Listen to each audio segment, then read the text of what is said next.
Thank you, Honorable Speaker. I wish to request for a statement regarding the status of implementation of Thwake Multipurpose Dam. Honorable Speaker, pursuant to the provision of Standing Order 44-2C, I raise to request for a statement from the Chairperson of the Departmental Committee of Blue Economy, Water and Irrigation regarding the status of implementation of the Thwake Multipurpose Project. Honorable Speaker, the Thwake Multipurpose Dam project along Thwake River is a flagship national development project aimed at enhancing water security, supporting irrigation, generating hydroelectric power, mitigating floods, and stimulating socio-economic growth. The project was envisaged to be transformational intervention in Makueni, Kitui, and Machakos counties that would provide reliable water for domestic and industrial use, open up thousands of acres of irrigation, significantly improve food security, create employment opportunities, and improve the livelihood of communities within the Lower Eastern region. Additionally, implementation of the project was envisaged to strengthen climate resilience and support sustainable economic development in the region. Honorable Speaker, despite the substantial public resources already invested in the project and earlier projection that it would be completed and operational by November 2022, its implementation has faced persistent delays. These delays have raised concerns among residents and other stakeholders regarding the completion of the remaining components of the project and escalating costs and continued postponement of anticipated benefits. Honorable Speaker, it is against this background that I request for a statement from the Chairperson of the Departmental Committee of Blue Economy, Water and Irrigation on the following. 1. The current status of implementation of Thwake Multipurpose Dam project, including works completed, the outstanding components, and the challenges that have occasioned delays in its completion. 2. The initial project cost compared to the current project cost and the factors that have contributed to any cost escalation since the commencement of the project. And 3, the status of implementation of the irrigation, water supply, and hydroelectric power generation component of the project, and the expected timelines for the completion and commissioning and full operationalization of the project, particularly water and irrigation components. I thank you, Honorable Speaker. Thank you, Susan. Chair, Blue Economy, Water and Irrigation. I'm aware the chair is in Mombasa in a conference. Majority Leader, can you inform him to bring a response in 2 weeks? Yes. Thank you. Amina Munyazi, member for Malindi. I'm here.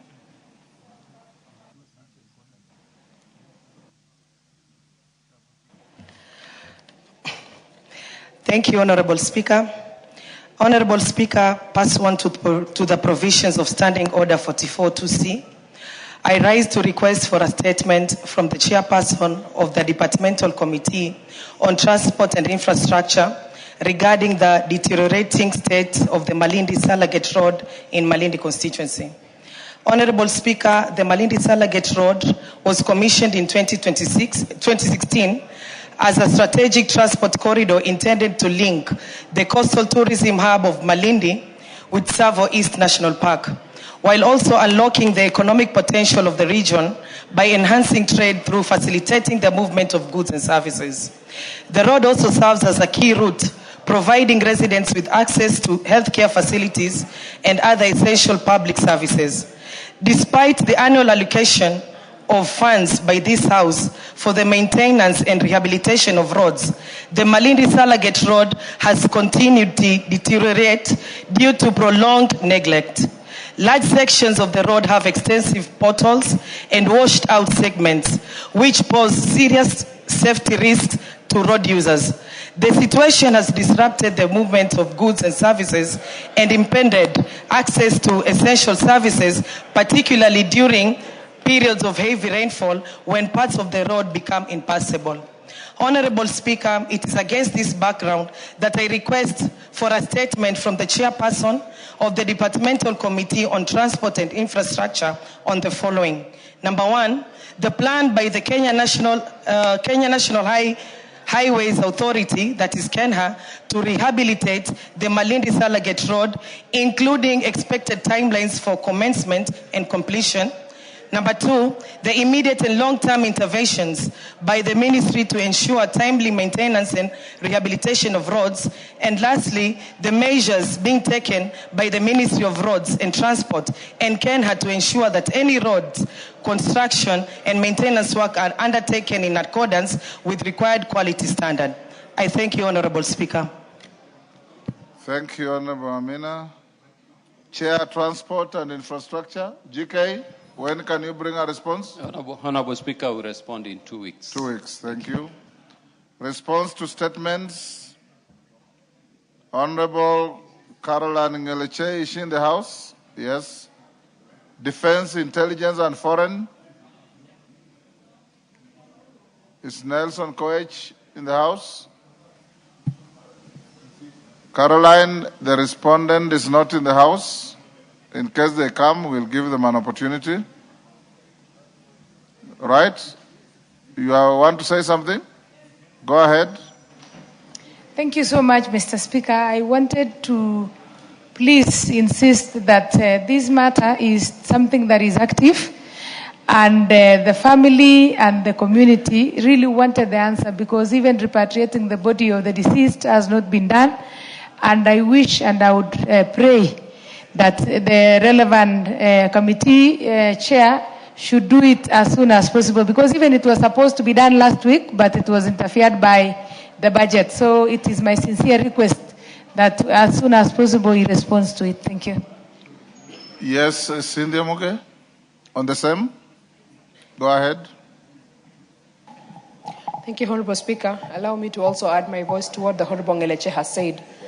I walked into a visible tense situation regarding the same matter, and the Kenyans there, Honorable Speaker, have a lot of issues, and they expressed their concern and their anger and their lack of patience because they do not see the wheels of justice moving. And Honorable Speaker, I want to agree with Honorable Ngeleche that this matter should be sorted and it should be accorded the seriousness that it deserves, because it is leaving both the Kenyan community there in a lot of confusion, and it is also leaving us here in a very awkward situation that we cannot explain and we cannot even give satisfactory answers to the same matter. So, Honorable Speaker, please make sure that it is done urgently. In the event the chair doesn't show up, I'll order it to be released for tomorrow. Timothy Wanyonyi, member for Westlands, not in the House. Is the chair Sports and Culture in the House? Dan Wanyama, are you ready? I'm ready, But Honorable Speaker. the member who requested for the statement is not here, so let's defer that for the time being. Julius Ole Sunguli, sorry. Yes, Ngogoyo. Hold on, Sunguli. Yes, Ngogoyo. Thank you, Chair. I want to seek Which chair? Mr. Speaker, I want to seek your indulgence. You requested the Chair for Interior to respond on my statement, and it is not on the order paper, and you specifically said the one for Reverend Dumia, the Reverend Priest, you directed him that I get a response today. Tongoyo, do you have the response to? Speaker, I don't have it. You can do that. I can tomorrow do it morning? tomorrow. Maybe in the afternoon. Tomorrow afternoon? Yeah, even if it is as... okay, yeah, Ngogoyo, tomorrow afternoon? Julius Olesunguli. Mr. Speaker, sir, I wish to bring to the notice of the House the fact that the Honorable Gideon Stelu Olekonchela has passed away. He passed on last Friday at Nairobi Hospital.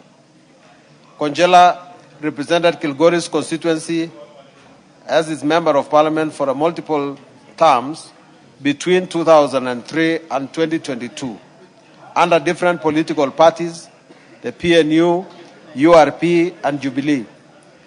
The 2007 general election in Kilgoris was marked by controversy, occasioning a by-election held on June 10, 2008, at which he won again and to which he continued serving until 2022.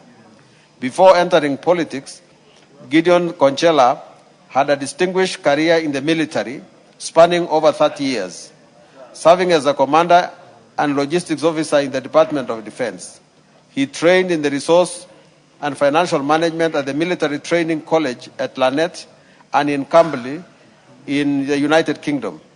In 1976, he went on to serve with distinction in successive commands in Kahawa and different departments in the military at the Kenya Army.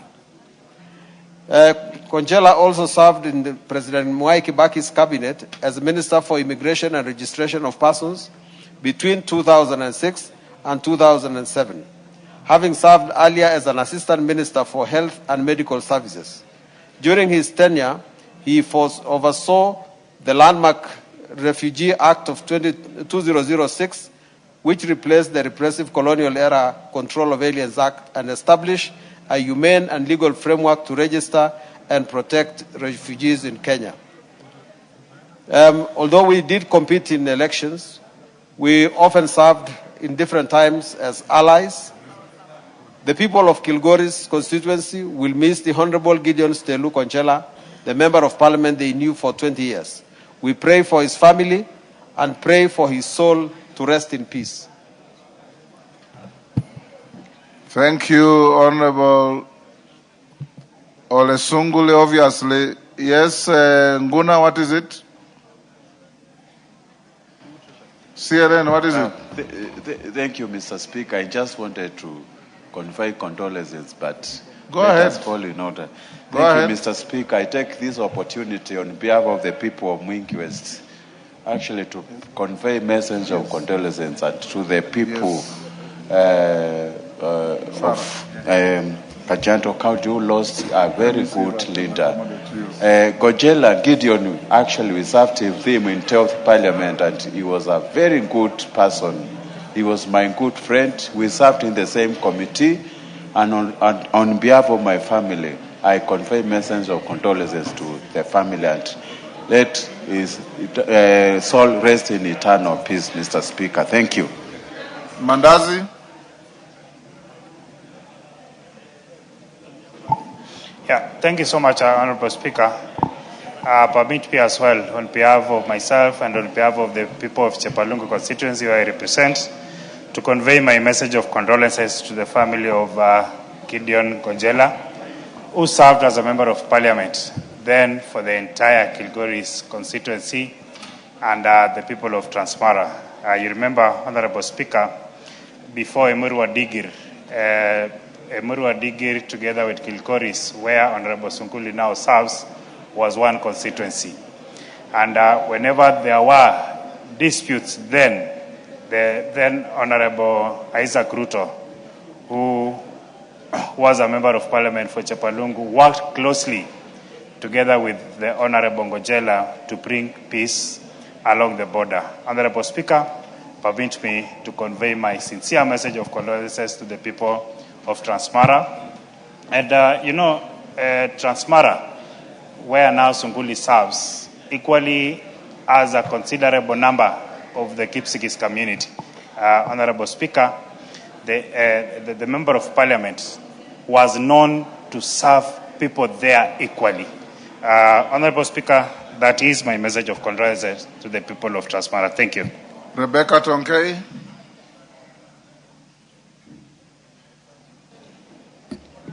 You have the mic. Okay, thank you. Thank you, Honorable Speaker. Mr. Speaker, sir, I also want to convey my condolences to the people of Narok County and the family of the late Honorable Conchila, who served for 20 years. Honorable Conchila was a very firm leader, and he was strong because he did a lot of exercises, and you'd see him and he looked like a military man. Honorable Speaker, he was loved by the people of Transmara because of his support for his people and the love that he had for his people. We have lost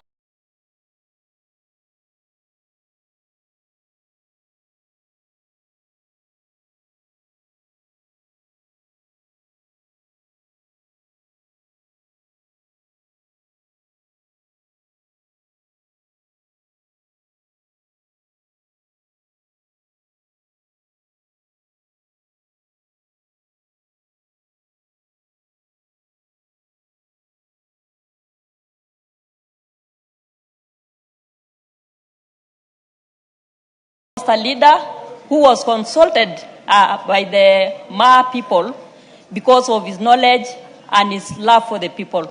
We will miss him, and my condolences to the people of Kilgoris. Thank you, Mr. Osoro. Speaker.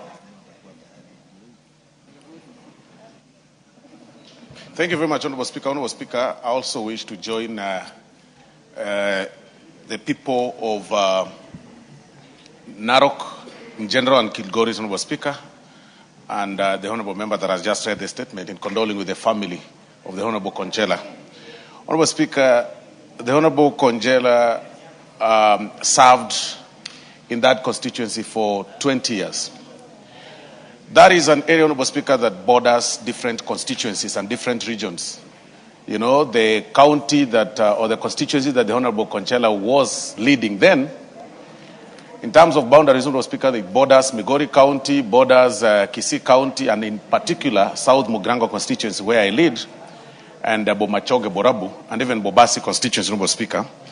And I usually make fun of the current Member of Parliament, that, you know, because of the border disputes, there was so much border disputes and people were fighting way before the Honorable Conchela came in 2001, 2000, 1999. I mean, our border issues were so much, Honorable Speaker, between my community and him and his. Then for the 20 years the Honorable Conchela became Member of Parliament, Honorable Speaker, we really enjoyed peace within our borders, Honorable Speaker.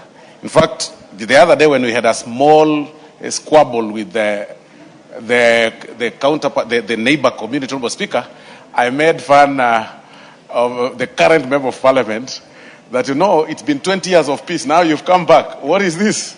Then, of course, we were able to cool it down later, Honorable Speaker. So, may the Honorable Conchela rest in peace. I don't know why the Honorable Twendamolo is telling me that I'm accusing the Honorable current Member of Parliament, but that is not the truth. Thank you very much, Honorable Speaker. Thank you. Kainan. Thank you, Mr. Speaker. Mr. Speaker, may I also join my colleague, the Honorable Sunkuli. I've had the privilege of serving with Honorable Conchela as a Member of Parliament. I've also served with him as a Minister under the old Constitution. I'm sure you were also together.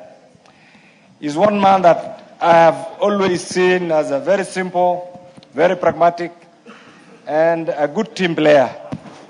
Mr. Speaker, in my religion, in the Muslim faith, death is a must. And the Quran says, "Kullu nafsin da'iqatul maut." Every soul shall test death. But Mr. Speaker, Honorable Conchela has left a very rich legacy, and in particular, during the Grand Coalition government. You remember the challenges. Individual leader must be called upon to act in the best interest of the country. And that time was actually during the Grand Coalition government. And therefore, I want to join the people of Narok, his family, and the entire leadership in sending my condolences. And Mr. Speaker, and we say pole, and I'm sure many Kenyans will continue to cherish some of the fundamentals that he has believed in. And therefore, I say pole, and I hope and pray that those who have been left behind will continue and support what he has always believed in. Thank you, Mr. Speaker. Meli. Thank you, Honourable Speaker. Honourable Speaker, I rise to eulogize Honourable Gideon Conchela, whom I served with him in this Parliament, in the 11th and the 12th Parliament, and to say what my colleagues have said, he was a very humble, down-to-earth leader, and more importantly, a team player. Honourable Speaker, you being one of the members who like the gym, he was also a very good member of the Bunga Club. And every other time, you would sit down with Conchela and give a lot of wisdom, which cut across many sectors of this society. Honorable Conchela was a very amiable man. He lived well with most members of the House then. And more importantly, he was always eager to understand how to improve the lives of his people. I served with him in this House, and in most instances, Honorable Speaker, he would always be arguing and trying to find out the issues of settling his people well, the titling issues, and more importantly, trying to improve the education of his community.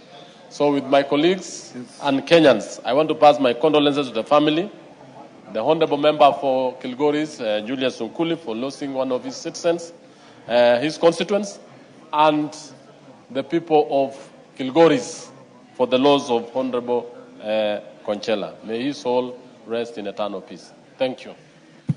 Those I give now, take a minute because I see a lot of interest. We have a lot of urgent business. Commissioner Makau. Thank you, Mr. Speaker. Allow me to join my colleagues in eulogizing the Honorable Gideon Sitelu Conchela. Mr. Speaker, Conchela was a gentle giant, having had a military background. In this House, I was privileged to serve with him. He was a gentleman who never spoke a lot, but he was full of wisdom. Mr. Speaker, it's a great loss for the people of Grigolis and those he neighbored. Mr. Speaker, the Honorable Gideon Conchela, I remember one time we were with him out of the country, and he gave us lots of stories how they used to work in the military, and you could see a man who could guide, a man who could lead. Mr. Speaker, as we mourn the loss of Gideon Conchela, allow me also to pass my condolences to the families of the 4 people who were killed, murdered, who were found murdered in Kaziani constituency. And again, the lady who was also stabbed to death at Joska Market. As Mr. Speaker, call upon the Minister of Interior to increase the presence of security, because now deaths are all over. Mr. Speaker, I pass my condolences. Thank you very much. Thank you, Mr. Speaker. Mr. Speaker, on my behalf and on behalf of the people of Suba North, I bring my condolences for the passing of Honorable Gideon Conchela. I served with him in this parliament, and Mr. Speaker was a very dedicated member. He was a very calm member. And Mr. Speaker, for a person to serve for 20 years, that actually goes to prove how committed he was to his constituency and the confidence they had in him, Mr. Speaker. And Mr. Speaker, it also shows, contrary to what other people sometimes say, that indeed it is actually possible to serve for 20 years. Mr. Speaker, I will be serving myself over 20 years when I do my next term.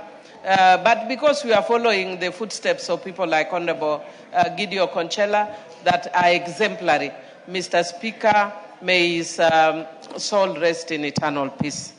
Otienda Amolo. Thank you, Mr. Speaker.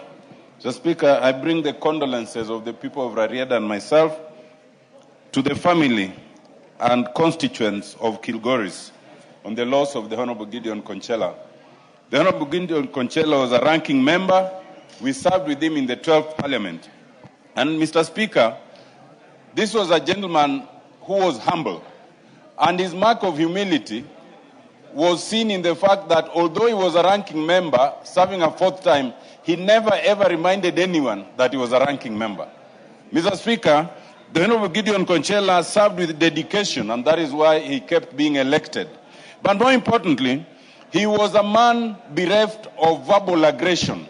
The kind of aggression that sometimes we see in colleagues, the kind of aggression that we see in the culture of Gunism was something that he did not have. Most times he cut a lone figure, focused on his work and not bothering anyone else. Mr. Speaker, it is also a stern reminder to all of us that even as we serve our people, we must take care of our family, to be with the family. We must take time to do what we need to do. We must also take time to remember God and pray that we serve with dignity and humility.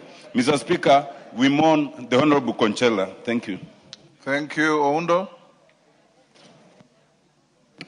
On my behalf and the behalf of the people of Funyula constituency, let me send my condolences to Honorable Conchela. Honorable Speaker, I served with Honorable Conchela in the 12th Parliament.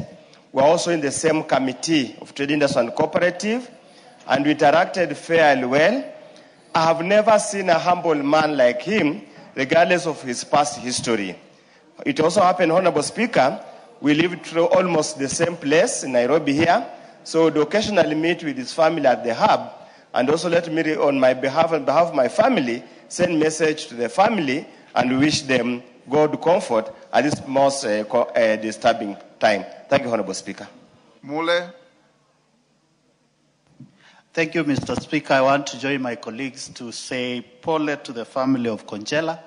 I served with the Honorable Conchela in the 11th and 12th Parliament at the Committee of Defense, and he was a man of his own dignity. Mr. Speaker, Conchela being a general, he guided us when we joined this parliament as young people in 2013. And he also gave us very clear direction. He was never a general, he was a colonel. He was a colonel, yes. He was in the army. Thank you, Mr. Speaker, for guiding that. So, Mr. Speaker, on behalf of the people of Matungulu, myself, my family, we want to condole with the family of Conchela and the people of Kilgoris and say that Conchela left a mark in Kilgoris and the entire Narok. May his soul rest in eternal peace. Thank you. Who is the member next to Mulanya?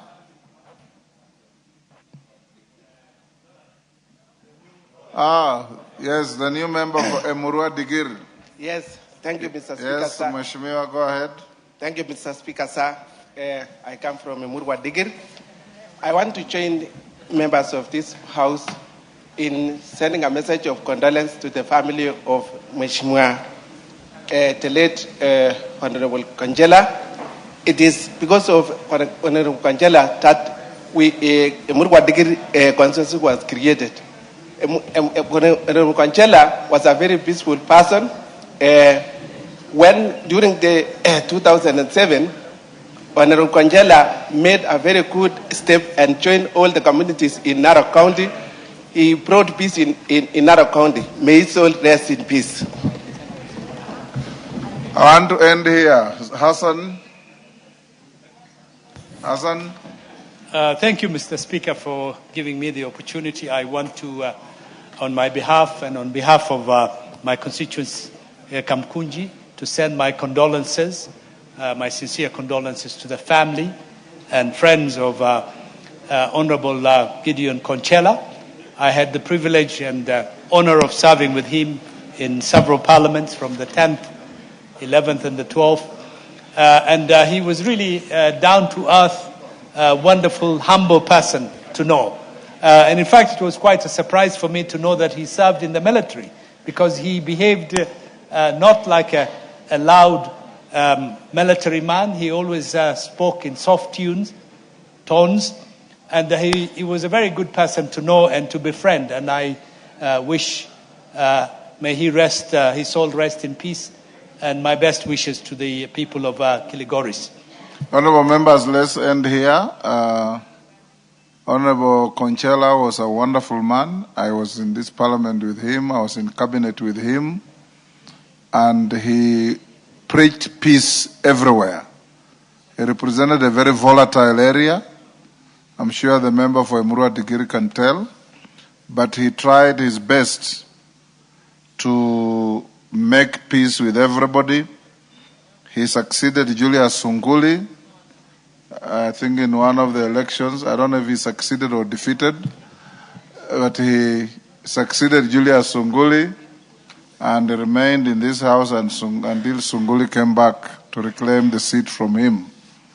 And that is as it should be, that Sunguli now is the one moving the house to honor him. That's what politics should be. So, honorable members, we all send our collective condolences, and in respect of Honorable Gideon Conchela, shall we be upstanding for a minute's silence?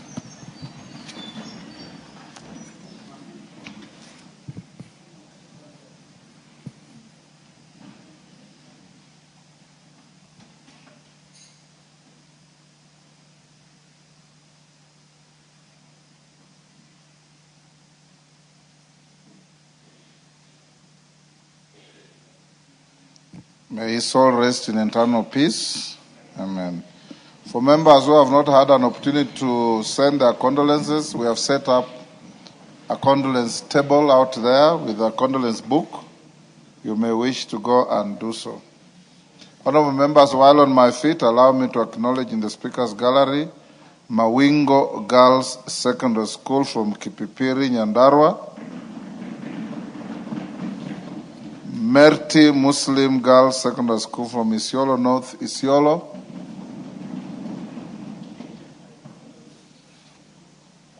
in the public gallery, Inkiito Junior School from Kajiado, West Kajiado, Veti TTC from Kajiado, East Kajiado, Muya Comprehensive School from Kiambaa, Kiambu. On my behalf and on behalf of the House, we welcome the students and those accompanying them to the House of Parliament. Clerk, go back to order number 5. Order number 5, papers. Kimani, Chair of Finance. Thank you, Honorable Speaker. Honorable Speaker, I beg to lay the following papers on the table of the House. Today, Tuesday, the 16th of June, 2026, the reports on Departmental Committee on Finance and National Planning on its consideration of the following 2 bills: the Finance Bill, National Assembly Bill number 26 of 2026, and the Compendium of Public and Stakeholder Submissions, Volume 1 to Volume 9, and 2, the Kenya Revenue Authority Amendment Bill, National Assembly Bill number 28 of 2026. Thank you, Honorable Speaker.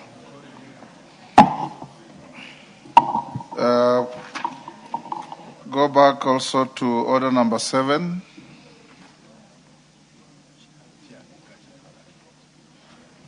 Chair Agriculture, you have a report to table at order number 5.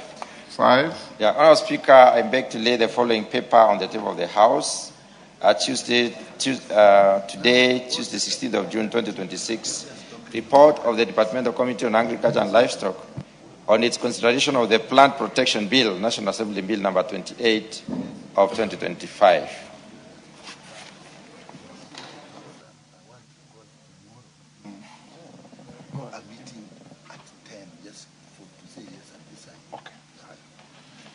Yes, go call out order number 7. Order number 7, questions and statements. Kipchumba, I understand you have authority to receive the statement on behalf of the member for Westlands. Give Honorable Kipchumba the mic. Is that correct? Yes, Your Honor. Honorable Speaker, on behalf of Honorable Timothy Wanyonyi, who is the chair of KEDIPA, I am also a member of KEDIPA. Hereby wait for a response from the chair, Sports. Thank you. Dan Wanyama, Chair Sports.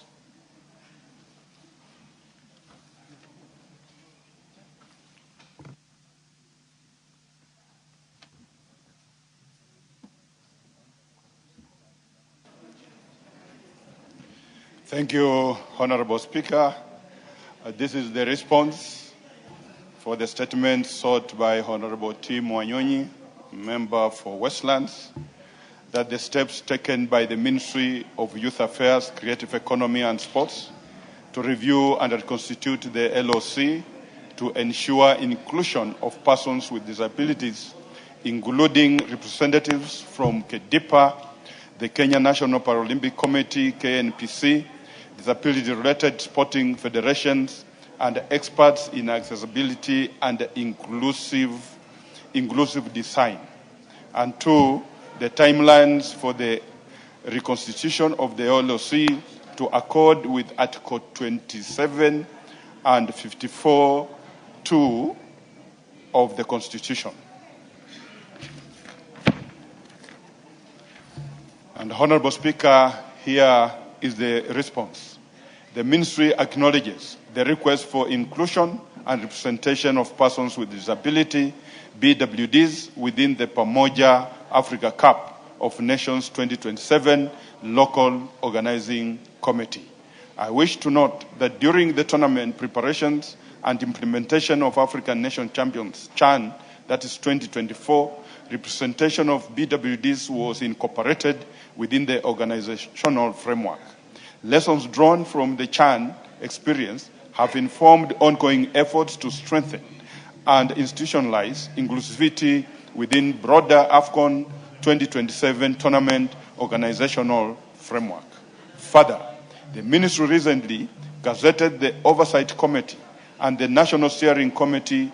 The Ministry is currently in the process of constituting 13 specialized technical committees that will support the planning, coordination and delivery of the tournament.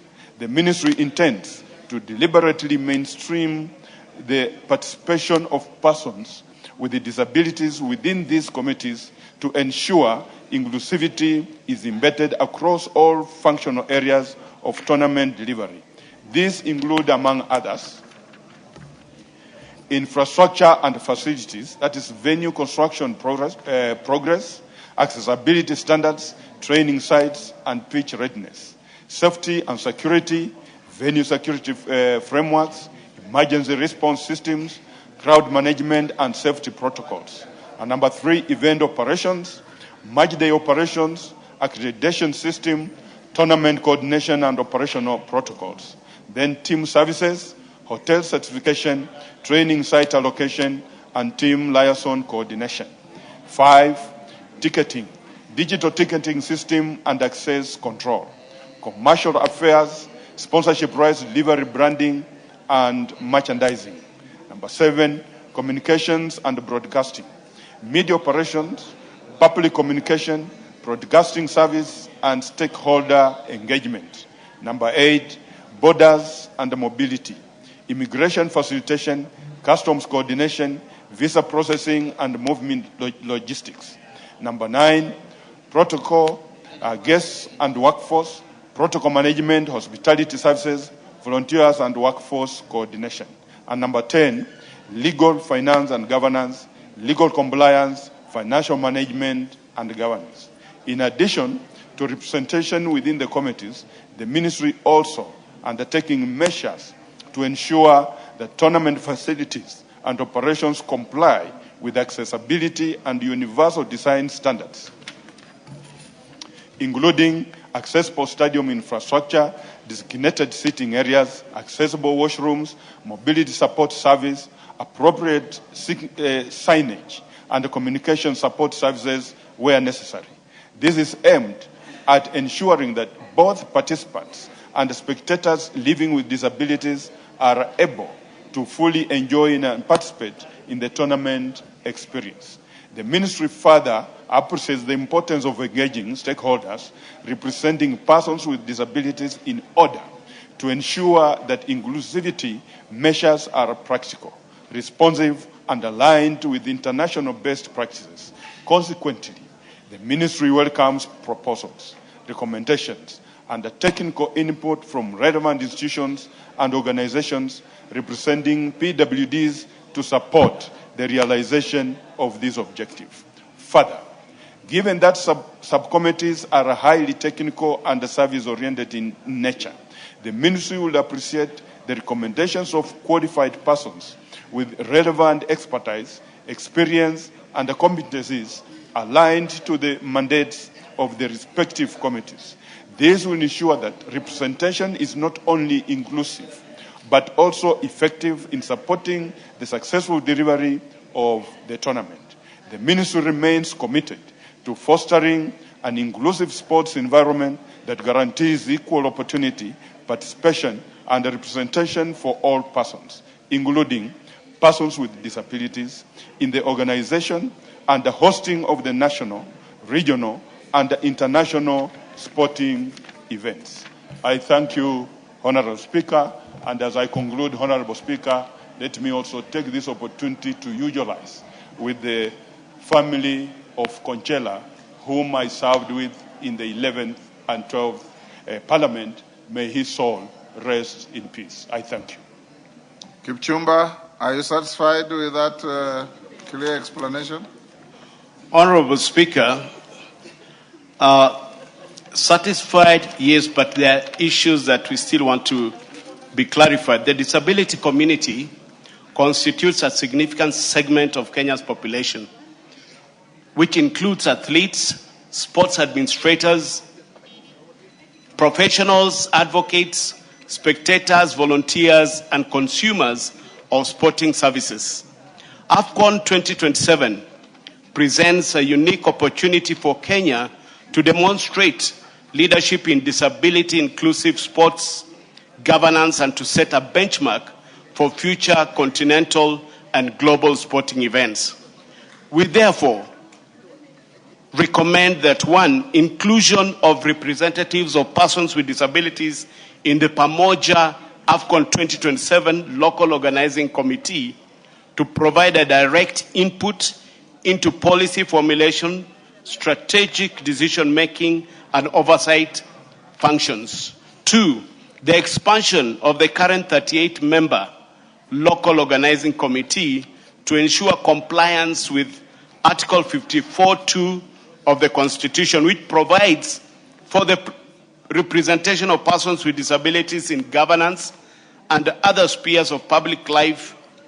In practical terms, it means the 5% constitutional threshold would warrant the inclusion of at least 3 representatives from the disability community. Honorable Kipchumba, you are making a speech instead of seeking clarification on the statement made. Mr. Speaker, sir. In fact, I can see you reading a speech. I just want to clarify, could they clarify how many people are going to be representative of persons with disability in the local organizing committee of AFCON?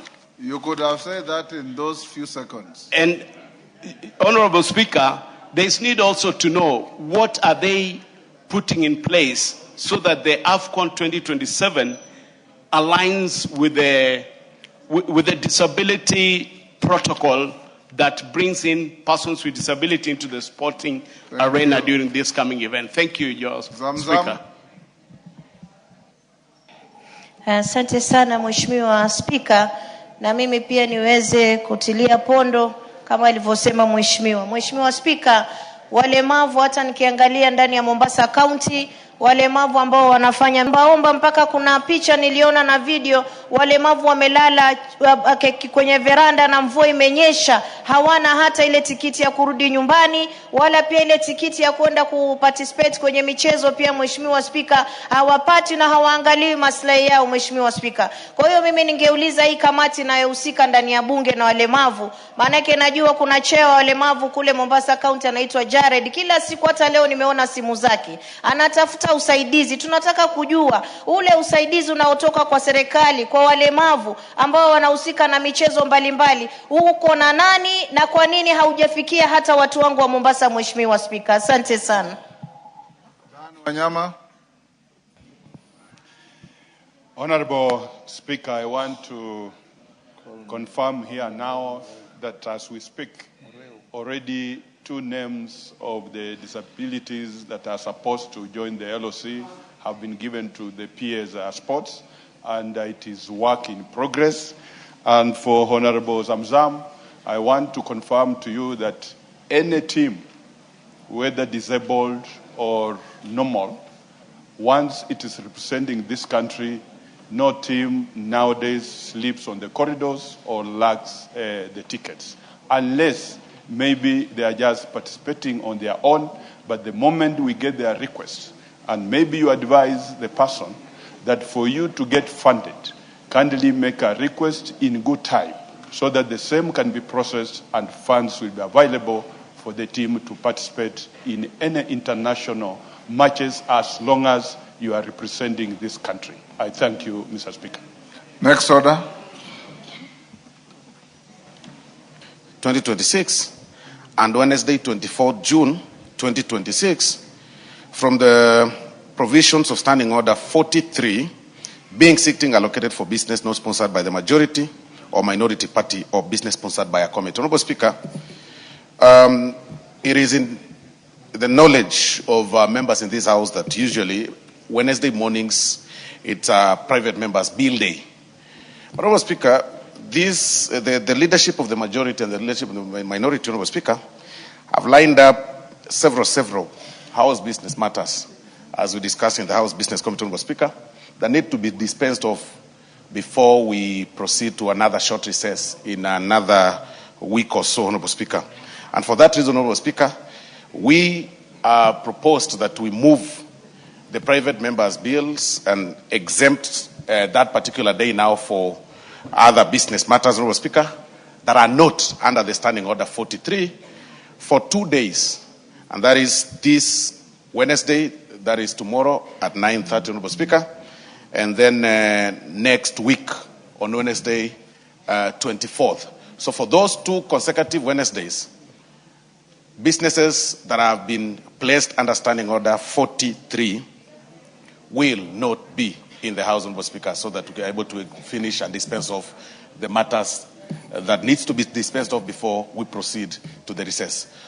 For that reason, Honorable Speaker, I beg to move, and I request my predecessor, whom most people do not know, the Honorable Member for Navaholo, the Honorable Emmanuel Wangwe, to second. Emmanuel Wangwe. Thank you. Thank you, Honorable Speaker. Honorable Speaker, qualifying a statement is very important.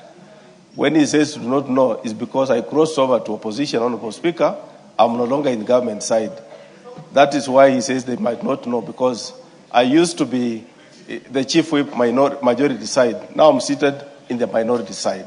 Thank you, my good friend. Yes, Donya. Order. Yes, Donya. Give the mic. No, I was just listening to Mheshimiwa, and then he said he crossed over to opposition. Which opposition are you talking about? That is the clarity I gave, and said minority and majority. So we are in the minority side.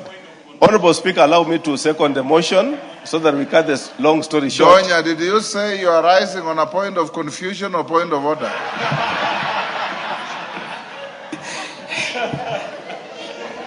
You know, Mr. Speaker, when you know well there is no opposition, and then someone says that there is an opposition, you just want to hear well. But he has clarified there is no opposition. But did you say you are standing on a point of confusion? Did you? No.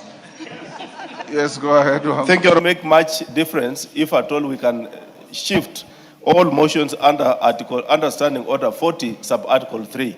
I wish to ask my colleagues that we support the motion by the majority whip, so that, Honorable Speaker, we look at the very urgent motions that the committee has lined up for the House. Thank you, Honorable Speaker. I support the motion.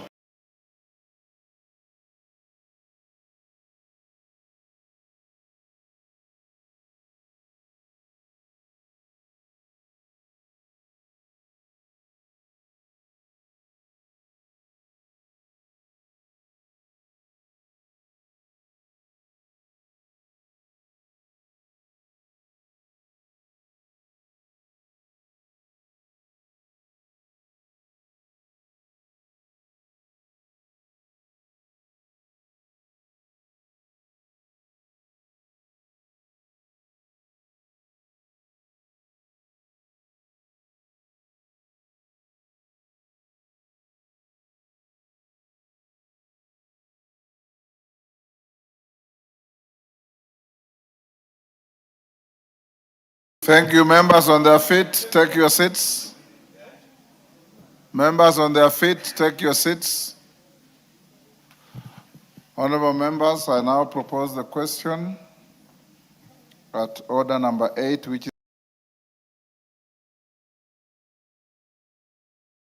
is that this House resolves to exempt business sponsored by parties or committees during the morning sittings of Wednesday, 17th June 2026 and Wednesday, 24th June 2026 from the provisions of Standing Order 43, being sittings allocated for business not sponsored by the majority or minority party or business sponsored by a committee. We put the question? Honorable members, I now put the question at order number 8, which is that this House resolves to exempt business sponsored by parties or committees during the morning sittings of Wednesday, 17th June 2026 and Wednesday, 24th June 2026 from the provisions of Standing Order 43, being sittings allocated for business not sponsored by the majority or minority party or business sponsored by a committee. As members of that opinion say aye. Aye. Will those of the contrary opinion say nay? The ayes have it. Next. Order number 9, the Trust Administration Bill, National Assembly Bill number 29 of 2026, first reading.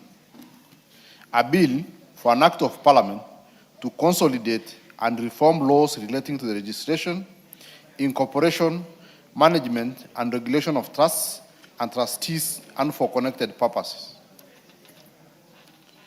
Order number 10, the Appropriation Bill, National Assembly Bill number 36 of 2026, second reading.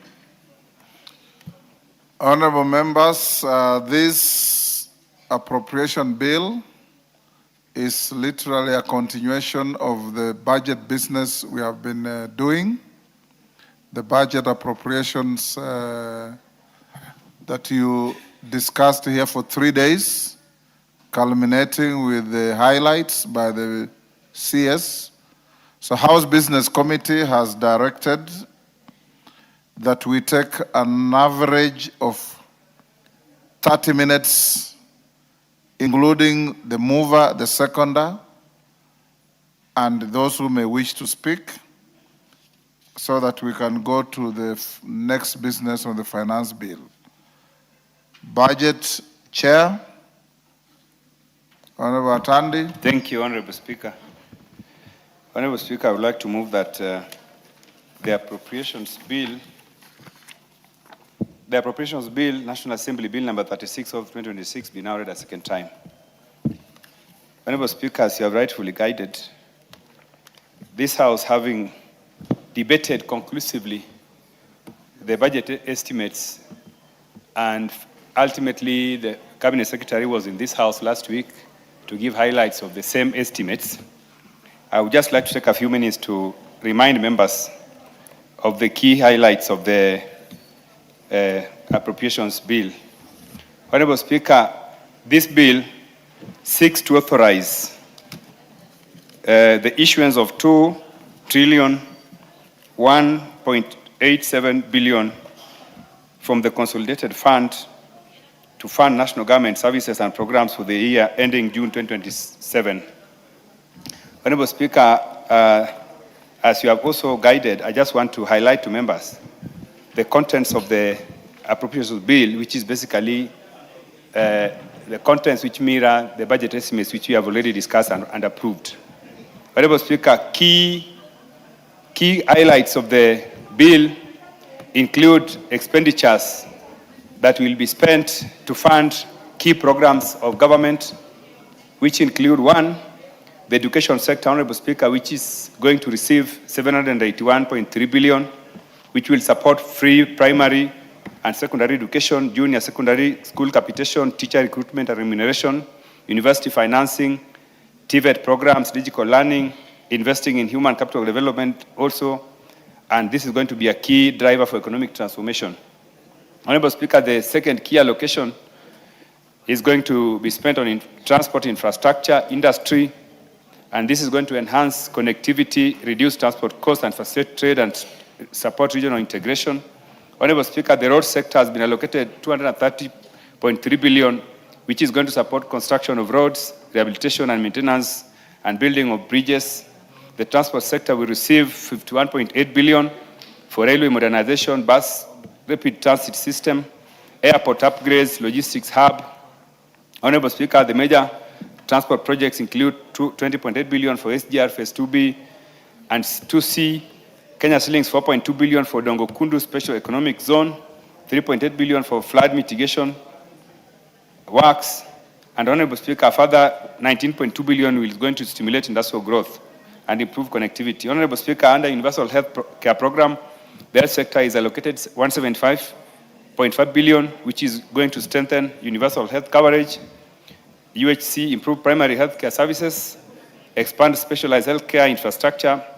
And Honorable Speaker, under the UHC allocations, 19.1 billion has been earmarked for Primary Health Care Fund, 20.9 billion for Kenya Medical Supplies Authority, KEMSA, 18.8 billion for Kenyatta National Hospital.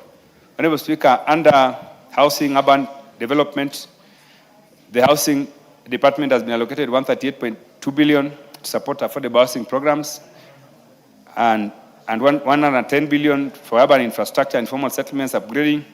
Major allocations include 50.8 billion for construction of affordable housing units, 20.9 billion for social housing, and 18.6 billion for Kenya Urban Program, KENUP. Honorable Speaker, under Environment and Natural Resources, the Environment Protection, Water and Natural Resources will receive 112.4 billion to support water infrastructure, irrigation development, forest conservation, climate resilience, and wildlife management. Honorable Speaker, under Agriculture, the government has allocated 63.3 billion to agriculture and food security to support fertilizer and seed subsidy programs. Honorable Speaker, 18 billion has been allocated for fertilizer subsidy, 2 billion for seed subsidy, 5.4 billion for food resilience project, and 4.7 billion for agricultural value chain development program, NAVCOP. Honorable Speaker, under Equity, Women and Youth Development, Empowerment, 109.7 billion has been allocated for National Youth Service, 10.4 billion for Kenya Devolution Support Program, 22.6 billion for youth programs, over 21.2 billion for internship programs, and 4.7 billion for Nyota. Honorable Speaker, under ICT, 10.5 billion has been allocated to support digital transformation, expansion of digital connectivity, cybersecurity systems, development of digital hubs, and major expansions will include 5.3 billion for Kenya Digital Economy Acceleration Project, 1.5 billion for last mile connectivity, 689 million for digital hubs, 350 million for e-government procurement, 210 million for concert data center and smart city facility. Honorable Speaker, I would like to end the highlights that I was just going to give members so that they can be able to remember what they discussed last week when we were going through the estimates, by saying, Honorable Speaker, that this budget is one of the most progressive budgets that this House is going to pass in the term of broad-based government. Honorable Speaker, when the minister was here last week, he gave us important highlights of some of the achievements that the budget is expected to achieve. And Honorable Speaker, I want to concur with the minister in his submissions by adding that even though there were areas where we had experienced shortages when we were going through the estimates, such as the examination fees for invigilators who processed the examinations for last financial year, I would like to confirm that that has already been provided for in the supplementary estimates which have been tabled on the House today, and that all the other important critical allocations that members were asking when we were discussing this bill have been addressed. Honorable Speaker, with your guidance, and now with the many highlights I've already given concerning the key estimates in the bill, I would now like to ask my able Vice Chairman to second the appropriations bill. Thank you.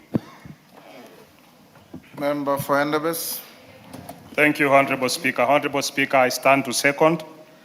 And as members are aware, this is now to allow the government to be able to release the funds in the next financial year to operationalize the budget that was read and the estimates that were done by this House. And we actually did extensive deliberations on these estimates. When we did the estimates, we did the committee of supplies, and which also progressed into the budget highlights that were read by the cabinet secretary. So I think, Honorable Speaker, this is something that has been exhaustively discussed and deliberated, and therefore I would want to second. Thank you, Honorable Speaker. Members on their feet, take your seats.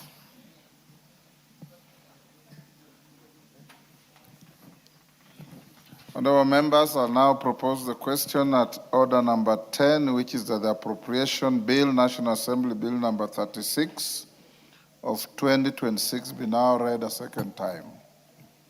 Do I put the question? And for avoidance of doubt, this is a matter you have discussed extensively, including the Committee of the Whole last week, which you took more than 3 hours. I now put the question at order number 10, which is that the appropriation bill, National Assembly Bill number 36 of 2026 be now read a second time. As members of that opinion say aye. Aye. Will those of the contrary opinion say nay? The ayes have it.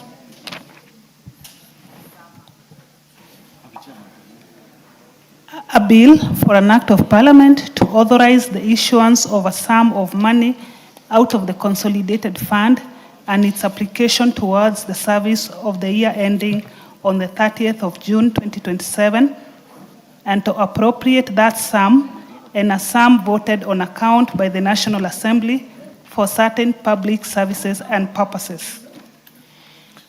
Before the next order, honorable members, in the Speaker's Gallery, I acknowledge Karuri High School from Kiambaa, Kiambu.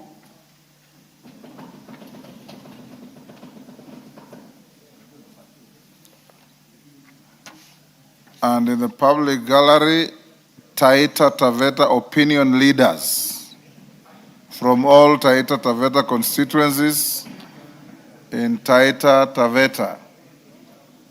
On my behalf and on behalf of the House, we welcome the opinion leaders and the students to the House of Parliament. Next. Yes, India Muge, hold on, clerk. Thank you, Honorable Speaker. I thought I could take this opportunity now that there is a mention of opinion leaders from Taita Taveta, Honorable Speaker. And I have paid a lot of attention so that I can see who are these opinion leaders and shapers in Taita Taveta. I want to take this opportunity to invite them to Parliament so that they can be able to see the beneficiaries of opinion shapers. And these are the people that have proper opinion shapers on the ground. Again, Honorable Speaker, allow me to also welcome the students that have come here on educational tour. This is the House of Parliament. This is where legislation is done. This is where oversight is done. And this is where representation is done by the representatives of Kenya. So welcome. And this is where you also pick dreams and you also choose where you want to go. If you want to belong here, this is the place to come every Tuesday, every Wednesday, and every Thursday. May the good Lord bless you. Thank you, Honorable Speaker. Next order. Order number 11, the Finance Bill, National Assembly Bill number 26 of 2026, second reading. Chairperson, Departmental Committee on Finance and National Planning, Kimani. Thank you very much, Honorable Speaker. Honorable Speaker, I raise to move the Finance Bill of 2026, National Assembly number 26 of 2026, be now read a second time. Honorable Speaker, for the last 27 days, the Departmental Committee of Finance and National Planning has diligently discharged its mandate in accordance with Standing Order 245 through a comprehensive review and consideration of the Finance Bill 2026. The committee undertook extensive public participation and stakeholder engagement, traveling to 13 different counties, namely Wajir, Kiambu, Vihiga, Nyamira, Bomet, Makueni, Siaya, And it's good that the people of Taita Taveta are also represented here. We also went to Taita Taveta, we went to Turkana, we went to Kilifi, we went to Tana River, and went to Mombasa counties. The engagements were conducted between the Thursday, the 21st of May, and Friday, the 12th of June, and across the 13 counties, and then at Glee Hotel at Kiambu County. Honorable Speaker, it's important to mention one of the challenges that we got in public participation was Kenyans telling us about devolved functions, such as water. In fact, in many considerations, when we were having those town hall meetings, Kenyans were telling us about the challenges that they have in their counties. And at a time, it was difficult to tell them that we are not representing county government. So I think from the onset, I'd like to urge our Council of Governors and our county governments to do their mandate so that, Honorable Speaker, there is value for money and there is services to be supplied to deserving Kenyan Honorable Speaker. Honorable Speaker, I would like to give a special mention to the members of the Committee of Finance and National Planning, where I am honored to serve as the chairperson. My vice chairperson, the Honorable FCP Ambassador Benjamin Kipkuri Lagat, MP for Kericho, the Honorable Kaluma, Honorable David Mboni, the Honorable John Sukuya, Honorable Andrew Kwome, Honorable Daktari Shadrack Mwiti, Honorable Umi Kasim, Honorable CPA Julius Ruto, Honorable FCPA Joseph Maero, and Honorable CPA Dr. John Ariko, Honorable MP Kibichi Biego, Honorable Mangale Shiformondo, and Honorable Omuthonu Mushomba Nasli, Honorable Mahood Sood Mashal. Honorable Speaker, these members extensively participated, expensively did civic education, engaged Kenyans, and I really grateful to them that we're able to come up with this good report at the top of the House today. I also wish, Honorable Speaker, to mention and appreciate the members of Secretariat. Honorable Speaker, as early as today, these members sat the whole night, did not sleep, and I'm talking about today, I'm talking about yesterday, I'm talking about the day before yesterday, so that we have a comprehensive report that takes care of over the 100,000 stakeholder engagements and feedback that we got. And therefore, Honorable Speaker,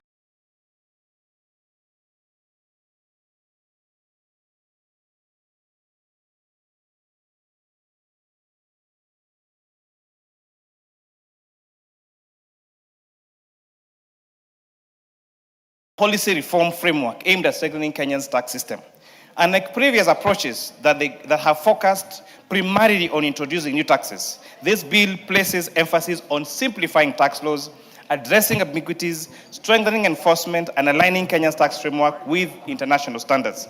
Honorable Speaker, the bill further reflects the government's commitment to modernizing tax administration by leveraging on technology, data analytics, and risk-based compliance mechanism. And these reforms are intended to strengthen the relationship between taxpayers, the Kenya Revenue Authority, and promote voluntary compliance, curb tax evasions, and ensure that all taxpayers contribute their fair share of tax. Honorable Speaker, the consideration of this bill was guided by established policy framework, including the national tax policy, the medium-term revenue strategy, and these frameworks have considered and informed the review of tax legislation, including the Finance Act of 2023, the Finance Bill of 2024, the Tax Amendments Law of 2024, Business Laws of 2024, the Tax Procedures Act of 2024, and the Finance Act of 2025. The objective has been to promote a stable, predictable, and business-friendly environment. Honorable Speaker, the enactment of the Finance Act of 2022, this House approved various tax measures aimed at promoting fiscal sustainability and enhancing revenue collection. The projected revenue on these measures has been in the Finance Act of 2022, 25 billion shillings, for Finance Act of 2023, 211 billion shillings, the Finance Bill of 2024, that we lost 344 billion shillings. The Tax Amendments Act of 2024, 49 billion shillings in half year. The Finance Act of 2025, 30 billion. And now the proposed Finance Bill 2026 to raise 98.9 billion shillings.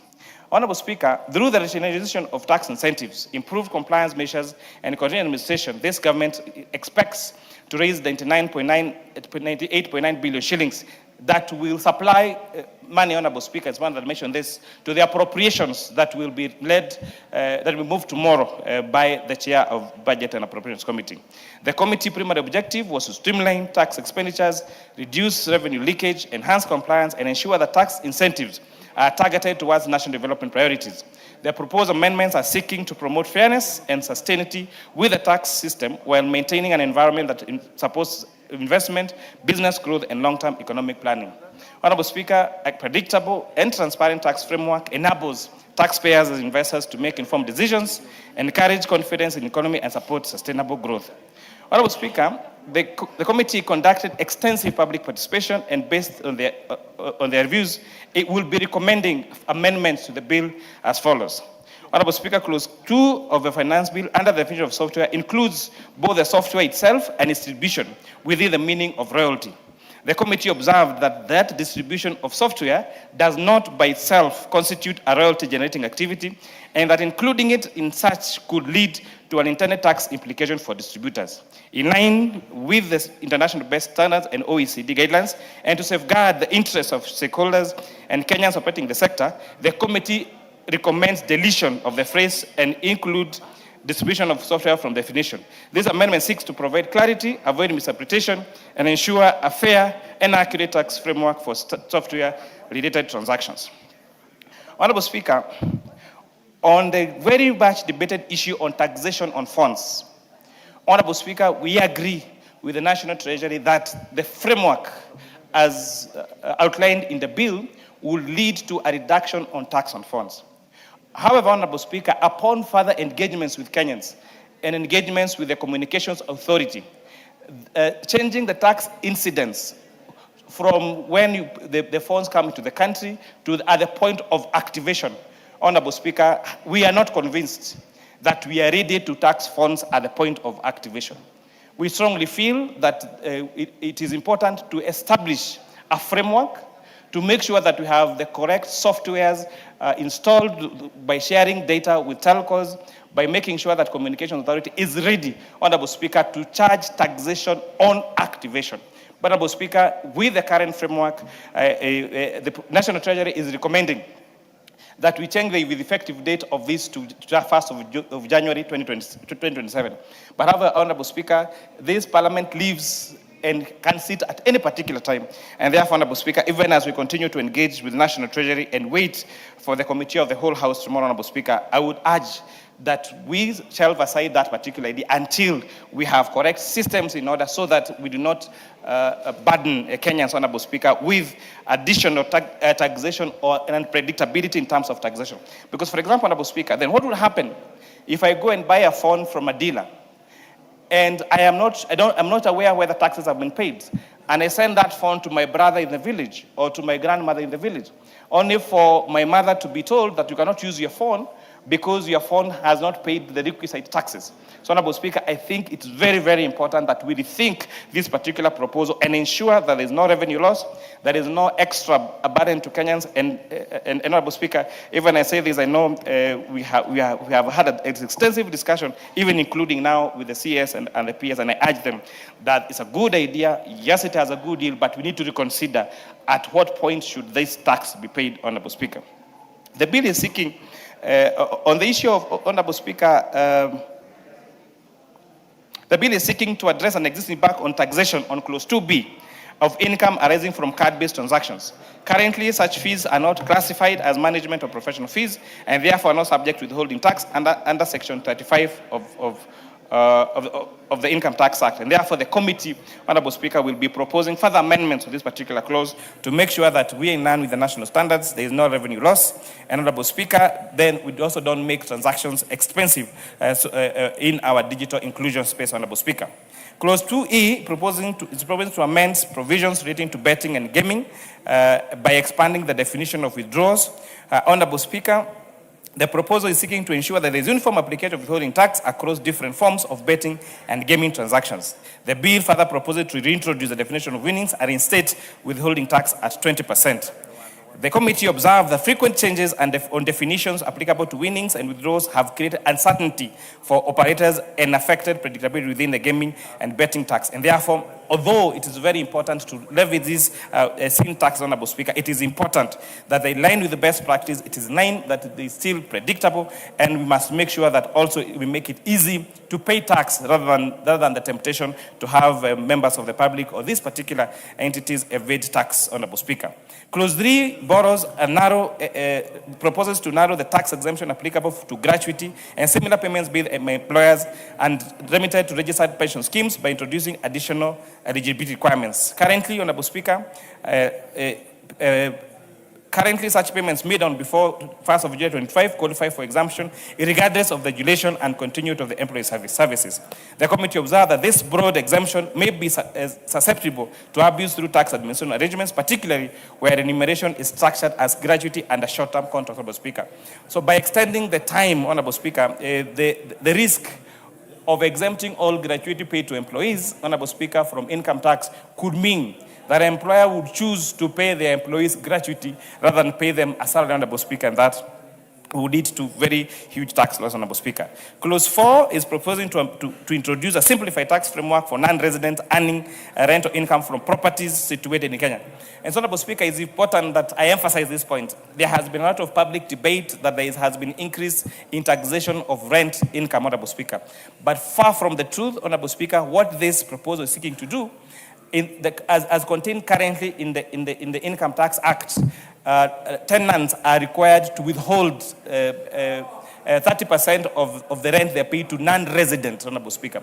And we realize that, Honorable Speaker, it is difficult for a taxpayer or for a tenant to verify whether the landlord is a resident or is a non-resident. And therefore, this proposal is now seeking to provide clarity to that and make the rate of rental income tax for non-resident to be at 30%, and that will be a final tax, Honorable Speaker. So it simplifies taxation for these non-resident landlords, Honorable Speaker. It takes away the burden from the tenants back to the landlord, Honorable Speaker, and therefore that clarifies that particular system. So it's important that I mention there has not been any proposed change in taxation on resident rental income. So if you're paying rent or you're a landlord, there is no change in taxation as a resident institution, Honorable Speaker, on either the tenant or the landlord. Honorable Speaker, Clause 7 is proposing to introduce a 1.5% withholding tax on payments made on sale of scrap metal by treating such payments as income subject to withholding tax. Currently, income from sale of scrap metal is not subject to withholding tax, and creating an inconsistency in the treatment of income earned from different sources. The committee observed that the repeal of the previous withholding tax regime created compliance gap in the large informal cash-based sector characterized by limiting record keeping. Honorable Speaker, it's very important to mention that sale of scrap metal, Honorable Speaker, has led to a lot of vandalism being done on public infrastructure, and also has created untraceability on who is a buyer and who is a seller of this particular segment. And so introducing a 1.5 withholding tax will therefore mean that everyone dealing in scrap metal, Honorable Speaker, will therefore be that information will be available to the authority, Honorable Speaker, and become easy for them to be traced, Honorable Speaker. Clause 8 is proposing to simplify the taxation of trust by replacing the existing provisions under Section 11 of the Income Tax Act with a clearer framework under which trust income is taxed at the trust level and not subjected to further taxation upon distribution to beneficiaries. Honorable Speaker, again, this is going to make it easy for establishment that has a trust fund, Honorable Speaker, to distribute in terms of how they pay their taxes by making them by the trust income being taxed at the trust level and not being taxed, Honorable Speaker, at the point of distribution to beneficiaries. Clause 10, Honorable Speaker, is proposed, and it's important to mention the reason why this proposal is there, Honorable Speaker, because this income that is being transferred to trust fund, Honorable Speaker, has already been taxed under the Income Tax Act, Honorable Speaker. Clause 10 is proposing to amend the Act to allow employees of CBK to claim a deduction for interest paid on mortgage loans, subject to the limits provided under the law when determining taxable income, Honorable Speaker. The proposal seeks to extend mortgage interest relief to central bank employees in line with the treatment applicable to other taxpayers. However, Honorable Speaker, so if you check the Income Tax Act, Honorable Speaker, on the 4th schedule, it provides for provision of mortgage relief for employees that take mortgages from financial institutions, from insurance funds, Honorable Speaker. However, because Central Bank is a regulator, Honorable Speaker, Central Bank is not listed on the 4th schedule of the Income Tax Act, and therefore, employees of Central Bank of Kenya, when they take their mortgages from their employer, which is the Central Bank, then they're not given mortgage relief as at if they were working in a different bank, Honorable Speaker. However, Honorable Speaker, the committee observed that if we grant this exemption to Central Bank employees, Honorable Speaker, it could be deemed to be discriminatory, Honorable Speaker, because other entities, whether it is, for example, Parliamentary Service Commission, where ourselves and members of our staff take our loans or our mortgages from Parliamentary Service Commission fund, then we do not qualify, or they do not qualify for mortgage relief, Honorable Speaker. And therefore, just providing an exemption just for Central Bank employees, Honorable Speaker, could be deemed as being discriminatory, Honorable Speaker. In any case, Honorable Speaker, even employees that take mortgages from SACCOs, for example, they are not subject to mortgage relief, Honorable Speaker. And therefore, the committee recommends deletion of this particular proposal, Honorable Speaker. Clause 16 is proposing to amend Section 24(1) of the Income Tax Act by introducing a minimum deemed dividend distribution threshold of 60% of undistributed income. Under the proposal, where profits are not distributed within 12 months after the end of the accounting period, a portion of the undistributed income may be deemed to have been distributed as dividends for tax purposes. The proposal is seeking to provide certainty and consistency in the application of deemed dividend provisions and discourage the indefinite retention of profits solely for purposes of deferring dividend taxation. During our stakeholders engagement, the Association of Chartered Certified Accountants of Eastern Africa, the Institute of Certified Public Accountants of Kenya, PwC, Mr. Julian Amboko, among others, raised concerns regarding the proposed 60% threshold, noting that it may negatively affect businesses by limiting their ability to retain earnings for operational cash flows, expansion, and growth. ACCA further observed that many businesses retain profits for genuine commercial reasons, and that imposing such a threshold could create cash flow constraints, particularly for small businesses that may face challenges in accessing alternative financing. The association therefore proposed reducing the threshold to 30% to balance revenue objectives and business sustainability. The committee therefore observed that where the proposal addresses concerns relating to tax deferral, a 60% deemed distribution requirement could place undue pressure in businesses and constrain investment decisions. The committee therefore is proposing to moderate the threshold to a maximum of 40% to achieve a balance between enhancing revenue to achieve a balance between revenue collection and allowing businesses sufficient flexibility to retain earnings for growth and investment.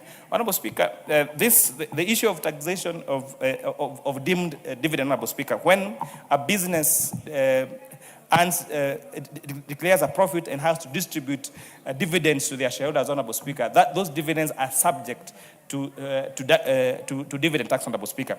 However, there is a temptation by many businesses to continuously underdeclare their dividends, or not underdeclare, to not to distribute their dividend, Honorable Speaker, to avoid paying dividend tax, Honorable Speaker. And therefore, it is important that we discourage these particular entities for that particular issue of tax planning, Honorable Speaker, but still allow directors the flexibility to exercise their fiduciary power as contained, Honorable Speaker, in the Companies Act that has a whole policy on dividend distribution. So to balance the two, the committee disagrees with National Treasury on the minimum threshold of 60% and proposes a different threshold of 40%, Honorable Speaker.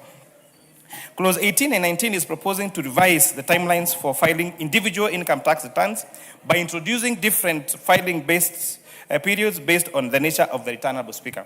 Under the proposal, taxpayers with nil returns would be required to file within the first month following the end of the year of income, while taxpayers who have already paid tax, such as persons earning employment income, would be required to file within the fourth month. Currently, all individual income tax returns are due by 30th of June each year, regardless of the nature of return. The committee observed that although the proposal seeks to promote timely files, differentiated timelines should be adjusted to provide individuals with 4 months and corporates within 6 months to file their returns, Honorable Speaker. The committee noted that nil returns require minimum information and processing, while corporate returns involve more detailed financial records and compliance procedures. We therefore recommend that we only have 2 timelines. One, 4 months for individual taxpayers, and within 6 months, Honorable Speaker, for corporate, Honorable Speaker. And this is also to prevent all the hassles and the bustles that go around just before the end of a financial year, before that 10th of June, where now all the taxpayers, whether they are commercial, whether they are corporate taxpayers or individual corporate or individual taxpayers, are required, Honorable Speaker, to file their returns, Honorable Speaker.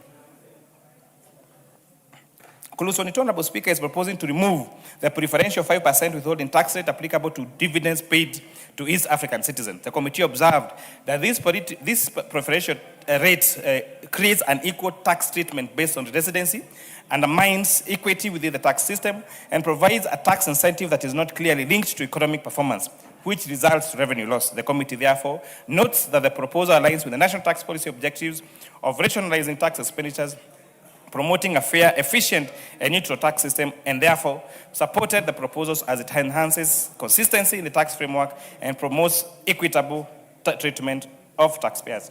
Honorable Speaker, clause 31 and 32 is seeking to reclassify certain supplies from being zero-rated to exempt status.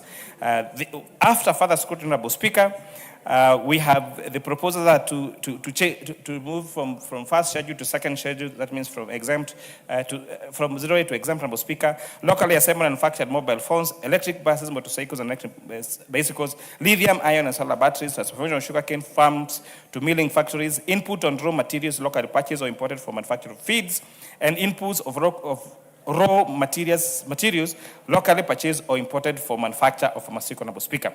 Honorable Speaker, the committee knows that although they understand the National Treasury's criteria of trying to reduce tax expenditure, Honorable Speaker, it is important that we continue to have a predictable tax environment. We need to have to ensure that we promote our exports, Honorable Speaker, because as you are aware, Honorable Speaker, zero-rated products for a manufacturer is allowed to claim their input tax, Honorable Speaker.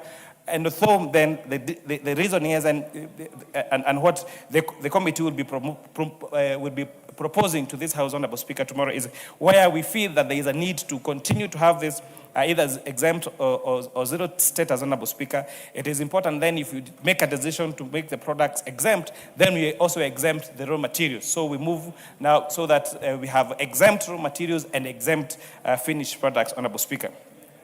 Clause 33 is proposing to simplify the VAT treatment on worn clothing and worn footwear, Honorable Speaker. Honorable Speaker, this is also a matter that was highly debated, and I want to thank the stakeholders that appeared before us, including the Mitumba Consortium Association of Kenya, that is represented by Apostle Teresia Werimo, Honorable Speaker. As we speak, if you import, Honorable Speaker, Mitumba, and Mitumba could be clothes or footwear, Honorable Speaker, or bags, Honorable Speaker, then they are required to pay 16% VAT, and they are also required, Honorable Speaker, to pay 30% income tax of their income, of the profit that they make, Honorable Speaker. However, this has become very problematic to traders in this particular sector, because most of the people that will sell Mutumba, whether it is our Mitumba people in Gikomba, or the one in Nakuru, or the one in Molo, or the ones that sell Mitumba across the country, Honorable Speaker, if you subject them to reporting for VAT or to paying value added, Honorable Speaker, it has become problematic. It has created, Honorable Speaker, as I was saying, a form of rent seeking, Honorable Speaker, by members of the Kenya Revenue Authority.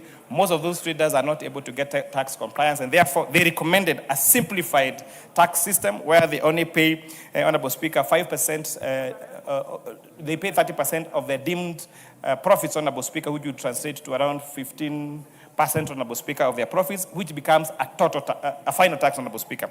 And therefore, we agree with the National Treasury that this is a better plan. We're going to lead to more collection. It's going to simplify how our Mitumba pay taxes, Honorable Speaker, and also lead to enhanced tax compliance by the taxpayers, Honorable Speaker. Clause 4 and 5 is proposing to simplify the taxation framework applicable to mobile phones. Honorable Speaker, I did speak to that particular matter. We agree that taxing mobile phones on activation would be a better plan to ensure tax compliance, Honorable Speaker. But we need to phase out the date of implementation of this particular clause, Honorable Speaker, if this Honorable House has to agree with us, Honorable Speaker. But however, we need to have preparedness, including our systems, as I said, to make sure that it doesn't bring an extra tax burden, Honorable Speaker, to the users of our mobile phones, where our mobile phones are used by students who are studying at home or at the universities. It is being used to create content, Honorable Speaker, and therefore it's very important that we still enhance a simplified and predictable tax environment, Honorable Speaker, for this very good sector, Honorable Speaker. Clause 38 is proposing to amend the Tax Procedures Act by introducing provisions relating to crypto asset reporting framework and reporting virtual asset service providers to submit annual information returns to KRA on crypto asset transactions, Honorable Speaker. The proposal further provides a framework for Kenya to enter into automatic exchange information arrangements with foreign jurisdictions in line with international transparency standards. In addition, the bill is proposing to correct the reference to persons who charges fees on virtual asset transactions by replacing virtual asset providers with virtual asset service providers. The Finance Act, Honorable Speaker, of 2025 introduced excise duty on fees charged on virtual asset transactions, but incorrectly used the term virtual asset providers instead of virtual asset service providers, as recognized under the Virtual Assets Providers Act of 2025, that this Honorable House, Honorable Speaker, passed last year. This amendment is seeking to align the Excise Duty Act with the correct statutory terminology, enhance clarity, and support effective implementation of tax on virtual asset transactions.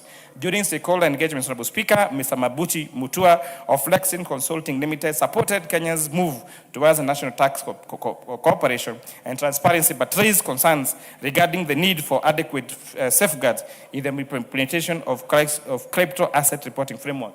He observed that the proposed provisions would expressly align with Article 24 and 31 of the Constitution of Kenya and Data Protection Act to ensure that the collection and exchange of crypto asset information respects taxation's privacy. Mr. Mutua recommended that reporting obligations be limited to information that is necessary, relevant, and proportionate, and consistent with the principles of data minimization and purpose limitation. This committee agrees with the state stakeholder and will therefore be proposing amendments at the Committee of the Whole House tomorrow when this Honourable House will be seeking to do the Committee of the Whole House. Honourable Speaker, Clause 41 is proposing to empower the Commissioner to issue tax assessments where available information indicates that a taxpayer has not fully declared or paid the tax due. The provision is anchored on Kenya's self-assessment system, under which taxpayers declare their own income and tax liabilities. However, the Commissioner may also rely on information obtained from third-party sources, electronic tax systems, financial records, customs data, and other lawful sources which may indicate discrepancies in declared tax provisions. The committee observed that where the proposal strengthens tax administration by enabling data-driven and system-generated systems, it is necessary to provide adequate procedure safeguards to protect taxpayers' rights. The committee therefore recommended the introduction of Section 29A to the Clause 29A to the Tax Procedures Act, requiring that the Commissioner must disclose the information sources and computations relied upon in making an assessment.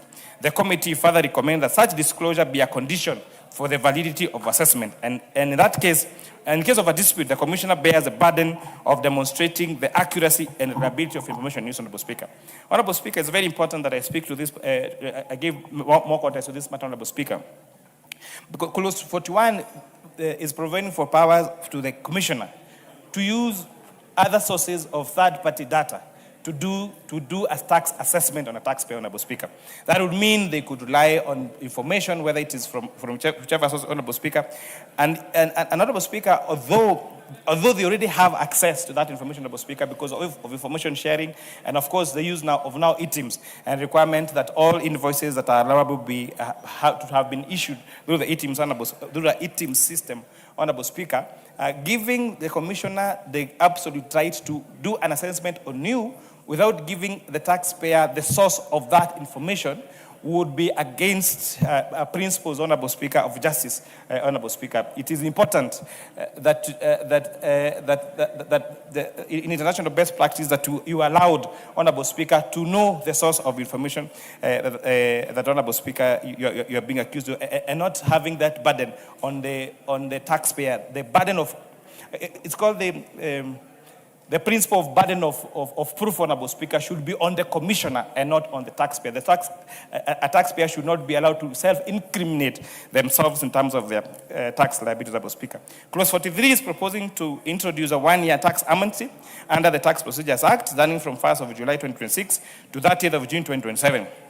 The amnesty, Honorable Speaker, will apply to tax liabilities accrued up to 31st December 2025 and will allow taxpayers to regularize outstanding obligations by paying the principal tax due within the amnesty period. Upon fulfillment of the prescribed conditions, penalties, interest, and fines relating to the eligible tax debts will be waived. The proposal intends to provide a final time-bound opportunity for taxpayers to settle historic tax liabilities, enhance compliance, and improve revenue collection for outstanding tax, Honorable Speaker. So this particular tax proposal, Honorable Speaker, is expected when we had a tax amnesty in 2023, we facilitated in terms of outstanding debt liabilities that attracted 1.6 million shillings. When we did this tax amnesty in 2023, we had 1.6 million tax. I'd hate to interrupt you, but I just want to recognize the school which is here, and then you can continue. Honorable members, I wish to recognize the presence in the purple gallery of students from the Kibirio Konin Junior School, Baringo North, in Baringo County. Please, any member from those sides of Baringo? Yes, the lady at the back there. Mheshimiwa, continue. Honorable.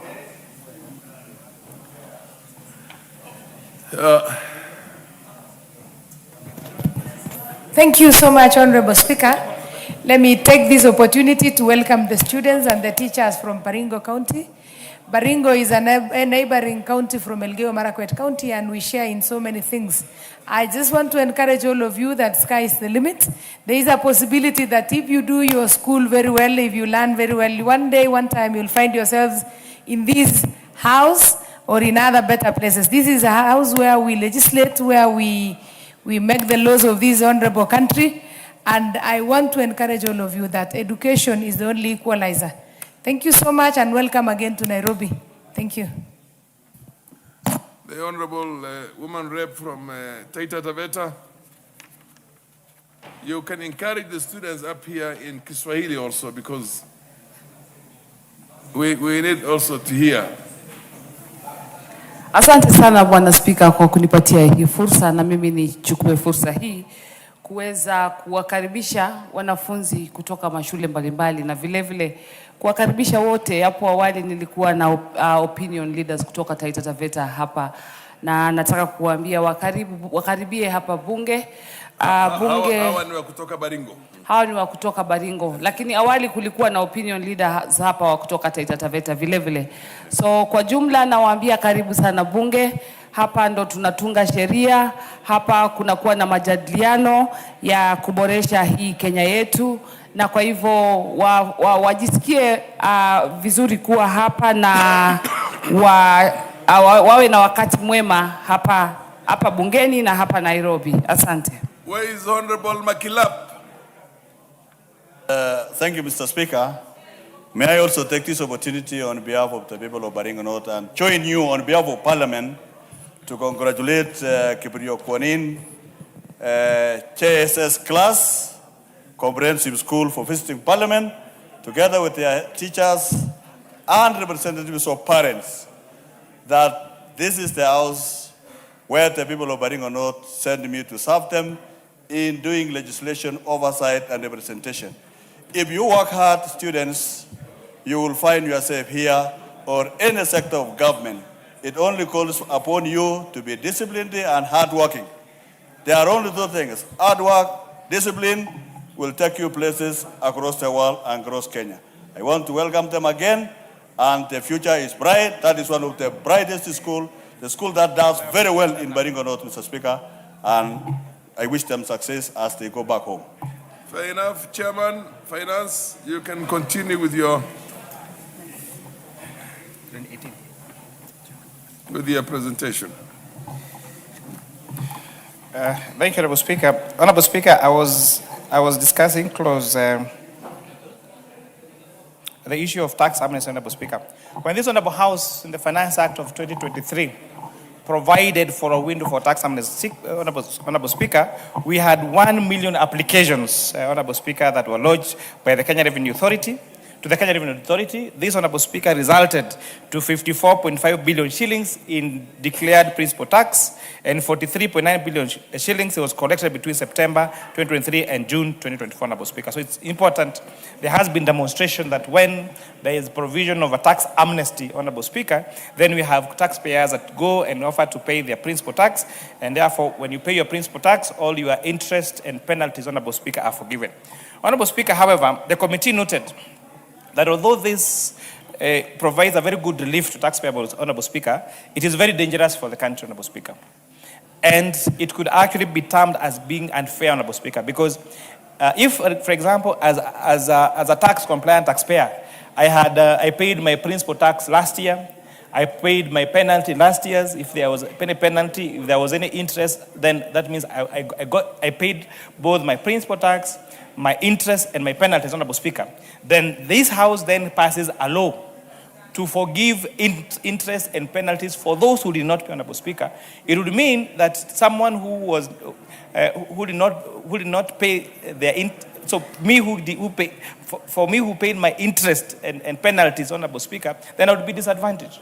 Honorable Speaker, some of the taxpayers were saying then, if you are going to forgive all interest and penalties for those who did not pay the interest and penalties last year, then maybe you should also refund those people that pay their interest and penalties, Honorable Speaker, for it to be fair. So we advise, Honorable Speaker, that although this, of course, will ensure there is enhancement of revenue collection, it's going to provide a relief to those people, Honorable Speaker, who had a difficult economic time. Honorable Speaker, we had still many businesses that are recovering from COVID, Honorable Speaker. But tax amnesty is a policy direction the National Treasury should carry, so that people do not continuously fail to honor their obligations because expecting, Honorable Speaker, that next year but one, there is going to be a tax amnesty, Honorable Speaker.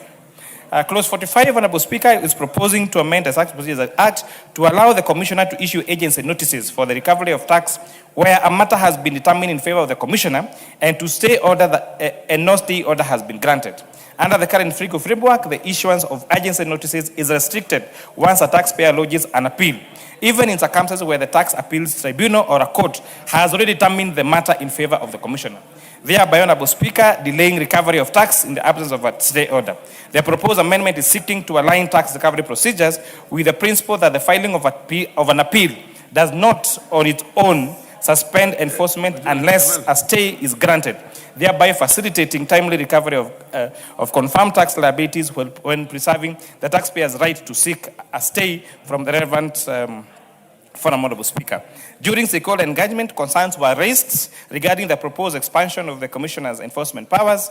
The Law Society of Kenya, that was represented by the Vice President, Rasia Wavinya Nicholas, the Council members and members of Tax Committee raised concerns over the reintroduction of proposals that were previously been rejected, including the changes to appeal timelines and expanded agency notice powers. The Law Society observed that permitting agency notices during the pendency of objections, appeals, alternative dispute resolution processes, or court proceedings could undermine the taxpayer's right to challenge tax decisions, weaken dispute resolution safeguards, and affect access to justice, Honorable Speaker. And this, Honorable Speaker, they noted that this would be in contradiction of Articles 47, 48, and 50 of our Constitution, Honorable Speaker. And therefore, this committee, Honorable Speaker, and our committee of the whole House will be recommending further amendments, Honorable Speaker, to ensure that taxpayer, yes, has a chance to fair justice, Honorable Speaker, but also that there is no, but also Kenya Revenue Authority is able to make their collections on time, Honorable Speaker. Clause 47 is proposing to remove the provisions introduced under the Finance Act 2025 to allow overpaid tax to be offset against tax payable on imported goods as well as domestic tax liabilities. Previously, verified VAT refunds could be offset against the taxpayer's future domestic tax obligations, including income tax, installment tax, excise duty, and future VAT liabilities. The proposal is sent to align a tax administration to ensure that refund offsets remain within the appropriate domestic tax framework while maintaining consistency with the customs regime which governs tax payable at importation under separate rules for assessment and collection. The committee observed that restricting the offsetting of tax overpayments against VAT on imports would adversely affect taxpayers' cash flows and increase working capital pressures, and therefore the committee will be proposing further amendment to this particular clause, Honourable Speaker. Clause 48 is proposing to amend Section 89(5)(a) of the TPA Act to empower the Commissioner to waive penalties and interest arising from electronic system errors up to a limit of 2 million shillings without requiring the approval of the Cabinet Secretary National Treasury. Speaker. Honourable Speaker, the proposal is also intended to facilitate a swift resolution of tax-related tax issues, reduce avoidance disputes, and enhance tax confidence in the use of digital tax administration. Honourable Speaker, the committee notes that with the advanced use of electronic systems for the Kenya Revenue Authority, Honourable Speaker, there are chances that there could be errors that could be not be designed, that would not be deliberate by a taxpayer, Honourable Speaker, but system errors, Honourable Speaker, that would lead to interest and penalties being waived unfairly on the taxpayer, Honourable Speaker. And therefore, it's important that we give a threshold in which, Honourable Speaker, the Commissioner, after satisfying himself that the errors are system generated, then they will be allowed to offset up to a limit of 2 million shillings. Honourable Speaker, Clause 49 is proposing a deletion of Section 77(2) of the Tax Procedures Act, which currently excludes Saturdays, Sundays, and public holidays in the computation of timelines for tax obligations. Honourable Speaker, the existing provision has, however, created uncertainty in the computation of time for various tax processes, including the filing of objections, applications, and other statutory bound actions, Honourable Speaker. This uncertainty is further compounded by the shift to digital tax administration system, including KRA platform and the judiciary e-filing system, which operate beyond conventional working days. This amendment is therefore intended to streamline and modernize the computation of timelines within the tax system. The committee observed that including weekends and public holidays in the computation of timelines for tax objections and appeals would effectively shorten the period available to taxpayers to exercise their rights. This may increase the risk of procedural default, particularly where deadlines fall immediately after non-working days. The committee noted that the proposal raises concerns regarding procedural fairness and the right to a fair hearing under Article 50 of our Constitution, as it limits taxpayers' ability to adequately prepare and lodge objections or appeals. The committee is therefore recommending deletion of this particular proposal to ensure that taxpayers are offered a reasonable and practical period within which to exercise their statutory rights, Honourable Speaker. The committee observed that they need to strengthen enforcement framework for recovery of government revenue collected by KRA on behalf of government agencies, Honourable Speaker. The committee notes that although several levies, for example, including the housing levy, KRA has been given the authority under the respective statutes as the collecting agents, Honourable Speaker.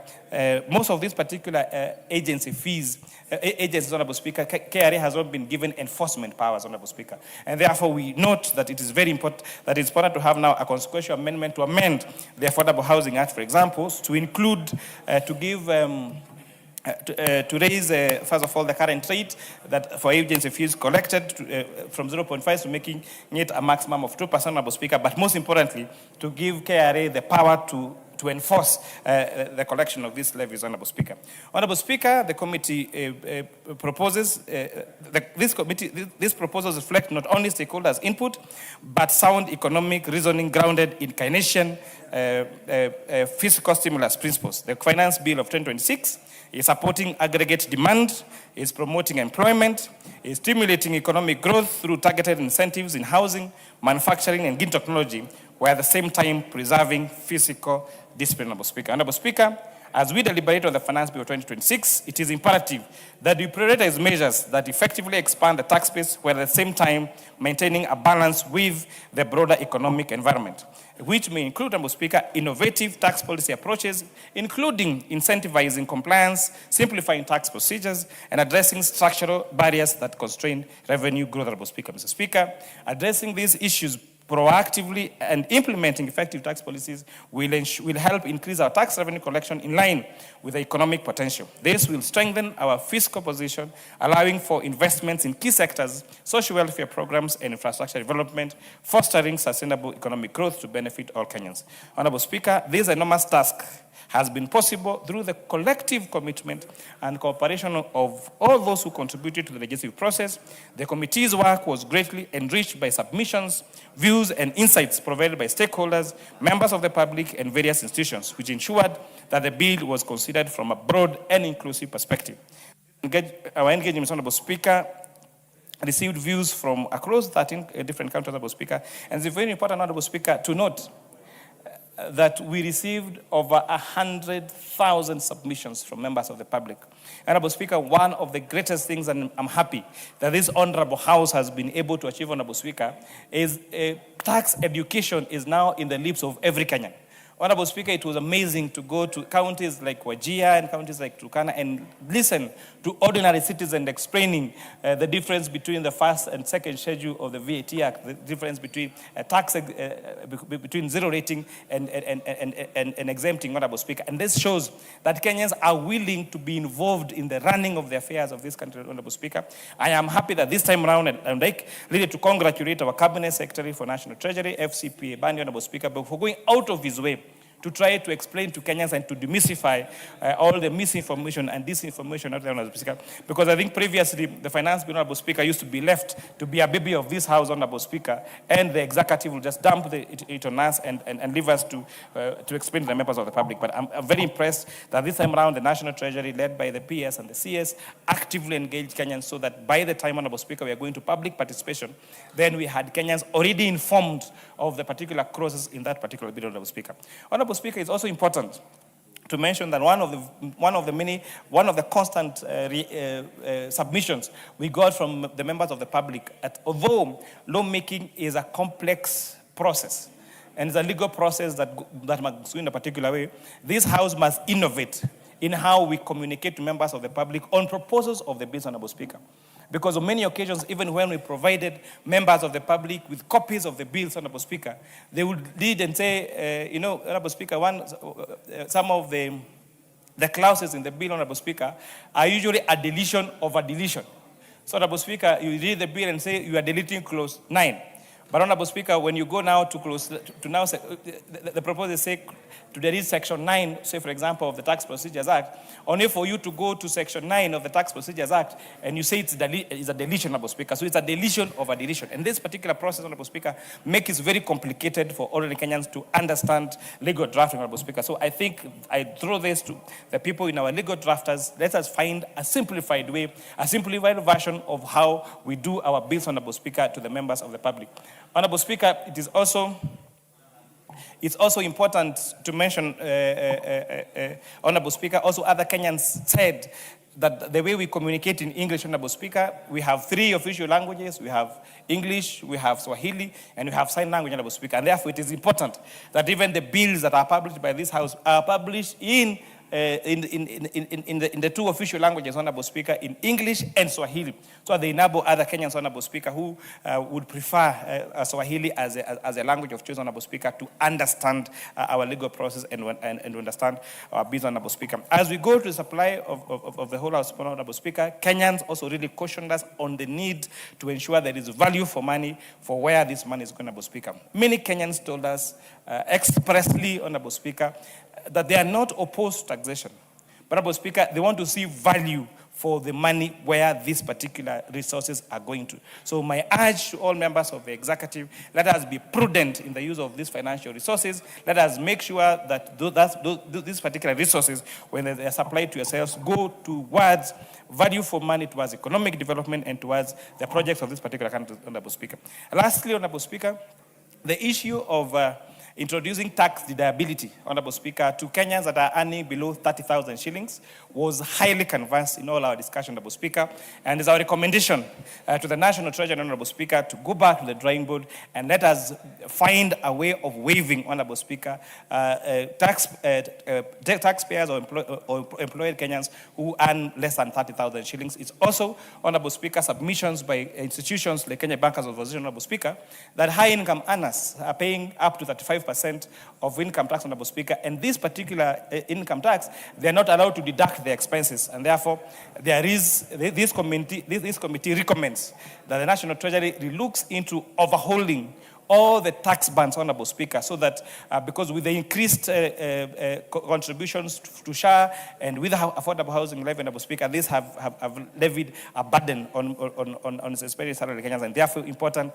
that we consider an overhaul of these tax bands, Honorable Speaker. We tried to do that in our report, Honorable Speaker, but realized the data that we need to analyze would be immense. So we ask National Treasury, because we have the tools to do that, let us analyze and do an overhaul on all overpay as you want bands, Honorable Speaker. With those many remarks, again, I want to thank the dedicated team of the members of the Finance and National Committee, Honorable Speaker, our staff that worked through weekends, through the night, Honorable Speaker. We were leaving even this time to come to this, to do this, our report. We left the hotel in the morning, Honorable Speaker, and I want to thank them for that dedication. Those many remarks, I beg to move, and I ask the Honorable CPA Julius Ruto, the MP for great member of KSS, to second. Thank you, Honorable Speaker.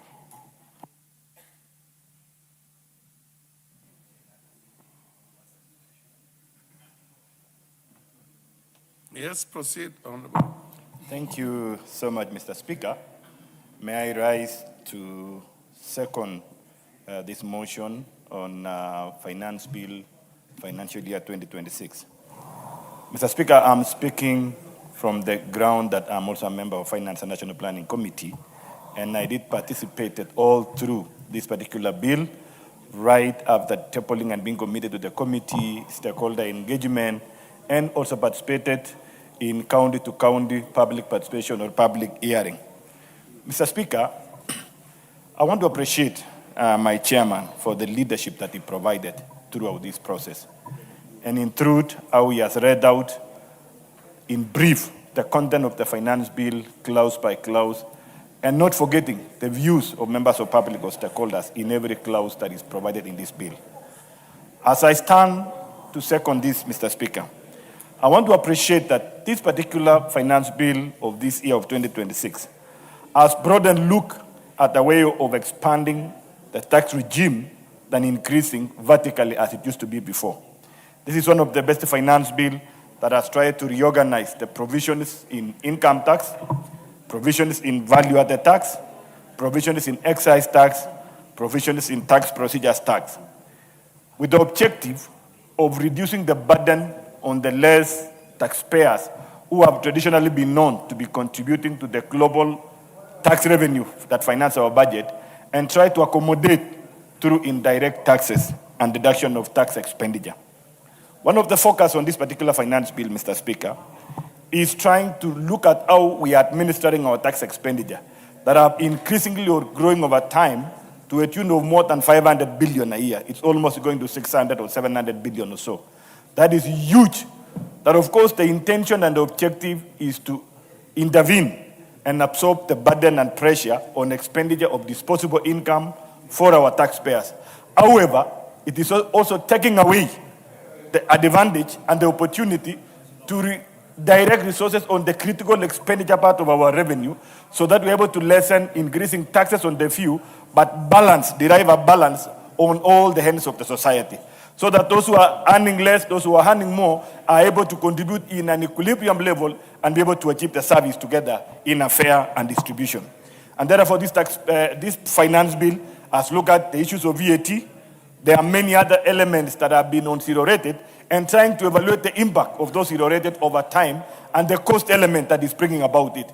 And therefore, this finance bill has sought to be able to address those issues and be able to enable the growing expenditure, because as we speak right now, the Committee of Supplies is coming in, and the total budget that is being read out is 4.8 trillion, showing there is an increase, and that also would require sufficient supply of resources to finance that budget. But as this increase in expenditure, which is driven much on demand beyond levels that are manageable, like the other day we see devolution, where county governments through Senate are intervening or requesting of increase on division of revenue. From 420 that had been recommended early, it has grown to 428 billion. This translates to a pressure in already a pressured expenditure of our fiscal framework. And therefore, it calls out on a balancing element or thought out on how to generate revenue to be able to meet that increasing expenditure. And for that purpose, the only way out is to look at on our tax. But I want to appreciate the framers of this financial year finance bill, on thinking out of absorbing Kenyans from the burden, especially on disposable income, on salary, on profits from the business, reducing that so that we are able to increase our buying power and focus so much on service delivery, increase in consumption, increase in investment, and growth of our economy. This is why this finance bill of this year, all of us, we should be able to support. Mr. Speaker, I will not end by not mentioning the few challenges that we went through. One of the biggest challenges that we were facing through when we were going public participation is the level of misinformation and disinformation that is perpetrated by a well-placed human beings or people of the society. Some of them are even leaders that are known of leaders of honor in this particular country. But they have been perpetrating misinformation and disinformation, dissuading the belief of Kenyans. And sometimes when you are going to public participation, people are very emotional against a very prudent document that is seeking to address the issues that they need. People saying that this finance bill seeks to increase taxes on land, seeks to change the ownership of land from freehold to leasehold. And the truth and factual is that there is no content, there is not even a single clause that was mentioning anything to do with lands. And therefore, when we went to the public and we were able to disseminate the information, giving them the documents, I remember in Kiambu, because I was heading one of the co-ord committee, in Kiambu, members of public were astonished and were asking us, then where is the source of this other information and papers that we've been discussing around here that is totally different from the papers that are being laid out here by our National Assembly? And that one tells you the cost and the price that we are going to pay with the misinformation and people who intentionally and deliberately try to dissuade the belief and the views of Kenyans just for the sake of them to pursue their own interest, to pursue their own quest. And I want to dare say this, as the Bible says, what does it gain?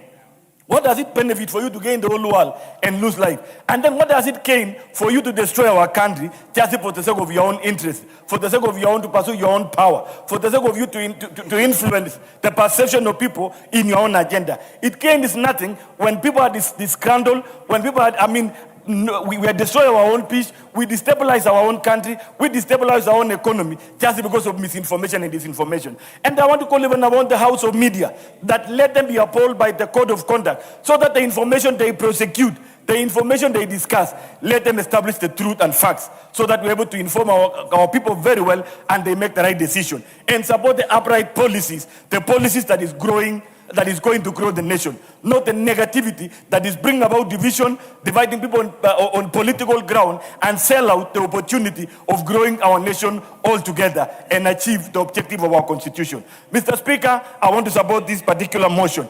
Again, to ask the executors of this particular budget, more so the devolution. I was in Ola. I led a team and I went to Ola public participation. And members of public were crying out that there is an animal abattoir, animal holding that has been promised over 10 years and county government has not implemented. Yet we are going to ask them to give us support to implement policies that are going to raise revenue and they don't realize the objective of that revenue. I want to call upon governors. Let them give services. And of course, we know for 7 counties have got different unique challenges. County in Taita Taveta, where I was, women are lamenting for water. They are lamenting for drugs in their facility. They will take all the public participation to explain the frustration they are going through. And these are services which were sought to be addressed through devolution. And then the question that brings about that is, where is the priority of county governments? In these resources that are being, we press Kenyans through finance bill, they will be distributed in our budget through division of revenue. We have grown from 420 to 428, and there is no service, replicating service that is compensating their sacrifice there. And Kenyans are good. Kenyans are saying we have no problem to pay tax. They even know that they need to pay tax for services. But how are they going to be squeezed when they don't see the replication of the same on those who are vested with power to deliver? Same with the ministers and our PSS. We want to call upon them. It is high time that we saw the value of what Kenyans are giving us. Kenyans are good. We've listened to them. We've gone around the country and collect their views. Lastly, these are issues that Kenyans are asking us, that are we coming to public participation and our contribution have gone into whale? I want to ask them, if you look at the chairman's report, submission by our chairman, has taken into consideration their concerns. Issues to do with taxes on funds, that it was unclear when and how is a fund will be taxed on activation. Every member was asking, if my family member sends me a phone from abroad, I'm going to buy a SIM card, insert it. At that point, it is triggered as activation.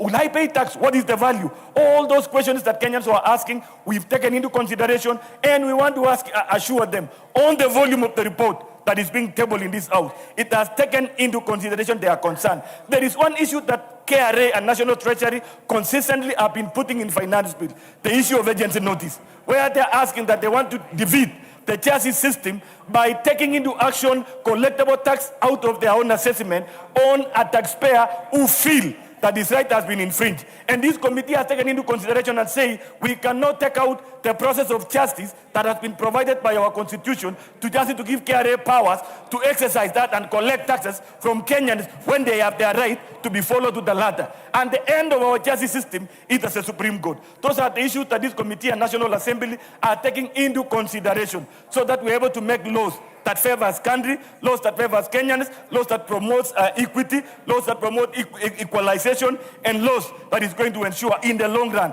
every Kenyan pays and we derive the value for our money. I support this particular motion. Thank you so much, Mr. Speaker. I said I second this motion. Thank you. Thank you. You beg to second.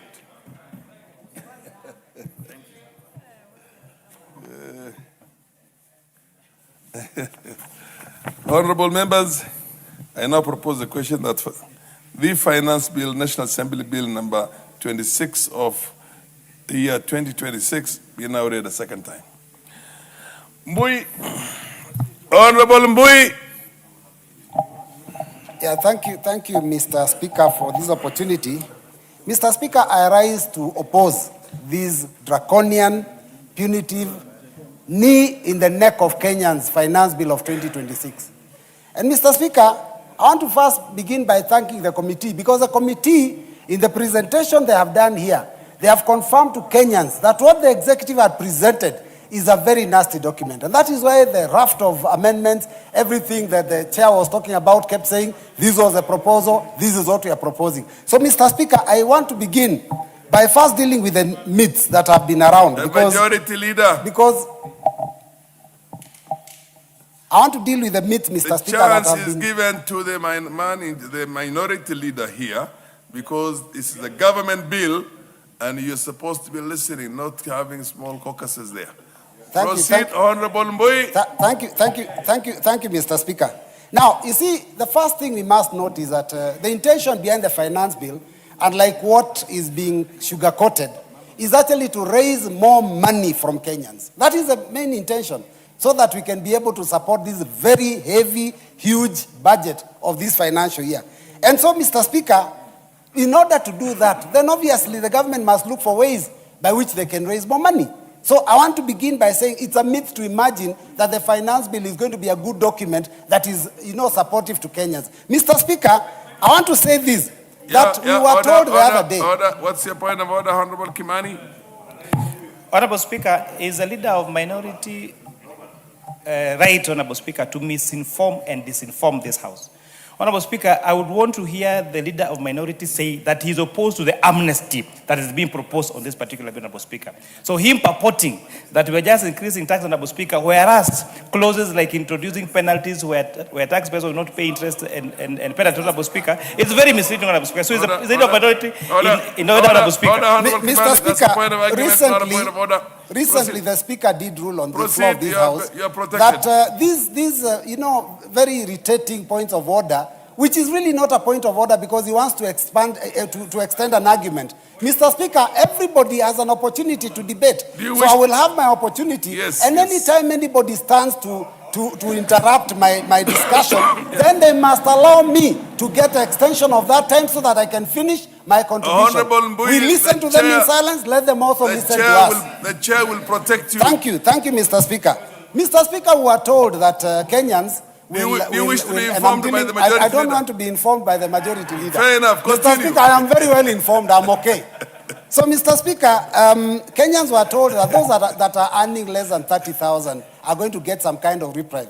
And obviously, Kenyans would expect that this being the bill that deals with taxation, that is where something of that nature would be done here. Mr. Speaker, it is nowhere near, and it is not even presented here. But, Mr. Speaker, it is also important to say, when you listen to the mover of this motion and you're saying that this bill is intending to widen the tax bracket, Mr. Speaker, what it means is that they are looking for opportunities and ways so that they can be able to tax more and find ways by which they can take money out of Kenyans' pockets. Now, Mr. Speaker, let's talk about the reality of what this bill is going to do.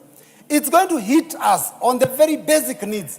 Abraham Maslow told us that there are 3 basic needs a human being has, and that is food, that is clothing, that is shelter.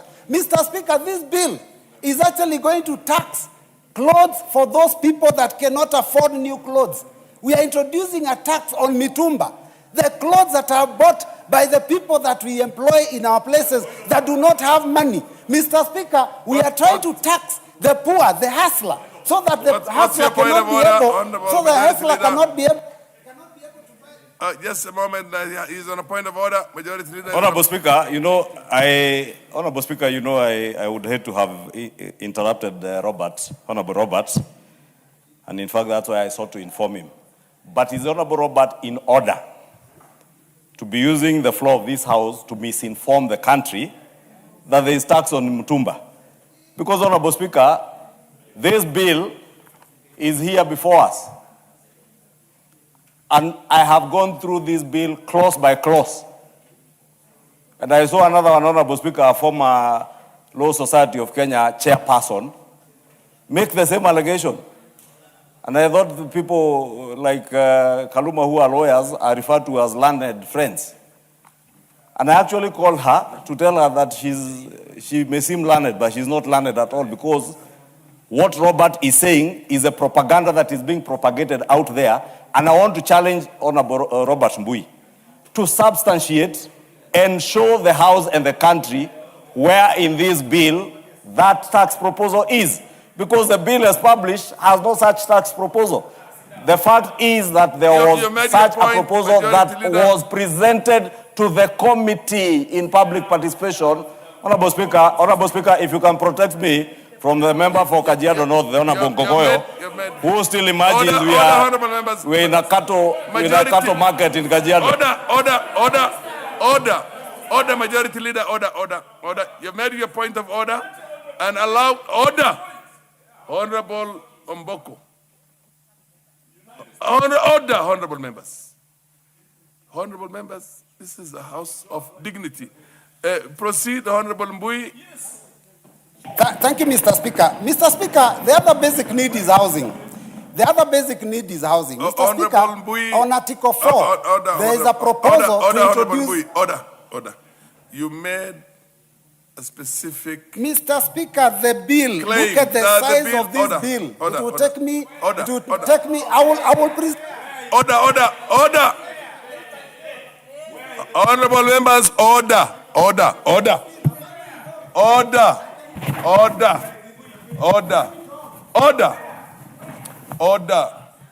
You are not supposed to engage an honorable member across the aisle. This is a house of dignity. Honorable Mbui, it is order. Honorable Mbui, the Hansard will bear out. You said that in this bill, Mitumba are taxed. He said that it is not true. Factually, you are misleading the House and the public at large. Could you proceed now and substantiate where and which clause is it that? Those are the basic rules of the House. Mr. Speaker, this is a huge bill. I mean, for me, I will have to go through these clause by clause so that I can find it. Mr. Speaker, allow me to proceed, and I will get you. I will get you the clause. Order. You want to inform Speaker, who? one of my members can inform the House. Do you wish to be informed? Yes. By who? Any of my members who has got it. Who is saying point of information there? Honorable Munyoro. Yeah? Honorable members, I want to draw your attention to Standing Order number 91. A member shall be responsible for the accuracy of any facts which the member alleges to be true and may be required to substantiate any such facts instantly. Order. Honorable members, The chair is order. Honorable Mbui, order. Honorable Mbui, you have Honorable Mbui. Are you on a point of information? Yes. And you wish to inform who? Honorable Bui. Yeah, but there's a matter that precedes that.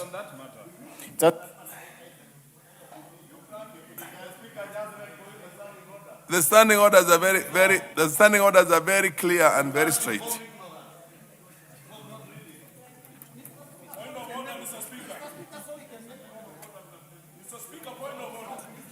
Point of order.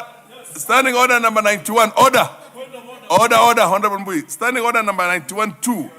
If a member If a member has sufficient reason to convince the speaker that the member is unable to substantiate the allegation instantly, the speaker shall require that such member substantiates the allegation not later than. Now, proceed now, but then if somebody who is on a point of information, Munyoro. Okay, No. What's your point of order? And there's a point of information that's been already, somebody's on a point of information, and the Honorable Mbui, do you wish to be informed? By the Honorable Member, is it Munyoro? Munyoro, proceed. Thank you. Thank you, Honorable Speaker. I think Mr. Mbui misspoke because he meant the tax that was to be introduced on new clothes. Because there was a proposal in that finance bill, and I want the majority leader to confirm that. Yeah. Order. Honorable Mbui, there's the order. Honorable Mbui, either you substantiate or you withdraw.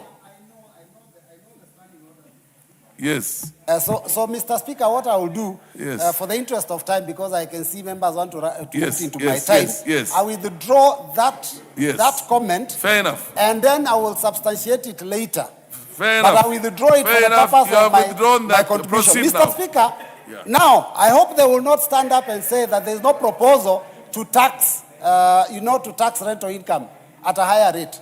In fact, the proposal here, Mr. Speaker, there is an introduction of a new tax that they are calling the non-resident rental income tax, which is going to be charged at a rate of 30%. Mr. Speaker, what that basically means is that if tenants have to be able to pay more, I mean, if the landlord has to pay more, obviously they pass off that increase to the members that are their residents. So, Mr. Speaker, that again is a punishment what is out to of Kenyans, order, Honorable because Majority Leader? I'll give you sufficient time. Honorable Speaker, again I rise on standing order 91 Yes. on responsibility for statement of fact. Honorable Speaker, the Honorable Mbui purports that there is a new tax on rental income. And Honorable Speaker, since clearly the Honorable Robert Mbui has not gone through this bill, let me help him. It is under clause 4 of the bill. And the bill, Honorable Speaker, I have given him an opportunity to raise on a point of order, and he claims that you are misleading. Allow order. Honorable Mboko. Order. His point of order. Your point. Order, honorable members. Honorable Mboko, when the chair is on his feet, you are supposed to freeze. You may order.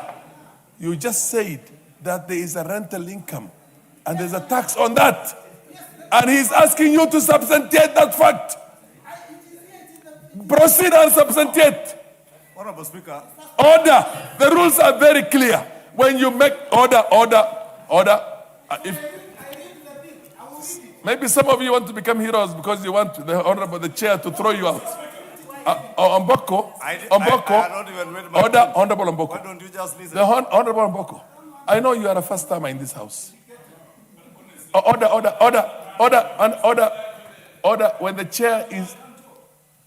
When the chair is on his feet, you freeze. Now what?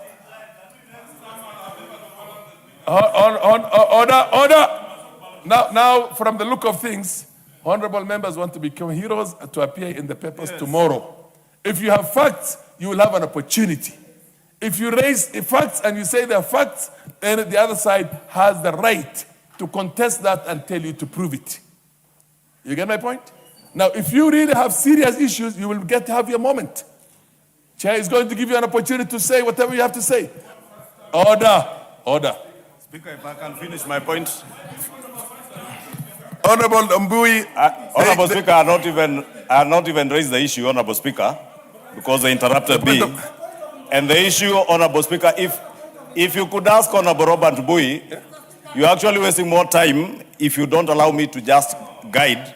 Because, Honorable Speaker, the standing orders speak on statements of facts.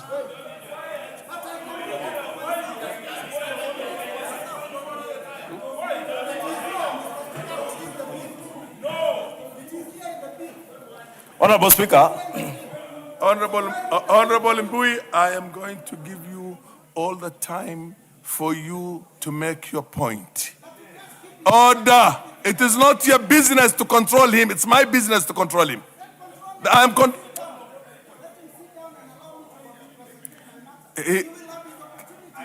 Order. Order. Now I can see people want to become heroes. You don't have any points, maybe. You don't have any substance to say here. You want me to throw you out. I'm not going to give you that pleasure. Can you give an... He rose on a point of order. Because, order. Why do you keep on making things that you cannot substantiate if you think is... Okay. What? Your point of order?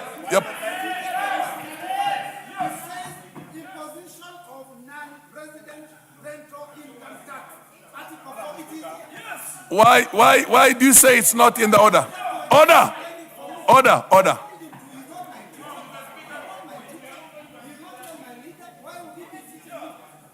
Yeah, what's your point of order? What's your point of order? Honorable Speaker, I was very clear. I rose on standing order number 91 on statement of fact. And not to interrupt my brother, Honorable Robert Mbui, or even to read for him. Because the Honorable Robert Mbui purported in his statement that the bill has a new tax on rental income. And that is why I said he must substantiate. Okay, because Honorable Speaker, if you allow me a point, what he said was that it was a new tax. But what is in the bill is no new tax. It is a tax for non-resident Kenyans, non-residents, that will not affect any Kenyan. It is a foreigner who owns a property in Nairobi who will have to pay tax for that property. Therefore, Honorable Speaker, the Honorable Robert Mbui is behaving like Kalonzo Musyoka, who told us that we are converting freehold land into leasehold land without reading the bill. Order, Majority Leader. Order, Majority Leader. Order. Now, Honorable Mbui, continue. Proceed. Ordinarily, Honorable Mbui, order. Thank you, Mr. Speaker, for the protection. Order.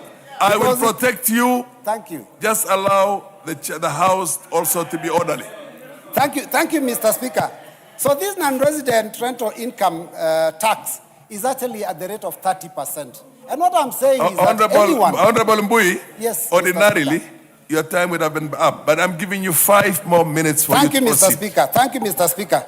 So ideally, and what my argument is that any time that you impose any taxation, any extra taxation on a landlord, the person that suffers is actually the person who is a tenant. So that is what I'm looking at, the possibility that these will be passed on to our citizens. Mr. Speaker, there is also taxation on digital platforms. Mr. Speaker, digital platforms, and they have not even been defined here, but digital platforms, Mr. Speaker, are those platforms where we trade with online. And we are talking here about things like Uber, we are talking about all those online platforms. All these are being taxed. Mr. Speaker, we are also proposing, there's a proposal here to tax what we are calling payment networks. And Mr. Speaker, here I see M-Pesa, Airtel Money, all of those falling into the tax bracket. And therefore, that means that transactions and you know that M-Pesa and Airtel Money are the banks of the hustlers, because some of them cannot be able to put money in actual banks. So that also is being taxed. Order, majority. Payment cards. And here we are talking about Visa and MasterCard, Mr. Speaker. They are also being, the service fee is also being taxed. Mr. Speaker, I want to move on to the issue of the tax procedures. And Mr. Speaker, I remember very well the current president, he told Kenyans that when he becomes president, he's going to try and make sure that the Kenya Revenue Authority becomes a Kenya Revenue Service. Mr. Speaker, now I can see Kenya Revenue Authority is going to become a Kenya Revenue Force. And Mr. Speaker, this is why I say that. Mr. Speaker, there is a proposal to allow the commissioner to use data driven from tax assessments, from third parties, to be able to determine how much tax one should pay. Mr. Speaker, even in the same industry, business concepts are different. Two people can have a hardware of the same size, but one of them is making profits and the other one is making losses. How can you decide that you're going to use data to determine how much someone owes? And Mr. Speaker, it is even scary because the previous system was like this, that if the taxman hits you with a tax bill, you can be able to negotiate, and if you are not happy, you can go to court. Mr. Speaker, the proposal that the executive has presented to this House is that you must pay before you go to court. And even as you are in court, your money will be tied. Even if it takes 10 years, your money will be tied. The commissioner is being given unfettered powers, Mr. Speaker.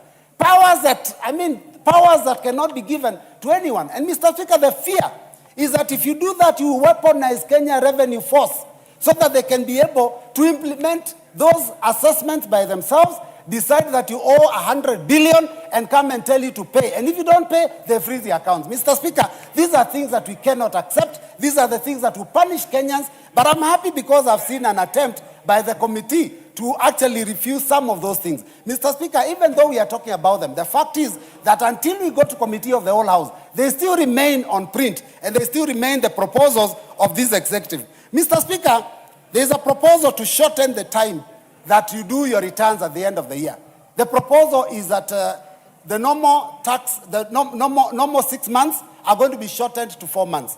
Mr. Speaker, basically what it means is that you are likely to have more people defaulting because they are unable to do their returns on time and therefore they get penalized. So, Mr. Speaker, this is another way of attempting to get money out of Kenyans through penalties. Mr. Speaker, the period given of 6 months was enough. Let it remain as it was. And worse still, there's a proposal that those who have nil returns have to do their returns within a month.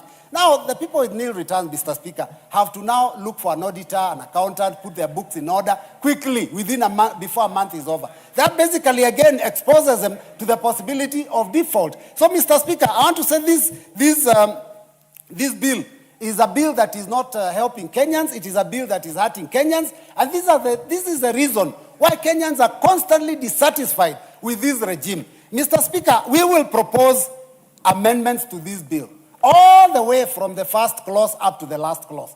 Because, Mr. Speaker, we will not say we reject the bill, but we will amend the bill and remove any increase of tax that is being imposed on Kenyans anywhere in this bill. Because their intention is to raise more than 100 billion more from Kenyans. Kenyans are suffering. I heard the CS of Interior say that the reason our children are rioting in schools is because maybe the teachers that are teaching them are also Gen Z and they do not understand maybe how to run these institutions. I want to tell him all teachers are professional and they are able to run their institutions. The stress the teachers have, the stress the parents have, the stress the children have is coming from such bills that are imposing a burden on parents, on children, and everybody in this country. I oppose, Mr. Speaker. The Honorable Majority, would you want to present you as now? Thank you, Honorable Speaker. Honorable Speaker, I rise to support this bill and begin by thanking the Finance and National Planning Committee first for the very extensive public participation that they carried out on this bill. And consequent to that public participation, Honorable Speaker, unlike what many people are made to believe some 2 years ago, that their views don't matter and don't count, today, those who listened to the mover of this bill, the Honorable Member for Molo, he has articulated very clearly the measures that the committee has proposed to the House. And it is good that Kenyans understand that the bill as published, we debate it, as Honorable Robert Mbui was saying, we debate what is published, informed by the views of the public following public participation, which then informs the amendments that my brother Robert Mbui is speaking to. And therefore, I want to assure Robert Mbui that indeed, just as you will be proposing amendments to the bill, the committee has already proposed amendments that are in the report that is tabled. Part of those amendments touch on the issues my brother has spoken to. That there was a proposal in the published bill to enable people to file returns, some in January, some in March, others in June, and that now has since been rationalized. And we have made it clear, if you read the report, that individuals will file their returns 4 months post the year end. And for individuals, that means anybody with a PIN number that starts with the letter A. If your PIN number starts with the letter A, you are considered to be an individual. Those that start with P are businesses, and they have up to the end of June, as usually happens, Honorable Speaker. And I hope that is clear. Two, Honorable Speaker, this bill, Honorable Robert Mbui puts it very well. Yes, the finance bill has an objective of raising revenue. But raising revenue does not necessarily mean additional taxes. And that is what is untrue. There are no additional taxes on rental income, Honorable Speaker, as I said, and I said it is under clause 4. Any Kenyan can get a copy of the bill and read. The proposal is not a new tax and does not affect Kenyan residents earning rental income. Rental income remains to be charged at the usual 7.5%. That was ongoing. Nothing changes. The only thing that is changing, they are non-residents, people, foreigners who are not living in this country. They do not have Kenyan PIN numbers. And they own properties. All these apartments you find in Kilimani, the Airbnbs in Westlands, wherever they are, even in Mlolongo and in Kikuyu. Those non-residents don't pay tax in our country, but they're earning rental income from Kenyans. It is those people who are being brought under the ambit of the rental income. And it's good to be clear and factual and truthful to the people of Kenya, because we may want to excite people out there by telling them untruths. And that is why I challenge those who are not telling us what is in the bill, what is contained in the bill. Honorable Speaker, on the question of deemed income, Honorable Speaker, for companies, indeed, I listened to the chair because I was seated in my office listening as the chair began to move. And he has said the proposal in the bill was to actually put into legislation or anchor into law what is currently being done. That when you do not declare dividends, it is deemed that about 60% of that should be taxable income. The chair of the committee has clearly said that they are proposing a deletion of that provision, and therefore, when they move the amendment, that will cease to be there, Honorable Speaker. Honorable Speaker, of course I can be informed by the Chair of Finance. Proceed, inform Honorable Kimani. He's behind you, just behind you. Oh no, he's back again. Thank you, Honorable Speaker. Honorable Speaker, I would like to inform my leader of majority party and inform this House that actually there is no any proposed change in rental income tax as it is in the bill or in our report.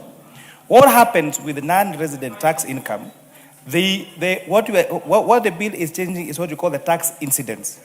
Because what is required of tenants is if your landlord is a non-resident, then you withhold that rental income and pay KRA.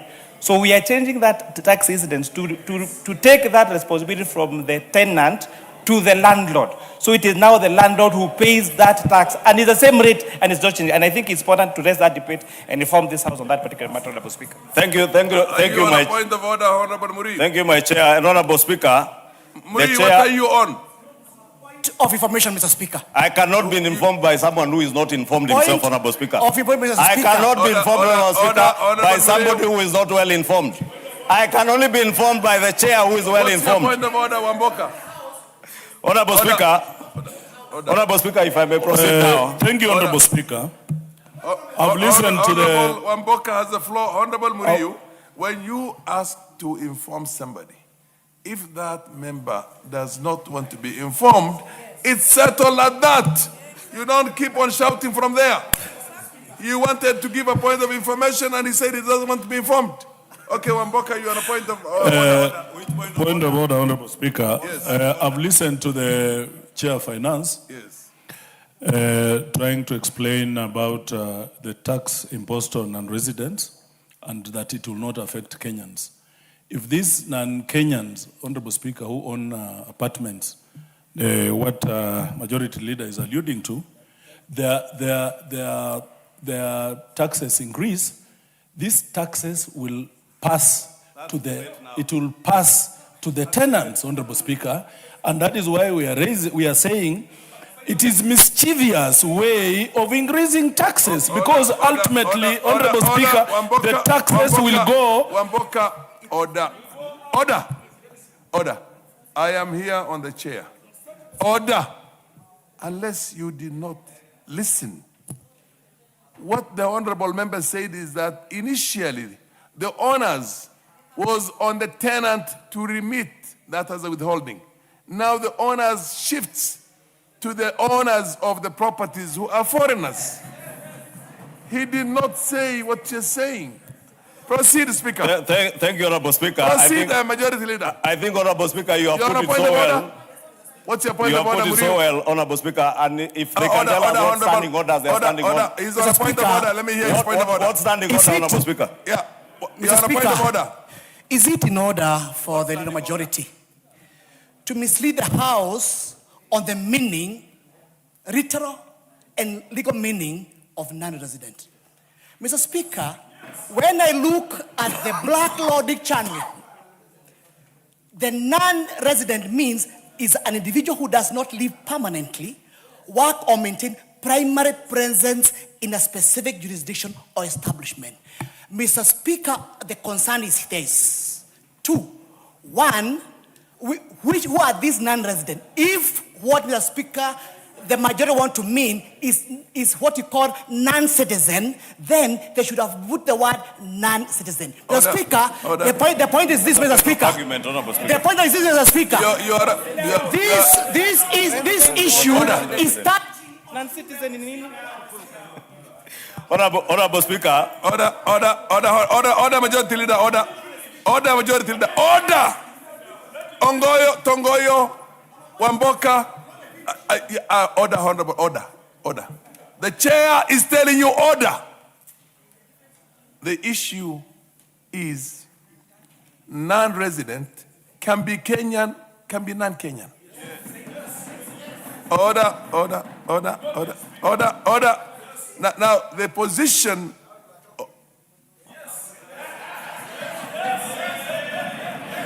Order can be Kenyan and non-Kenyan. But the catch is somebody not listed in the tax systems we have in here. A non-resident is somebody who is not paying taxes because he is not a resident here. Does not have a PIN. Order. I'm just trying to break down, and if I'm wrong, you tell me. So the idea, order. The idea, if I may get all the wisdom, is that whoever has access to rental income, whether citizen or no citizen, and is a non-resident, must have a PIN. Is that what it is? Because the onus will be on that person who resides outside the country to remit the taxes instead of the tenant doing the remission. In fact, Honorable Speaker, just to make it clearer, for non-residents, first in tax. Order. First, to begin with, in tax, there is only resident and non-resident. Yes. But the chair has even made it better, and you have clarified the same. that for non-residents, the onus of paying tax was for the tenant to withhold that tax and remit to KRA. What now KRA is doing, or what this finance bill is doing, first, there is no change in the rate of tax. There is no introduction of any new tax. It is only the burden of who pays. The burden is being shifted from the tenant to the landlord, yes, whether you are resident or non-resident.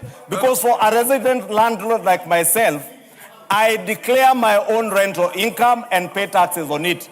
For a non-resident, you are required for the tenant to withhold and remit. And I think that, Honorable Speaker, is clear. If I can continue with my submission. Order, Majority Leader, order.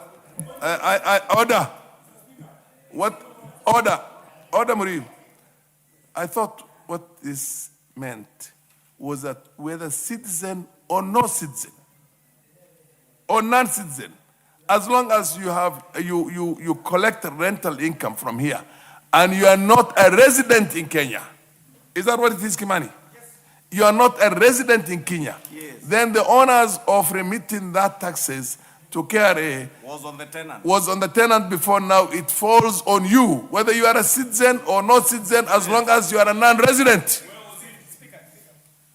Yes. You want to inform who? Yes. Okay. And where was it? You read. We are not again, Mr. Speaker. You're informing me. I'm informing the leader of majority. Yes. In any case, Honorable Speaker, what is this clause trying to cure? What it's trying to cure is that it was giving, as currently drafted in the Income Tax Act, if you are a tenant and your landlord is a non-resident, you are required to withhold rental income tax, as we know, you're supposed to withhold withholding tax and remit to KRA. Yes. So the complication is, how would you know as a tenant whether your landlord is a resident or a non-resident? And therefore, KRA will come and do an assessment on you and say you have failed to remit withholding tax to KRA on your landlord who is a non-resident. And now they will give you penalties and interest. So you are being punished and you do not know whether your landlord is a tenant or is a landlord or is a resident or a non-resident. By now changing that incidence now from the tenant to the landlord, we are saying, as a tenant, I don't care whether my landlord is a resident or a non-resident. The responsibility of their paying income tax is on the landlord, not on the tenant. And I hope that now that matter comes to rest. Okay, proceed now. Honorable Speaker, let me thank the chair because he has effectively explained and effectively deconstructed the propaganda, the lies, and the innuendos that were being peddled around this issue of rental income tax.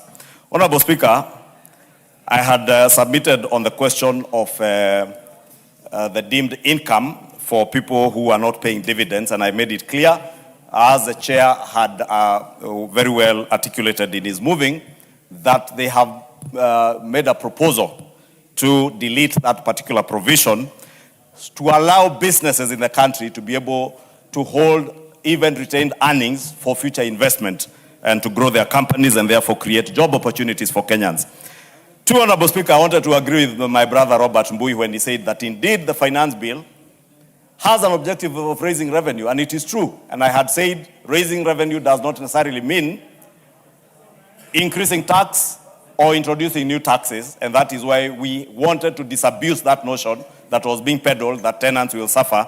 Well, what the bill is doing is saving tenants from the punishment of being penalized for not collecting withholding tax for people who are not resident in Kenya.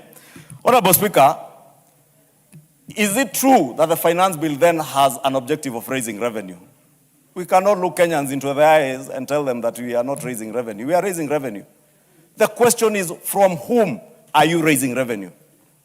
The Finance Committee, in their tax VAT exemptions, have proposed to do away with a bit of the proposals that were there in the bill, touching on inputs on raw materials for animal feeds, touching on our sugar sector transport costs, and that is being deleted by the committee. If you listened, and it's good always to read the committee's report, that is why it was tabled before we began this debate, Honorable Speaker.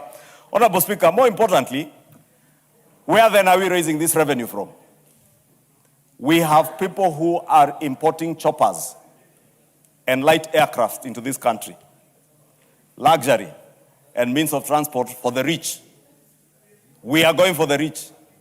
Those who are bringing in choppers, those who are bringing in private jets and light aircraft will have to pay for them. They have been bringing choppers, light aircrafts without paying duty, without paying VAT. We are now going for them. They will pay VAT. Therefore, those who want to know where money is coming from, that is such one area where, yes, Honorable Speaker, those of us who are bringing in choppers. Honorable Speaker, if you can protect me and you need to add me time because my time was taken away. Order, honorable members, order. You know, Honorable Speaker. Order. Proceed. Honorable Speaker, you know, I have said it before, I have no quarrel with importing choppers or light aircraft.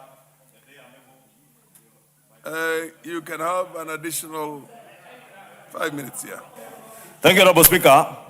And therefore, Honorable Speaker, where else are we raising money from? And I want to look at Honorable Robert Mbui in the eye as I say this. Robert Mbui, the people of Kathiani, the young people in Kikuyu, the young people in this country, and in fact, not just young people, parents have suffered from betting. People are betting and betting away their school fees, betting away their money for medication. We are going for those who are betting. Honorable Speaker, this is where this money is coming from.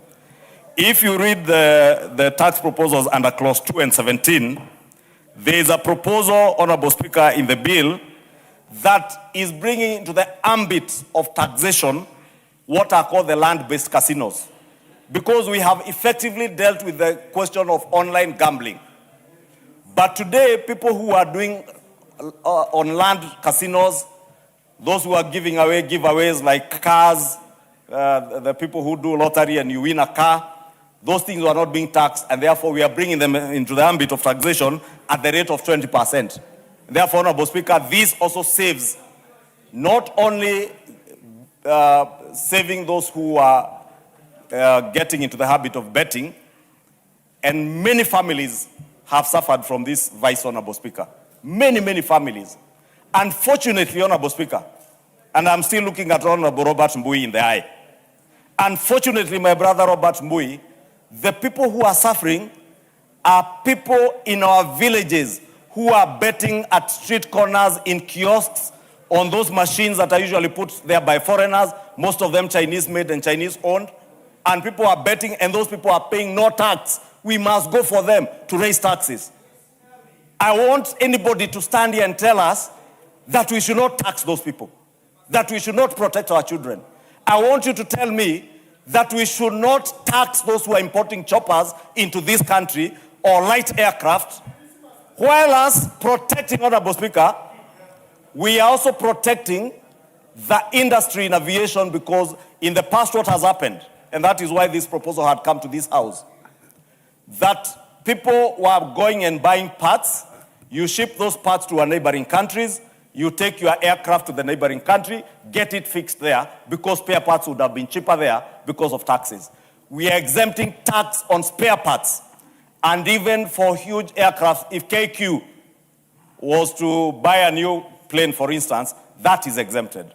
If Lufthansa or British Airways want to repair their Boeing or their Airbus here, their parts also are exempted. That is how this bill, Honorable Speaker, is dealing with that question. Honorable Speaker, this bill also speaks to a question of an uncertainty that was there around gratuity. And I know myself, the Honorable Robert Mbui, and others here, we have staff in our offices who are paid gratuity. I know some of you may have retired some of your staff after 2 or 3 years, and those staff don't benefit from gratuity. The bill is making it clear that so long as you have worked for 3 years, you will benefit from your gratuity, Honorable Speaker. That is putting money back into the pockets of our people, Honorable Speaker. Honorable Speaker, as I finish, the amendments to the VAT Act, Honorable Speaker, I said many of them may have touched on issues as proposed in the bill that touch on farmers, on pharmaceuticals, Honorable Speaker, and on other raw materials, and the committee in their proposal has proposed to delete all those, and therefore they will be deleted in line with the wishes of the people of Kenya during public participation. Finally, Honorable Speaker, there's a question that was raised, and I know Honorable Kaluma and the chair have divergent views on this one. Honorable Robert Mbui spoke to it. At what point, if you assess me as KRA, and I go to the tax tribunal, at what point will I be forced to pay before I appeal? Honorable Speaker, the proposal that is there that the committee has proposed to delete. The proposal was that when you go to the tribunal, you pay your tax 100%. The committee has proposed to delete that. But I beg to disagree. Because what has been happening, Honorable Speaker, very huge taxpayers get assessed probably 100 million shillings. Additional 1 minute. Honorable Speaker, you can inform the House you're adding what from the disruptions. Honorable Speaker, I was saying when you assess your 100 million shillings, you have the right to go to a tribunal.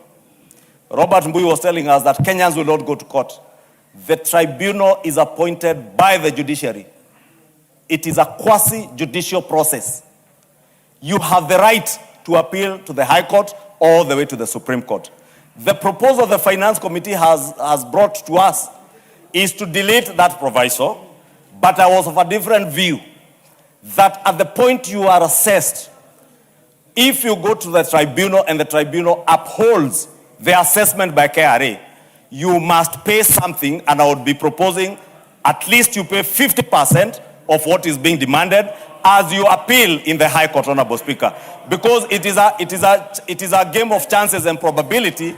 The case in the High Court and all the way to the Supreme Court could end either way. Because what has been happening, Honorable Speaker, is people are using the judicial process, whereas many poor Kenyans and young Kenyans are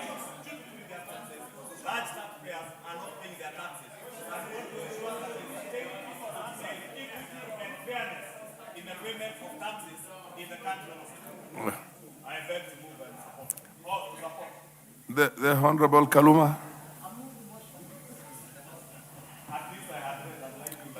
They will be. I thank you. Order.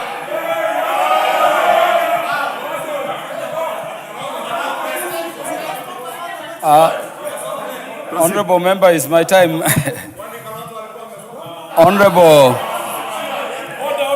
Honorable Speaker. What's your point of order? Wamboka. Yeah, Wamboka is on a point of order.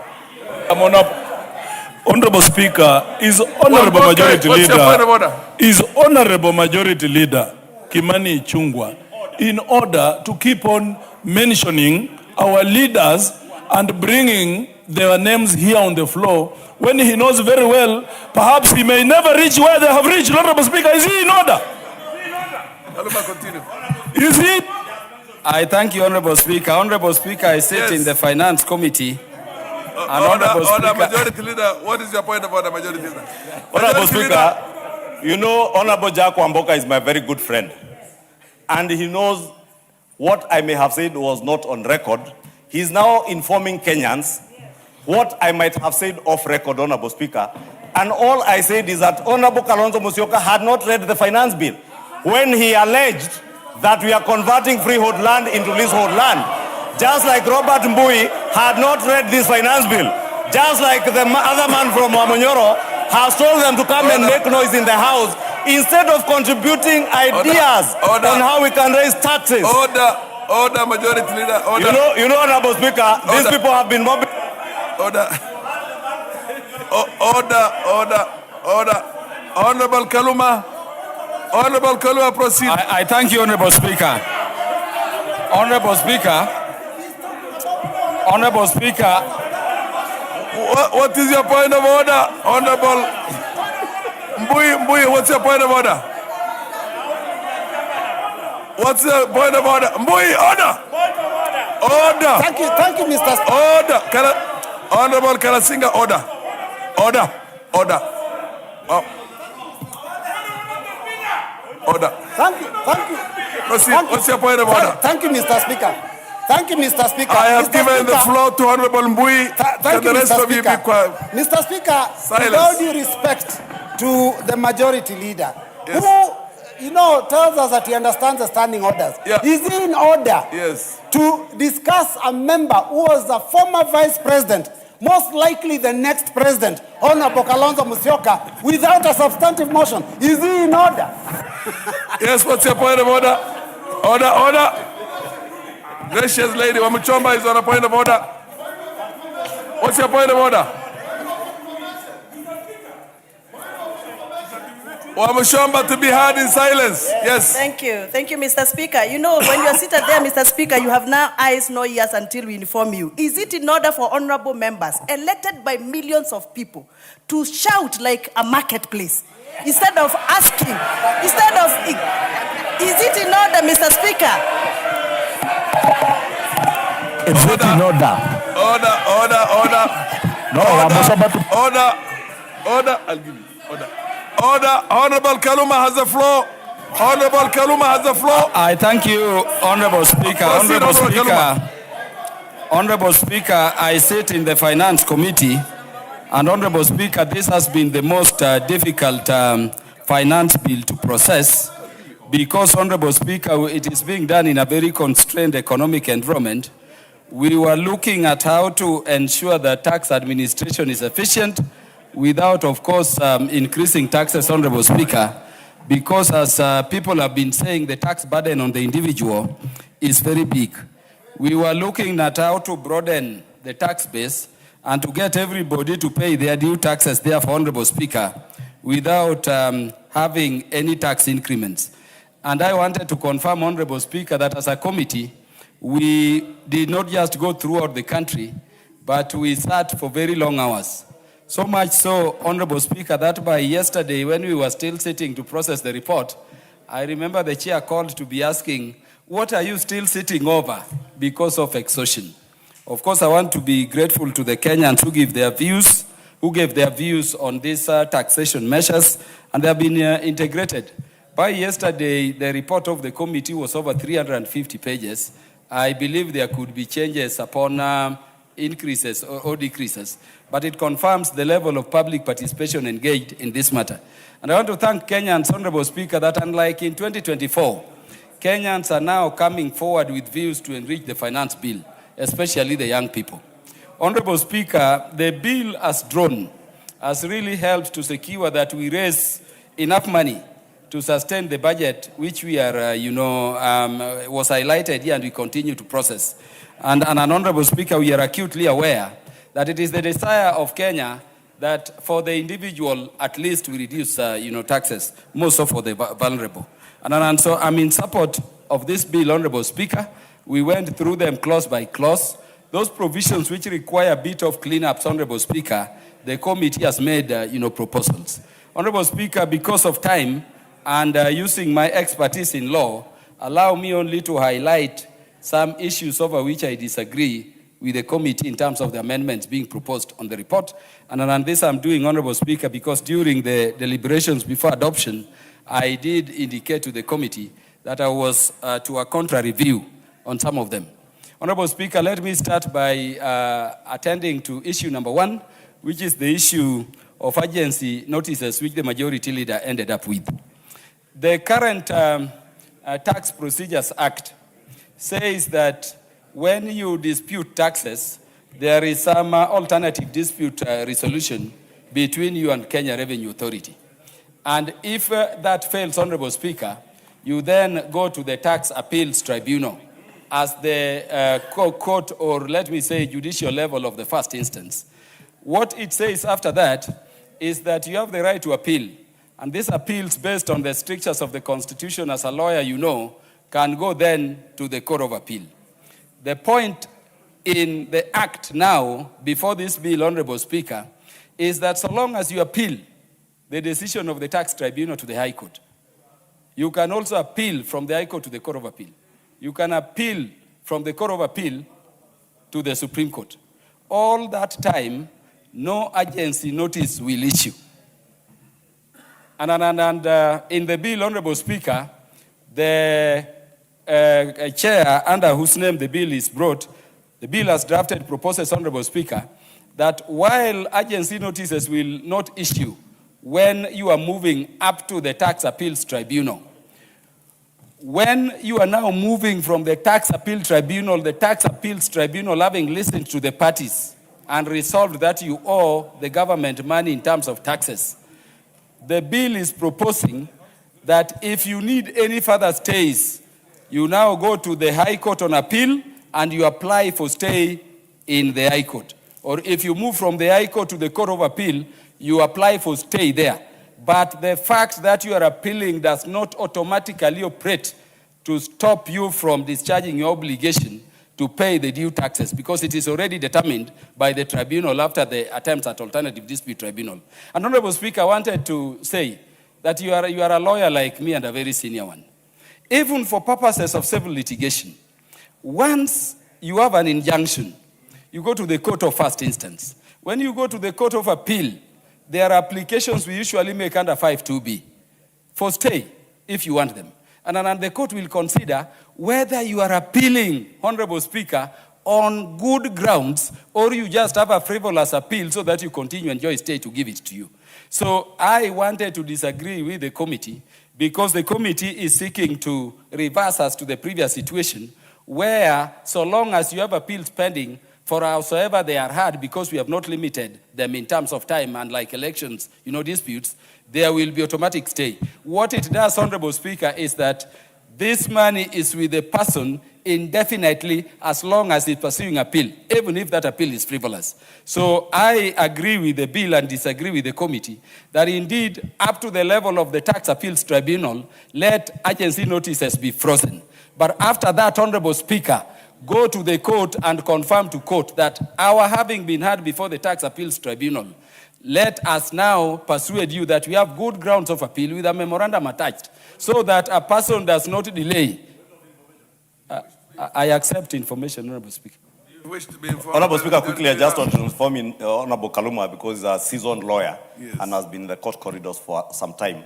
In actual fact, what taxpayers have been doing is going to court and you freeze the process, and therefore KRA never collects their taxes, and that's the point I was making when I was finishing, that whereas me and you and all other hardworking Kenyans are paying their taxes, very big business people who are able to manipulate the court process are not paying their taxes. And that is how this finance bill is raising taxes, by ensuring that there is fairness and certainty as to who and who will pay taxes.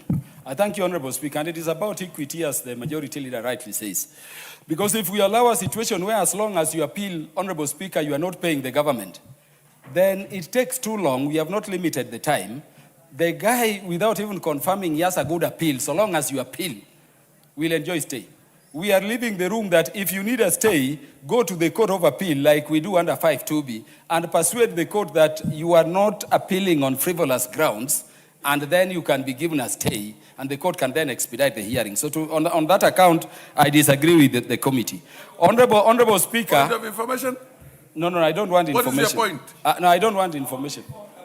He doesn't want to be informed. I don't want to be informed, so that I save on time, Honorable Speaker, and so that as many of us as possible speak.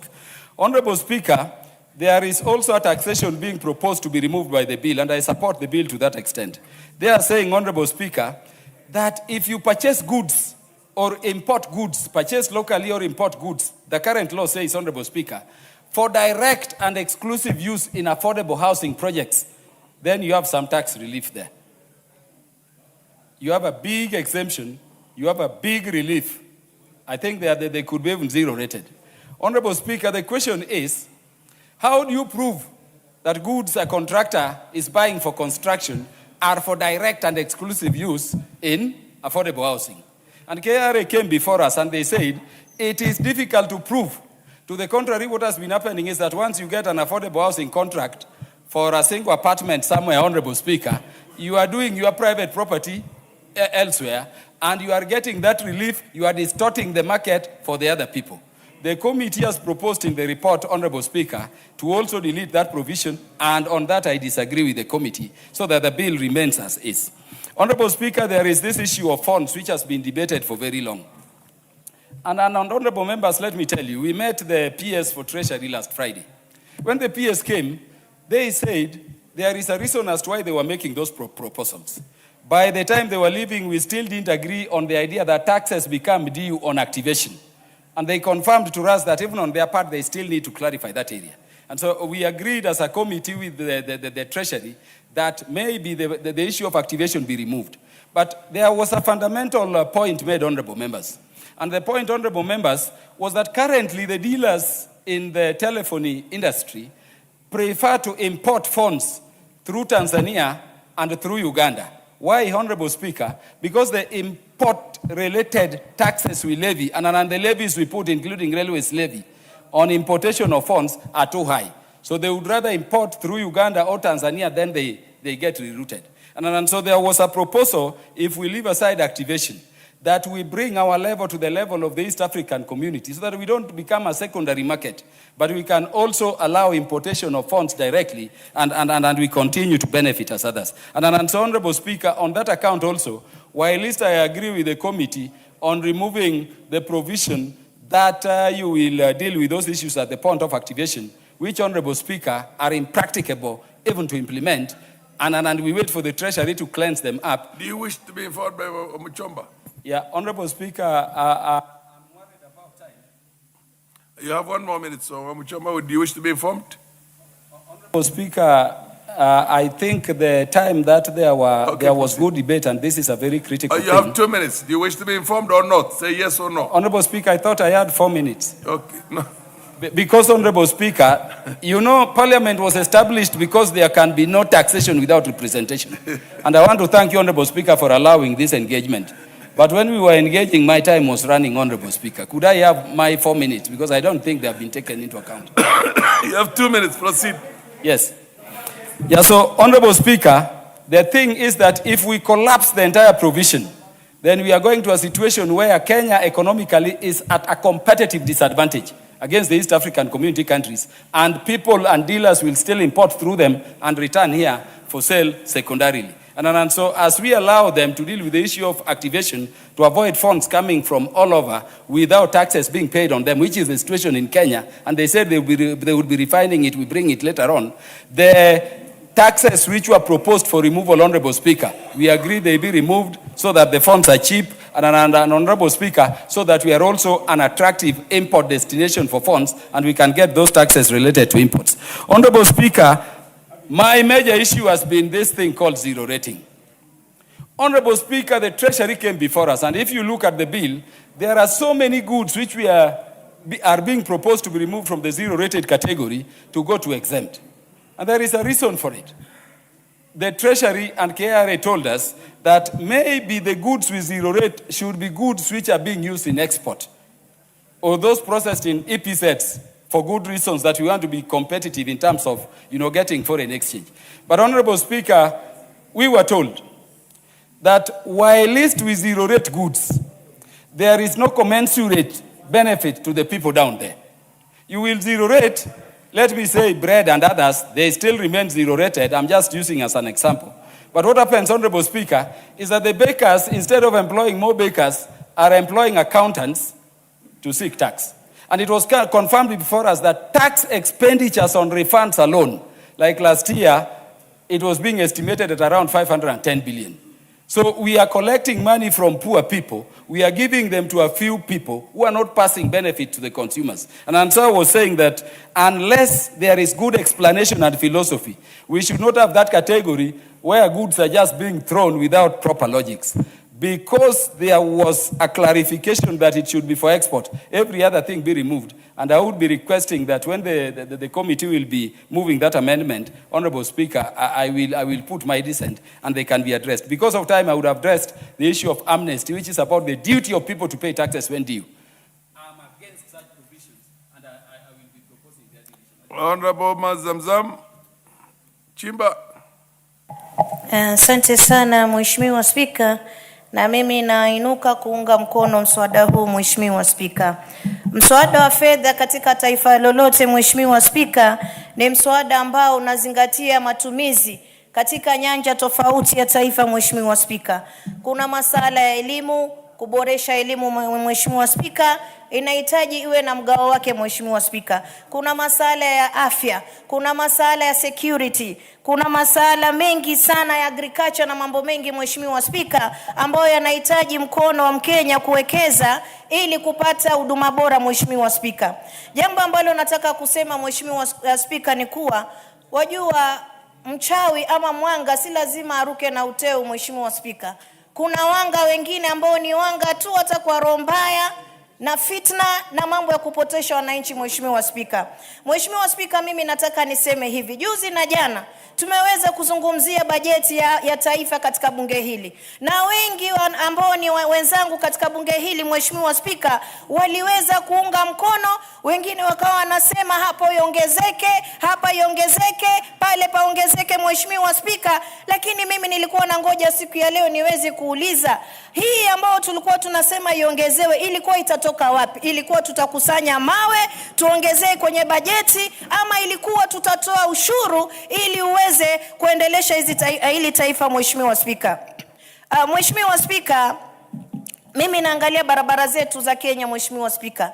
Pengine jambo la msingi ambalo wenzetu wangeweza kutuambia, kujenga barabara si makosa, lakini ile barabara unaijenga katika hali gani? Je, inawekwa tu ni blanketi si ambayo imekaa vizuri? Hiyo ndo tutasema hiyo ni corruption Mheshimiwa Spika. Tuangalie hospitali, huduma ya hospitali, madawa yapatikane kwa wagonjwa kwa sababu wametoa ushuru kuweza kulipia yale madawa. Lakini ikiwa kule counties tunapata kuwa wagonjwa wanakosa madawa, hilo ndo swali ambalo upinzani wanafaa kuuliza, wala si kupinga mswada Mheshimiwa Spika. Huduma bora ndio kitu ambacho cha kusisitiza, lakini kulipa ushuru ni haki ya Mkenya yoyote yule kulipa ushuru ili aweze kupata huduma bora Mheshimiwa Spika. Mheshimiwa Spika, juzi na jana mimi nimetoka Singapore, nikaangalia Singapore affordable housing wanavyoendeleza Mheshimiwa Spika. Mimi nimefurahi na nikasema ikiwa ule mfumo tungeweza kuuchukua katika taifa hili Mheshimiwa Spika, ingekuwa kila Mkenya leo ana nyumba yake, anamiliki nyumba yake, anatoka katika nyumba yake. Lakini kwa masikitiko Mheshimiwa Spika, katika taifa letu la Kenya tumeweka siasa mbele, mambo ya kimsingi pia mambo mazuri watu tunayapinga Mheshimiwa Spika. Nimetoka kule nimeangalia wana mfumo mzuri Mheshimiwa Spika. Kila kijana ambaye ametimia miaka 18 na ameanza kazi Mheshimiwa Spika, katika kanuni za kule ambao tulipata uhuru pamoja na wao Mheshimiwa Spika, wamewekeza kuwa 20% inaenda katika mfumo wa pension, mfumo wa affordable housing na mfumo wa afya. Lakini Mheshimiwa Spika, hao wakikatwa inakuwa ni kama wamepata mahala pa kukaa na wananchi wote wanakaa bila kupata matatizo ya kuweza kulipa rent Mheshimiwa Spika. Katika Singapore wale ambao wanalipa rent Mheshimiwa Spika ni wananchi ambao wametoka nje kuja kufanya kazi. Na ni jambo ambalo mimi naona Mheshimiwa Rais alikuwa anatamani liweze kutendeka katika taifa hili Mheshimiwa Spika, lakini siasa zetu mimi ningeomba kwa yale mambo ambayo ni ya msingi, mambo ambayo ni ya kusaidia mwananchi, tuweke siasa zetu kando, tuangalie mambo ambayo tunaweza kujenga nayo taifa Mheshimiwa Spika.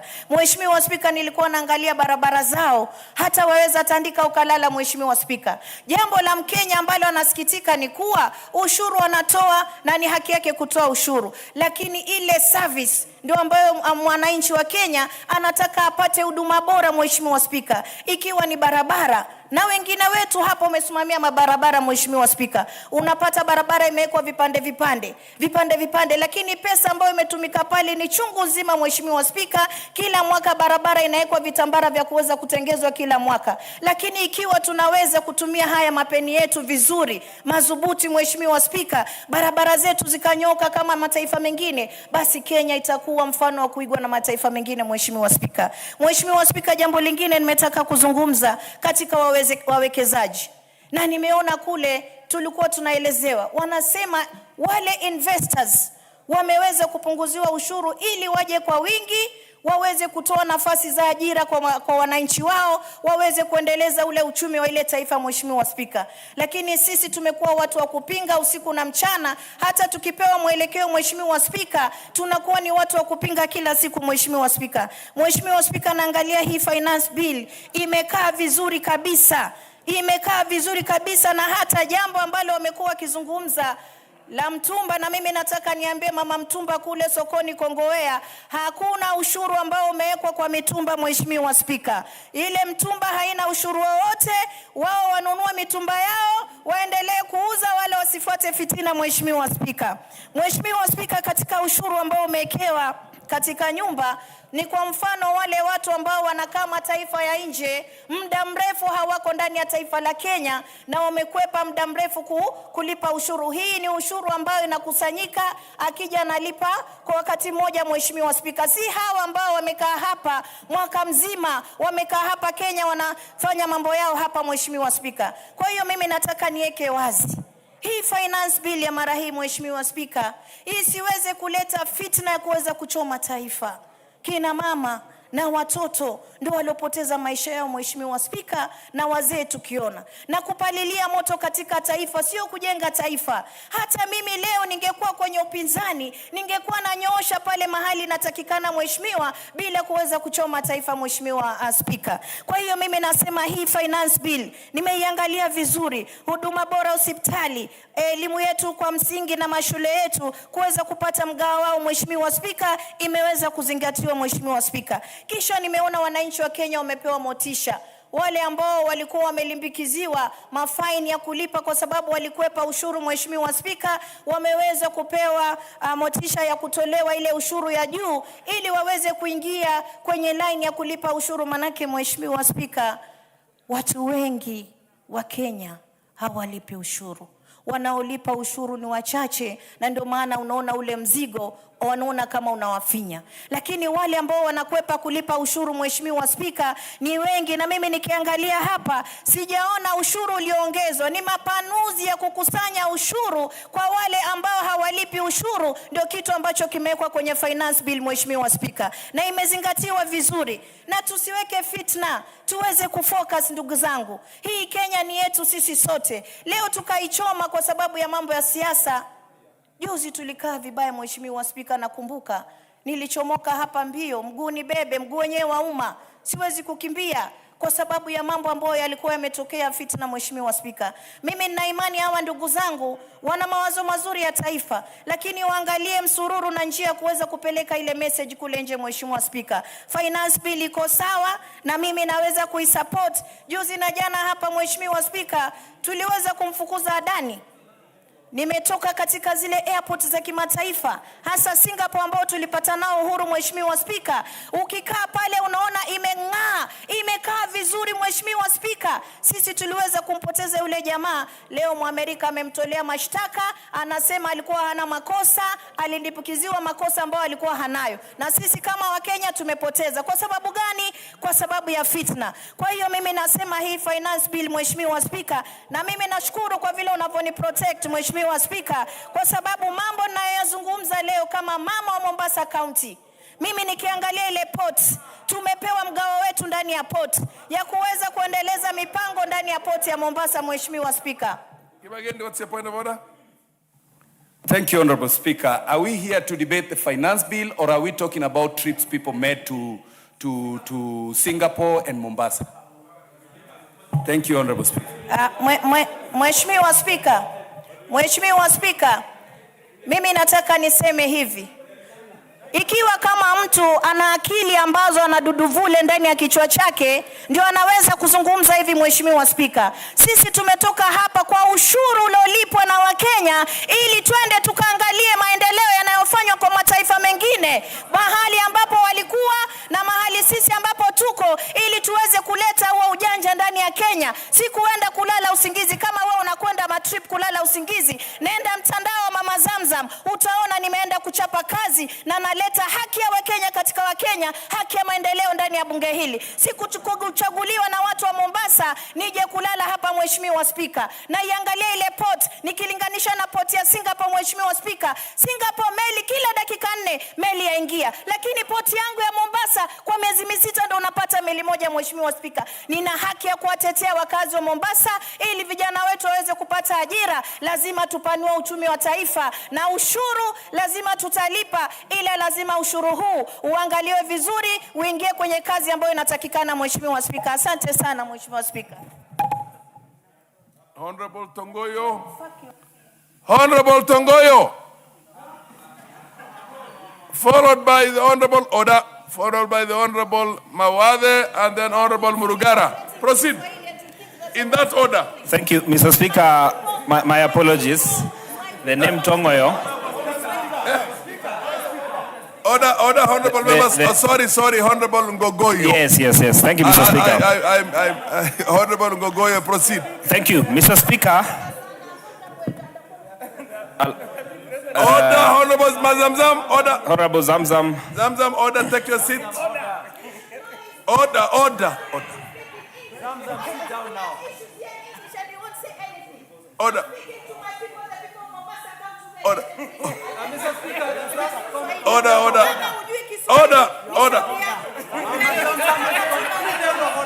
Order, honorable members. Allow honorable order. Yeah, what's your point of order, honorable majority leader? Kimani Chunga. Honorable Speaker. Yes. You know, our standing orders are very clear that we allow 2 languages in this house. Swahili as our national language and also English. And it is up to the member to choose what language to speak. The only thing we are not allowed to do by our standing orders is to mix the 2 languages. Therefore, the Honorable Ngogoyo is out of order. Honorable Speaker, I wanted to ask that you find Honorable Speaker, I wanted to ask that you protect the Honorable member for Mombasa County, the Honorable Zamzam. Order. The chair is going to protect every member of parliament here. The Honorable Ngogoyo now has the floor. Thank you, Honorable Speaker. Thank you, Mr. Speaker. For protecting the member for Mombasa from those who are heckling here. Because Wamenyo told them to come and heckle instead of contributing ideas. Thank you, Mr. Speaker. Can they at least read the bill? Order, honorable members. I have given the Honorable Mazamzam, you have my total protection. Oh, no, order. Thank you, Mr. Speaker. Mr. Speaker, I want Honorable to request... Ngogoyo, Honorable Mawade, and then Honorable Murugara. Proceed in that order. Thank you, Mr. Speaker. I first of all rise to oppose the finance bill as it has been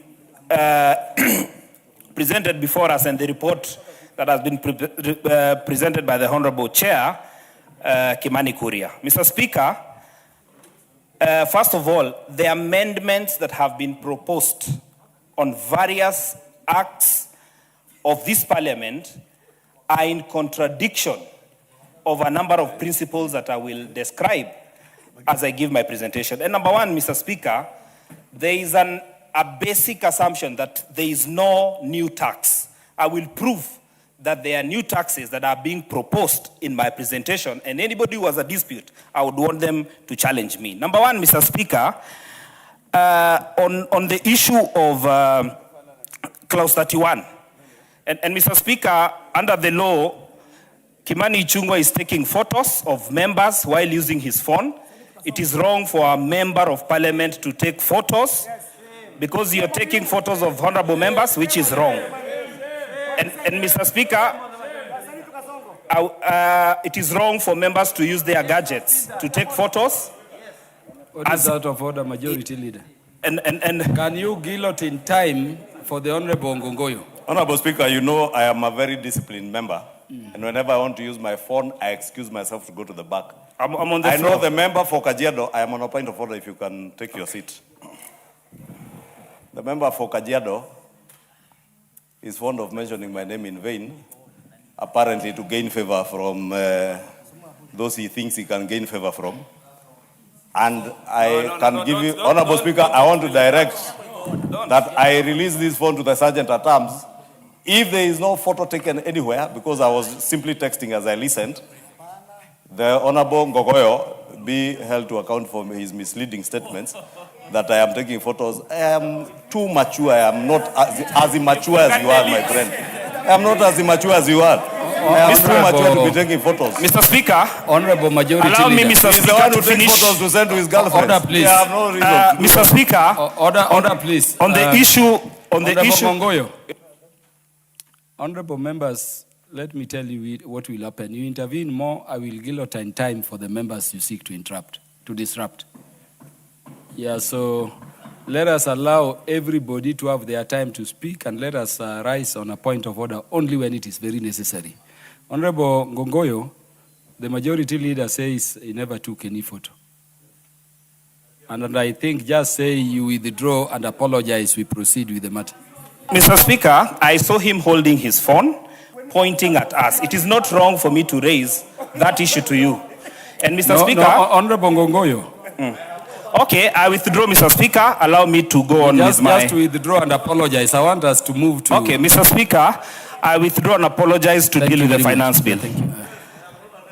Mr. Speaker, on clause 31, the proposal by the executive is that they want to move items from 0 rating to exempting. What that means, Mr. Speaker, when you're supplying motorcycles on tariff heading to 8711, the supply of electric bicycles, the supply of solar, the supply of lithium, once they go to exempt, it means the cost will have to shift to the consumers.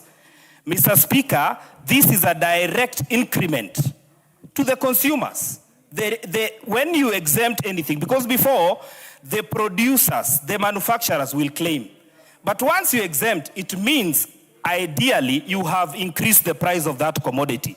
Mr. Speaker, you have passed the cost to the consumer. That is number one. Number two, Mr. Speaker, the issue of VAT on digital platforms and financial services. The proposal, Mr. Speaker, is that you want to add VAT. Mr. Speaker, once you add VAT on services on digital platforms, directly, that will be a cost on Kenyans. Mr. Speaker, you cannot say you are not increasing taxes when you are bringing such kind of proposals.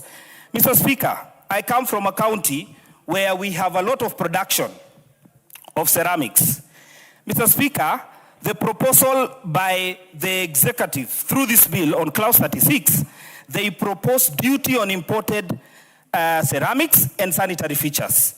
They even go ahead to propose that the tariff heading from 6910 from 5% or 50% per kilo to excisable value. Mr. Speaker, this is direct conflict of interest.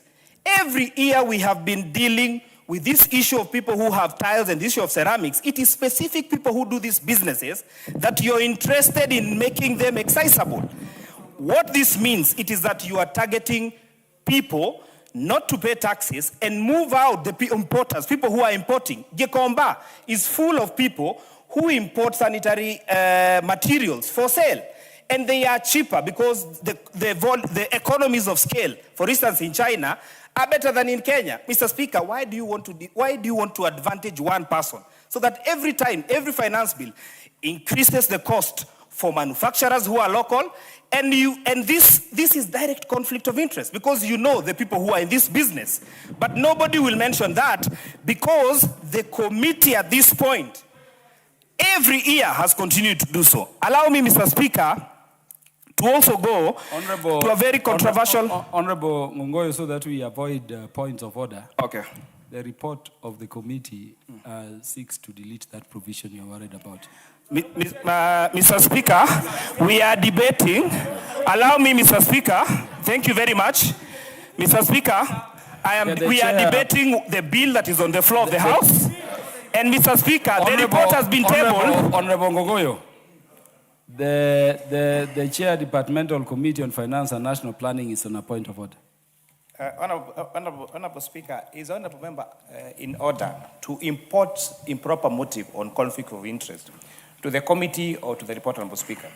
The items that the honorable member is purporting to read, he should actually declare if he is conflicted on the matter, because the matters that are contained in this bill, it's not just only the ceramics, it's just only tiles. There are so many other variety of products that are being recommended to be excised, Honorable Speaker. And this, Honorable Speaker, is so that we incentivize also local manufacturing, and we make sure we create our own jobs here, rather than exporting those jobs to Kenya, Honorable Speaker. So I would want him to substantiate who is conflicted, Honorable Speaker, and if he does not say who is conflicted, then he should withdraw that statement, Honorable Speaker. Mr. Speaker, 2 companies in Kajiado have closed down.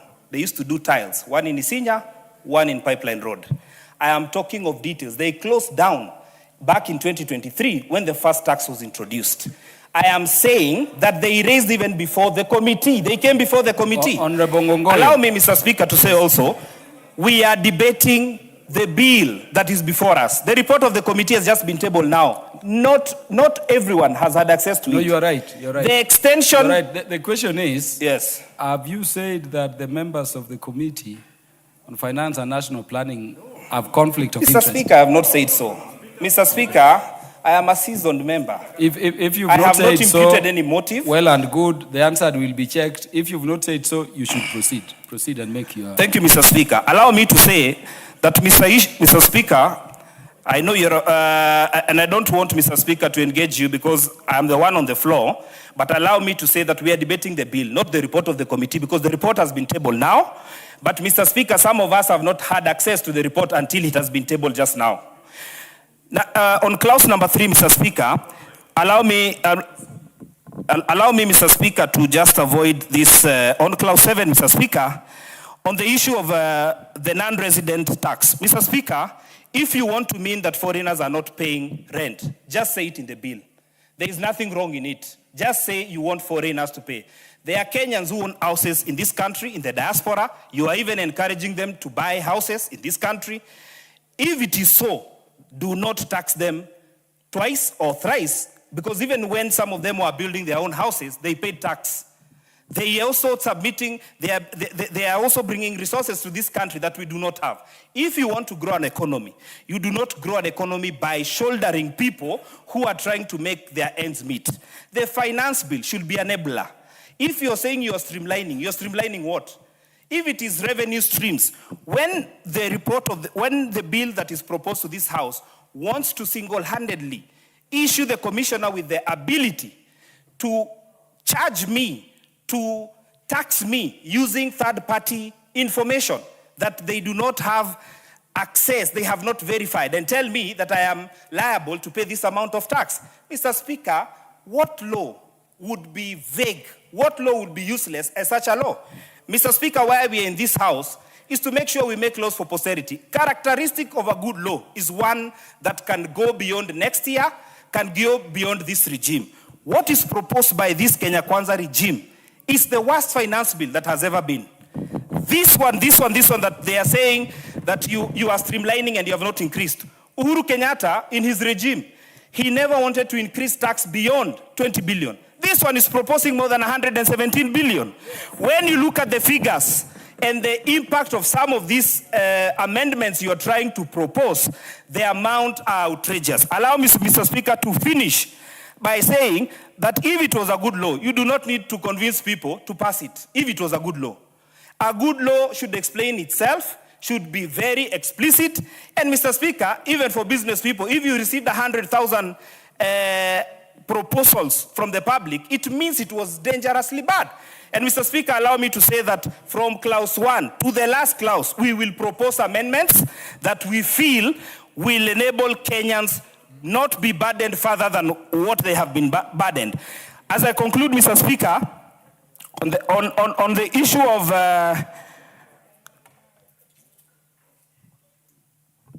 Mr. Speaker, on the issue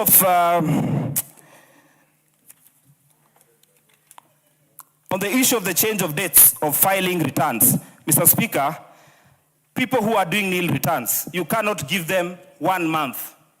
Mr. Speaker, why people do nil returns? It means they have not made profits. It means, too, they were not able, probably within the financial year, to meet their expectations. When you say you've given them a month, why are you giving them a timeline? Mr. Speaker, returns, some of us are not accountants. Some of us need advice from our financial experts. When you bring in a timeline to people who have nil returns, these are the local Kenyans, these are university students. Why do you want to impose that on them? Mr. Speaker, this is more dangerous than what we had even in the last financial year. As I conclude, Mr. Speaker, the issue of gratuity, it might look a good proposal to say that your gratuity, you'll get it in 3 years. But remember, at the end of that proposal, you are disadvantaging employers and forcing them to be in contracts with employees for a number of years. There are a lot of people who have given their employees 1 year contract, 6 months contract, based on their ability. Now you're forcing them to go to 3 years because the issue of gratuity will be scaled down to the employees that you have. Mr. Speaker, in my honest opinion, let us reject this finance bill. It doesn't add value to any Kenyan. It is a burden. It is bad. It is a regime that wants to take. Yeah, who was next, Honorable Mawade? Also make suggestions in terms of how you want to fund that budget. Thank you, Mr. Speaker. Mr. Speaker, since you're on the chair, I will refrain from commenting on what you just said, implying that we should pass the finance bill because we just passed the budget. Allow me to contribute. Please protect me from some hecklers. There is hecklers near me. Mr. Speaker, I stand to oppose. I say reject this finance bill because of the following reason. This finance bill puts some taxes on the digital platform. Honorable Mawade, which member did you refer to as a heckler? Mr. Speaker, she's shouting. She's shouting. I'm being polite. I'm responding to the Speaker. You're taking on my time. Yeah, she was shouting. Yeah, that is not parliamentary language. Okay. Is it parliamentary? Mr. Speaker, is it parliamentary for her to shout? She's still shouting. Allow me to continue. Allow me to protect me, Mr. Speaker. The use of the term heckler is expunged from the answer. Okay, thank you. Mr. Speaker, I say reject this finance bill because of the following reasons. It introduces the use of payment or additional taxes on the payment platforms. Now, any Kenyan who goes out there and pays anything using M-Pesa, they will be taxed. Why are we going after the poor mwananchi, taxing the little that they have? They can barely afford to buy skuma and unga and sukari, and when they pay through M-Pesa, they are taxed. That is incorrect. As mwananchi says, as is known in Swahili, and I quote, punda amecha. Climate-friendly means of getting power. You're putting taxes on items like lithium. So lithium batteries. And so it is important that we find a way to get money without having to tax what the common mwananchi is using out there. We are increasing taxes on the poor and reducing taxes on the rich. They have gone there and they have reduced taxes on the choppers, on the planes, and such items. And yet they are increasing taxes on the payment, M-Pesa payment that is used by every common mwananchi. On the issue of KRA. Honorable George Sunkuya, you are on a point of order. Point of order. The honorable member is actually explaining things that they are not in this bill.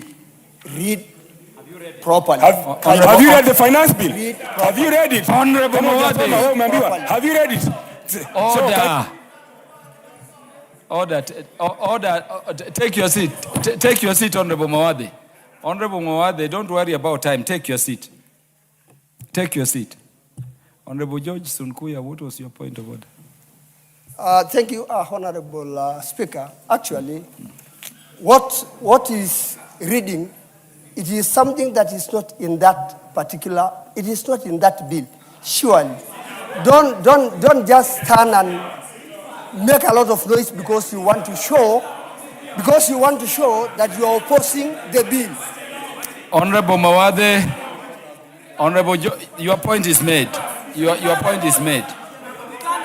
Honorable Mawade, what clause of the bill are you referring to? Thank you, Mr. Speaker. Just specify the clause and you continue. I don't have the frame. I can give you the clause later on. But Mr. Speaker, as you are doing the mediation between the people, also let's also. At the inception of his speech, he said because you are at the speaker's seat, he does not want to refer to what you had said about passing the finance bill, the budget and the finance bill now. Yet you contributed as a member for Homa Bay. And when you sit as speaker, you sit as a speaker. And he continues to impute improper motive on the speaker because now he has just again impugned the same on what the honorable member for chair of the committee in his report indicated that the lithium batteries, the electric buses, the motorcycles have since been proposed to be removed from that list because with the current high fuel prices, we must make sure that electric mobility is easily available to Kenyans, Honorable Speaker. And therefore, the member is misleading the country, and that is the point that the Honorable Gogoy was raising. He is misleading the country because, Honorable Speaker, if you can protect me from the shouting by the Honorable Gogoy. Honorable members, as I told you, there is no more important thing to debate than the finance bill. Yes. For members. And that is why I'm saying, let us hear one another. If you raise points of order, I'll freeze their time. And the point being made, Honorable Mawade, telling you to be fair, Honorable Speaker. And that was what I was saying. Honorable Speaker, if you can protect me from the member for Kajiado North, the Honorable Gogoyo. I know shouting might be his profession, but as you have said, Honorable Speaker, this finance bill, we cannot debate it by shouting. Honorable Speaker, when Honorable Gogoyo was on his feet, I never rose because he had nothing of substance to say that anyone could react to. I am raising a point of order that Honorable Mawade has spoken to because he's saying substantive things. The member for Kajiado North was just playing to the gallery and had nothing substantive that anyone can react to. Honorable Tongoyo. I can never react to. Order, Honorable, the majority leader. Honorable Tongoyo. Honorable Tongoyo. Is Gongoyo, the MP for Kajiado North, allow the Speaker to preside over the House. Allow the Speaker to preside over the House. Don't shout at a member contributing across the aisles. You see, you are now talking at the Speaker. That is also against the standing order. Yes, so don't do it again. Yeah, proceed. Honorable Mawade. Honorable Mawade will continue. Thank you, Mr. Speaker. Mr. Speaker. Honorable Ndindi Nyoro. Mr. Speaker. Honorable Speaker. This is becoming a drama. You know, so many point of orders, Mr. Speaker. Honorable Speaker. What is out of order? Honorable Speaker, is it proper that we continue to limit the debate to a point of actually gagging the members? We have two documents before us, Honorable Speaker. There is the bill that is before us, but there is the report of the committee. I would request that we do not limit members on how they discuss, Honorable Speaker. One may be quoting the report and not the bill. Honorable Speaker, bulldozing members, you have to show us the clause. Let us open the debate, Honorable Speaker. There are much more things than in the bill. There are also some things in the report that are not necessarily in the bill, Honorable Speaker. Let us make the debate robust. Let us give our views, Honorable Speaker, for the betterment of the welfare of Kenyans. Yeah, Honorable Ndindi Nyoro, I was waiting to hear what was out of order. Thank you. In fact, there is nothing out of order. Thank you, Mr. Speaker. Honorable Mawade, you conclude now. Thank you, Mr. Speaker. Mr. Speaker, we are not discussing the report of the committee. We are discussing the finance bill as it was tabled in the House. So, and nobody has a right to bully, no matter what position they hold in this House. Nobody has the right to bully or Honorable bulldoze. Mawade, are you still contributing on the bill? I am. Yes, I am. Yes, I am. Nobody, because nobody has a right to stand up all the time and interrupting and attempting to bull because he holds a particular position. It is, we are all elected members of parliament, elected within a constituency equally. When you walk in that door before swearing in, we are all equal. Simply because you hold a midget position doesn't mean that you can bully and bulldoze everybody. Mr. Speaker, coming to my last point, Mr. Speaker, they are attempting. This committee and the finance bill is aiming to raise 117 billion in 1 year only. By raising 117 billion in 1 year, in the 55 million Kenyans, that means every Kenyan will have to contribute almost more than 2 million shillings per person. That's very unfair, even to the poor, even the children. This finance bill is very punitive, and I oppose and I recommend reject the finance bill. Reject the finance bill. Reject the finance bill. On my last point, also on an issue, when we want to ask the clerks, please be fair. When somebody is on this side, on our side of the aisle, you are turning off the mics very, very fast. You are turning off the clerks. Be fair, be neutral. You are turning off the mics very fast. And you're allowing just one individual to be running. So let's be fair. Allow yourself to be guided by the time. I wanted this to be answered that you're being unfair. Honorable Mawade, take your seat. The chair finance committee is on a point of order. Honorable Speaker, is a member in order to misinform this House that this finance bill, because first of all, it gets the number wrong. It's not 117 billion, it's 98.5 billion. But even if we went with the number that you have, 117 billion, and you're saying that's going to now require every Kenyan to pay at least 2 million shillings. What kind of mathematics are you doing? It's a simple division matter, Honorable Speaker. So you cannot, Honorable Speaker, the member cannot. It means inform this House that 117 billion shillings divided by 55 million people is 2 million shillings, unless he tells us which mathematics is that. Yeah, Chair of the Finance Committee, I saw Honorable Mawade make that point, and the response from Honorable Ndindi Nyoro was to laugh when I thought Honorable Ndindi Nyoro was to deal with it. The Honorable Murugara is now recognized to make his contribution. Thank you.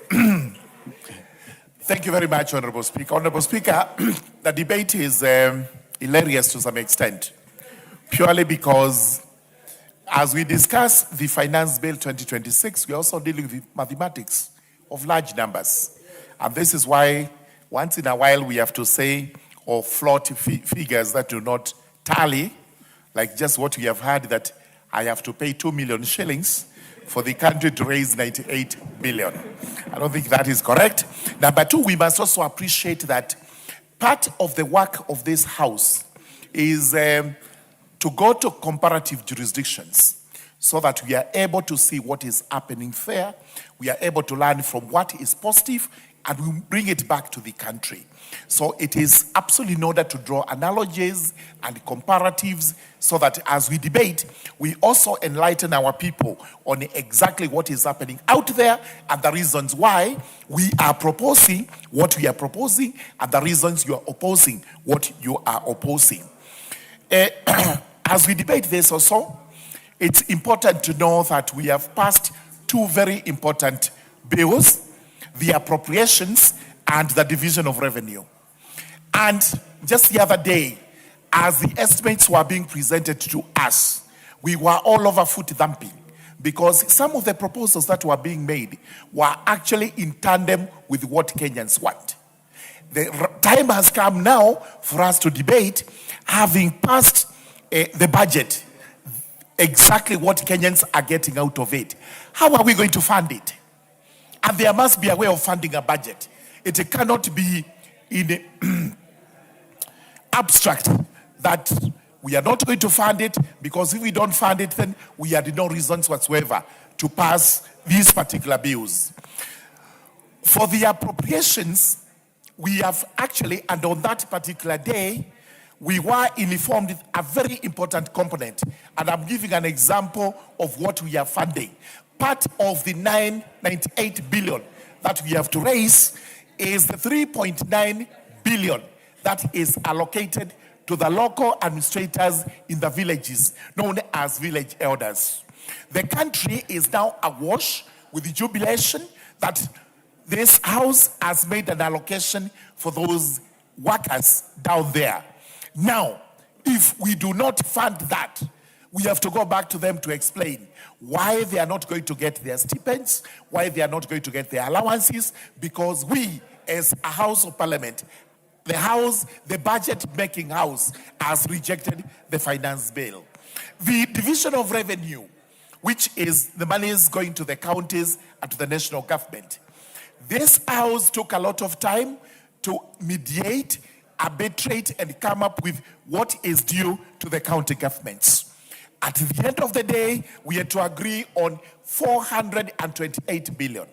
And I remember some of our colleagues were saying that is still not sufficient. It is not sufficient because it is funded by what? We must actually debate how we are going to raise monies to fund the various budget items which we have passed. Now, it is being argued that we can debate the bill without the committee report, which one may choose to do, but if you choose to debate the bill without the committee report, you are actually in an exercise of futility. You are trying to debate moot, because if the committee has made a proposal to amend, which proposal may carry favor with this house, then it renders your debate nugatory. You have debated on a matter that actually is not of any substance. So what we need to be doing, as a matter of fact, is we have the bill, which you must look at. There is, most important, the report. Although it has just been tabled, we must take time to look at it, because, as for me, I have read the bill. I have read the bill. That's number one. You are not recognized. Yes. And remember the standing order provisions to I have read the bill. A point of order when you are not recognized is a disorderly conduct. I have said you are not recognized. Thank you very much, Honorable Speaker. We continue. I have read the bill, and I know what the bill provides. However, I have not read the report, but I keenly listened to the chairperson of the Finance Committee as he went over the report, proposing amendments. And those amendments are vital, because they are removing some of the proposals we have in this bill.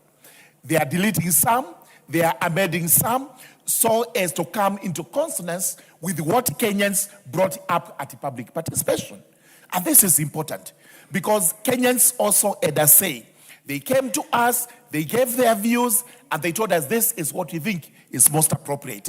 It is important to acknowledge that those proposals that are being made are so that we accommodate the views of Kenyans who looked at the bill.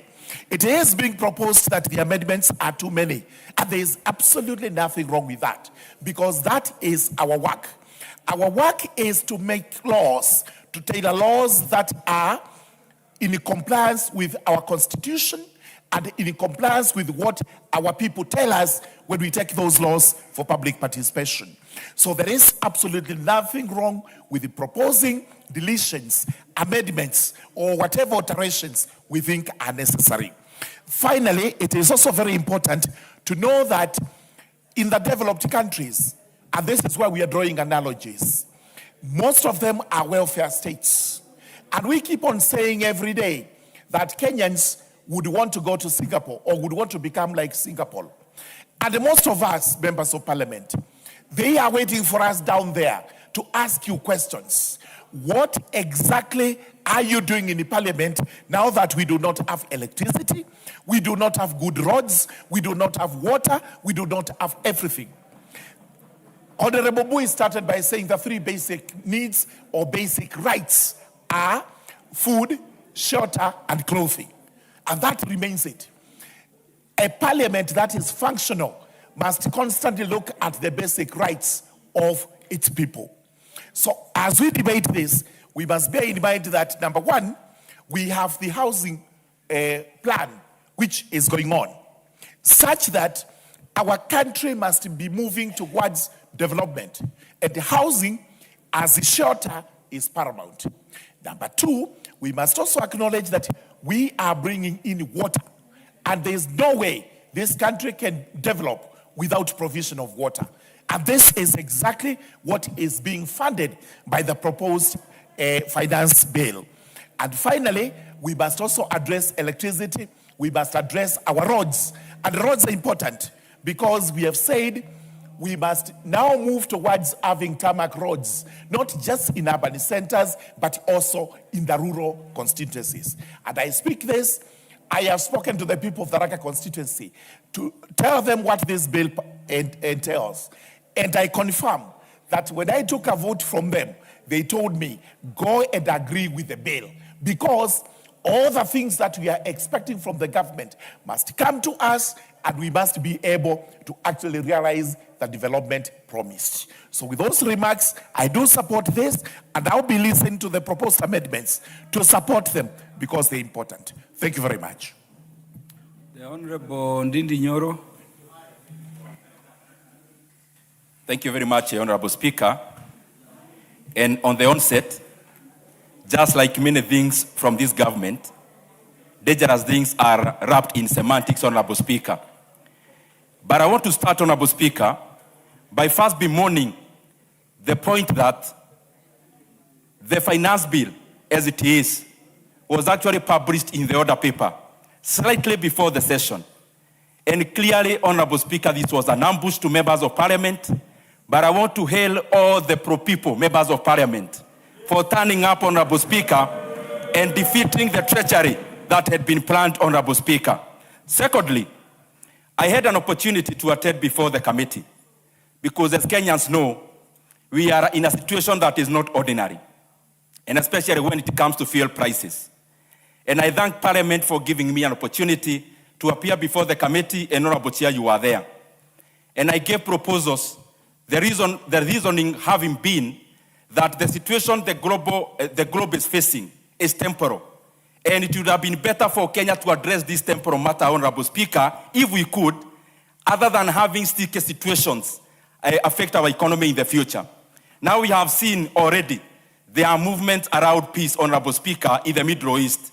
And Honorable Speaker, it is very disappointing that I gave proposals that would lower fuel prices, notably being lowering VAT on fuel products for a period of 6 months and excise duty.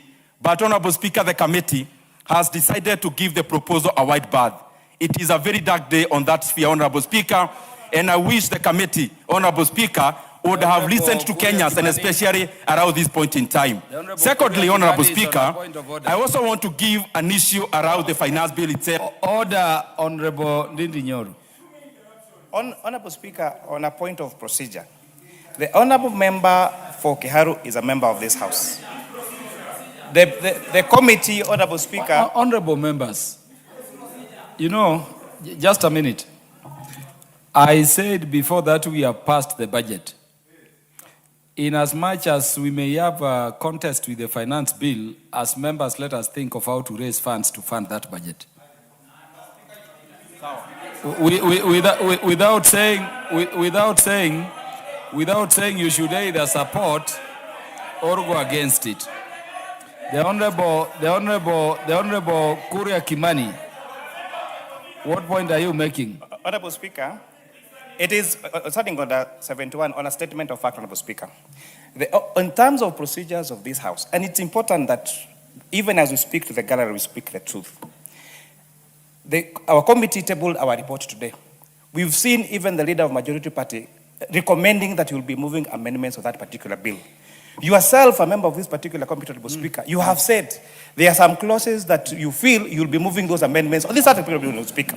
The MP for Kiharu should not impute improper motive of the committee. We are in no any obligation to adopt your recommendations. If you think you are convincing enough, Honorable Speaker, you need to come to the House tomorrow, draft those amendments, convince the House, and the House will agree with you, Honorable Speaker. It's that simple, Honorable Speaker. It's just a matter of Honorable procedure. Kuria Kimani, your point is made. Honorable Ndindi Nyoro will proceed. Honorable Speaker, that is the kind of filibustering that is wasting our time here in this House, Honorable Speaker, other than debating very important issues before us. Honorable Speaker, the second point is that as a country, Honorable Speaker, as a country, we need an introspection, Honorable Speaker. We have always had these finance bills every single year, Honorable Speaker. What are we told all the time? Tax administration, raising more revenue. But Honorable Speaker, let us use data. The most heated finance bill was 2024. And the leaders of this House are in record, Honorable Speaker, saying that even if Kenyans rejected, that leaders still went ahead and implemented in whichever way, Honorable Speaker. But this is the point. What did the country achieve, Honorable Speaker? I have looked at the graph in terms of the revenue of this country for the last 20 years, Honorable Speaker. There is nowhere you see a bump in the name of revenue-raising measures contained in the finance bill. The revenue in the country, Honorable Speaker, has grown organically the same way for all those years. And this is the point I'm trying to make, Honorable Speaker. Take your seat, Honorable Yoro. I will freeze time for you. Honorable Majority Leader, what is out of order? The member for Kiharu alleges that in 2024, despite the finance bill having been rejected, while it was passed in this House, leaders in this House went ahead to implement it. There are about 4 leaders now in this House: the Honorable Bui, the Honorable Mwenje, the Honorable Mili, the Honorable Naomi Wako, and myself, Honorable Speaker. And any decision of this House is not a decision of the leadership of this House. And we must be factual, Honorable Speaker, because the finance bill of 2024 was passed by this House in June. It was rejected by Kenyans. The President refused to assent to it, facts of life. On the 4th and the 5th of December 2024, this House passed proposals that were in the finance bill in 4 bills: the tax procedures bill of 2024, the tax amendment bill of 2024, business laws 1 of 2024, business laws 2 of 2024. And is therefore wrong for the Honorable Ndindi Nyoro to be insinuating, imputing improper motive on the leadership of this House. And I have no particular leaders, including myself, who are seated in this House. And Honorable Robert Mbui is on record having opposed the finance bill of 2024. He's on record. The Honorable Mili Odhiambo is on record having opposed that bill. The Honorable Mwenje is on record having supported that bill, opposed. The Honorable Kimani Ichung'wah, the Honorable Naomi Wako are on record having supported that bill. The Honorable Ndindi Nyoro is on record having supported that bill. We must be honest and fair to the people of Kenya. Because, Honorable Speaker, I will not sit here as a leader and allow a member to impute improper motive and mislead Kenyans just out of political expediency, Honorable Speaker. Let us speak to the facts, and Honorable Ndindi Nyoro says we are filibustering here. We are not filibustering. If you invite the wrath of the leadership of the House or any member by imputing improper motive on them, we will interrupt you. But if you stick to issues that are contained either in the bill or in the committee report, nobody will interrupt you. But we will not allow you to mislead the House and impute improper motive on us. Thank you, Honorable Speaker. Honorable Speaker. Honorable Speaker. Honorable Nyoro, continue with your contribution. Thank you very much, Honorable Taking note what the majority leader said. Honorable Speaker, that is the... That is the tragedy of being self-absorbed, Honorable Who is Speaker. that standing And I'm next to saying that, Honorable Honorable Nyoro? Speaker, because leaders in member this house are standing every next to member in this Honorable house is Nyoro a should leader, sit Honorable down. Speaker. Take your seat. Every member in this house is a leader in their own right, Honorable Speaker. And therefore, please. Honorable Nyoro, order. The Honorable DK Kiplagat. Take your seat. Take your seat. Take your seat. Take your seat.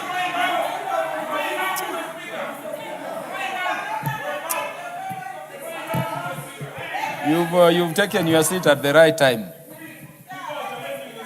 Let me not caution you to do the right thing again.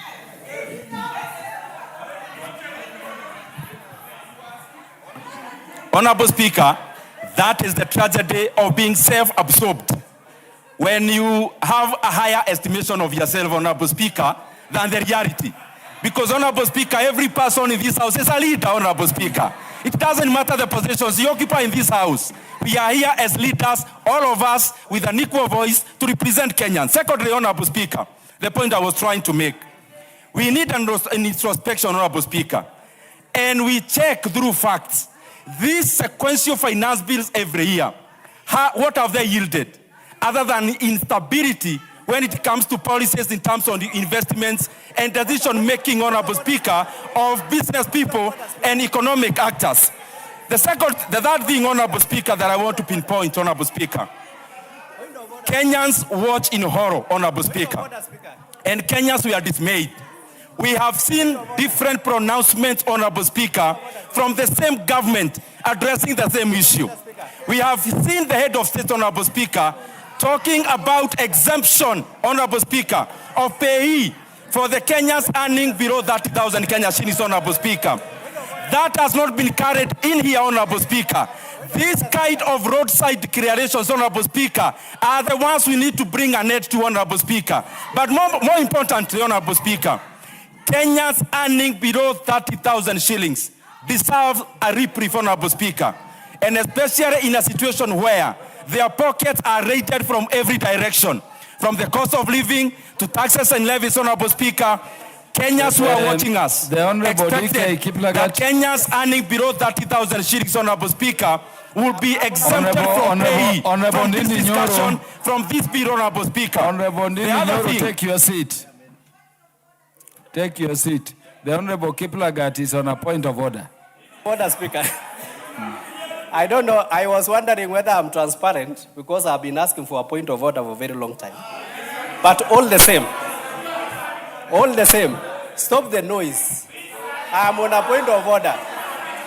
Whether you like it or not, I'm on a point of order. Can I prosecute?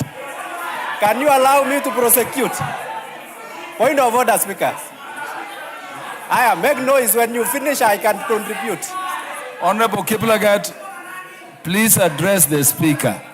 You see, I'm trying to make a statement and they are making noise. You are on a point of order. You are not making a statement. Okay. The point of order I'm raising on.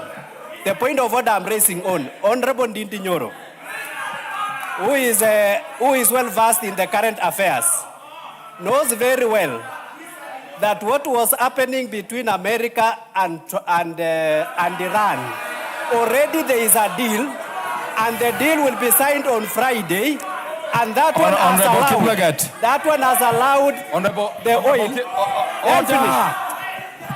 Honorable Kiplagat, take your seat. You are certainly on a point of argument. You'll get your time to make your argument. Honorable Ndindi Nyoro, conclude. Honorable Speaker, the other thing is the insinuations we've been hearing here around Metumba, Honorable Speaker. Yes, we need to grow our own industries in Kenya. But, Honorable Speaker, it is always good to give a transition period. And I'm saying that because I've listened here some members making insinuations which are not correct, insinuating that there is no tax on Metumba. Honorable Speaker, the fact of the matter is that the committee itself, purporting to have had public participants who are themselves manufactured by them, Honorable Speaker, is proposing in their report, Honorable Speaker, a 15% tax on Metumba, Honorable Speaker. You cannot lie to Kenyans. Honorable Ndindi Nyoro, take your seat. The Honorable Kimani Kuria is on a point of order.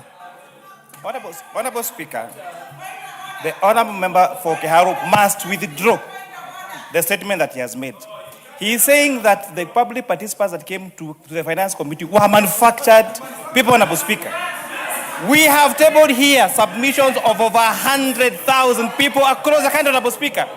I have no capacity, Honorable Speaker, to manufacture 100,000 people, Honorable Speaker. The Honorable Member must either substantiate or withdraw that particular... the Honorable... And second, Honorable Speaker, he must show us that is a fair request. He must show us a clause in the bill that he is referring to, Honorable Speaker. Honorable Ndindi Nyoro, that you must do. Honorable Speaker, I have never seen a situation where, in public participation, a person volunteers information for them to be taxed more, Honorable Speaker, for them to be taken through horror, Honorable Speaker. This is the first time, Honorable Speaker, that we are seeing, Honorable Speaker, purported public participants, Honorable Speaker. Order, please. Order, please. You know, we must be the orderly if we are going to debate. Honorable Ndindi Nyoro, you cannot stand at your place having said you yourself attended, then at the same time say the committee manufactured, participants. That one, I insist, and I order you to withdraw. Honorable Speaker, I attended as a participant. And actually, I requested through Parliament. And the more the reason they never carried my proposals, Honorable Speaker. The legitimate proposals were not carried, Honorable Speaker. I am not withdrawing. Honorable Ndindi Nyoro. Honorable Ndindi Nyoro. Honorable Ndindi Nyoro. Honorable Ndindi Nyoro. I'm on my feet. Honorable Ndindi Nyoro, when the Speaker orders you to withdraw, and you see the Speaker asking for the standing orders, please don't take the Speaker the direction he does not want to go. Please withdraw. It is an order and it is not subject to review. Honorable Speaker, because I'll be proposing amendments, and I don't want you to throw me out to disadvantage Kenyans, I withdraw. Honorable Speaker. Order. Yeah, so the withdrawal is accepted, and let us avoid a situation in which we provoke unnecessary motions in debate. I sat here and I said all members need to have their time on the finance bill. Let us agree to continue in that manner. Honorable Speaker, the point I'm making is this. I have sat here in this house and I've seen people purporting to direct members on how to debate. I am here telling Kenyans that this parliament through the committee is proposing an increment of prices on metubas, Honorable Speaker. But they'll purport here, oh, show me the cross, show me this. We are intelligent and Kenyans are intelligent. Even if you hide before and above, even if you hide below semantic. Give the mic to the chair, Committee on Finance on a point of order. Maybe for clarity, are Metumbas taxed now? If so, what is proposed now? Could you just clarify that? Honorable Speaker, and I really want to urge my comrade, Honorable Ndindi Nyoro, to take his time to read the bill. Just simple text of reading. Currently, Mitumbas in this country are taxed at standard rate of 16%. That is a fact. Now, as we speak, the VAT Act imposes 16% VAT on Mitumba. Once the importers of Mitumba sell those particular Mitumbas, Honorable Speaker, they are also subjected to 30% corporation tax on their profit, Honorable Speaker. What the bill is actually proposing is to exempt VAT, Mitumba from VAT. So the proposal here, Honorable Speaker, and that's why when we challenge you to, on facts, go to the, just simple read the bill, tell us, where are we increasing taxation on Mitumba? The bill actually is proposing to exempt Mitumba from VAT, and that is a fact. Honorable Ndindi Nyoro, where are new taxes proposed on Mitumba? Honorable Speaker, it is disappointing that the chairman has not read his own report, Honorable Speaker. And I kept saying here, we are debating the bill, but we are also debating the committee report, Honorable Speaker. And no one will purport here to guide me on how to debate. Kenyans will gauge who is talking the truth in the next few weeks. Honorable Ndindi Nyoro. Honorable Ndindi Nyoro.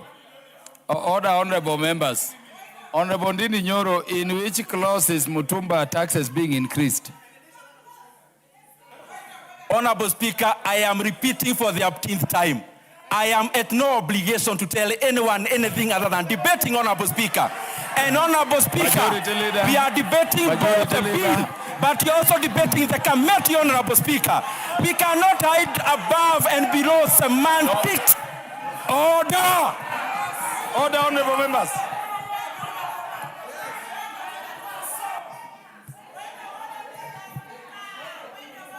I've given the majority leader the mic. So you will raise after the majority leader. Yeah, Honorable Speaker. Honorable Speaker, you know, my brother, Honorable Ndindi Nyoro, says he's under no obligation to be directed, and in fact, nobody seeks to direct him. The point of order the chair spoke on.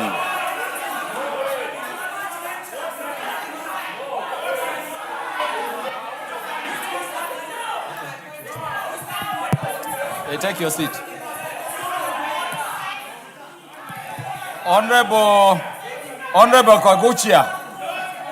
That is honorable. When the speaker is on his feet, you take your seat. Honorable Majority Leader, proceed.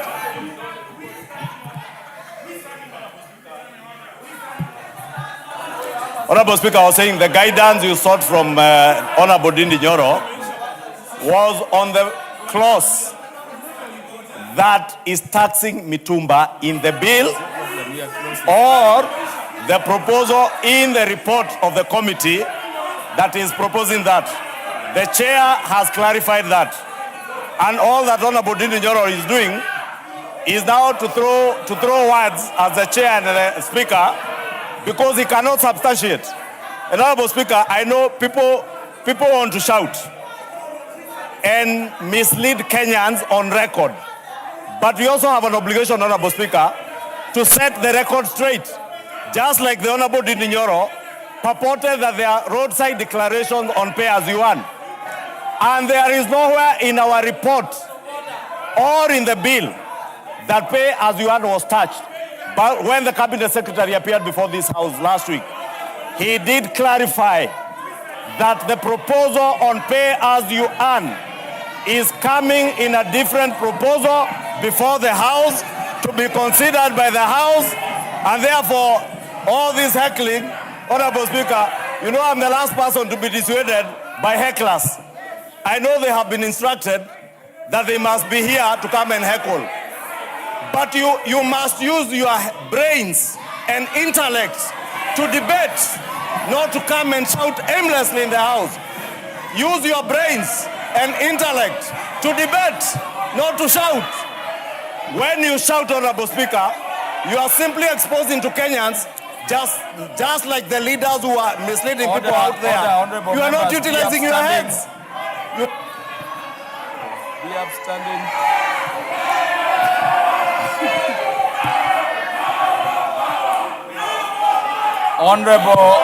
Honorable Wamboka.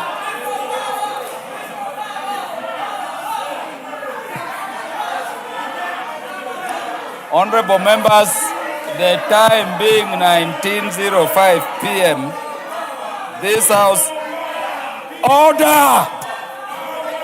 Honorable Kibagendi, Honorable Majimbo Kalasenga, we are adjourning the House, please.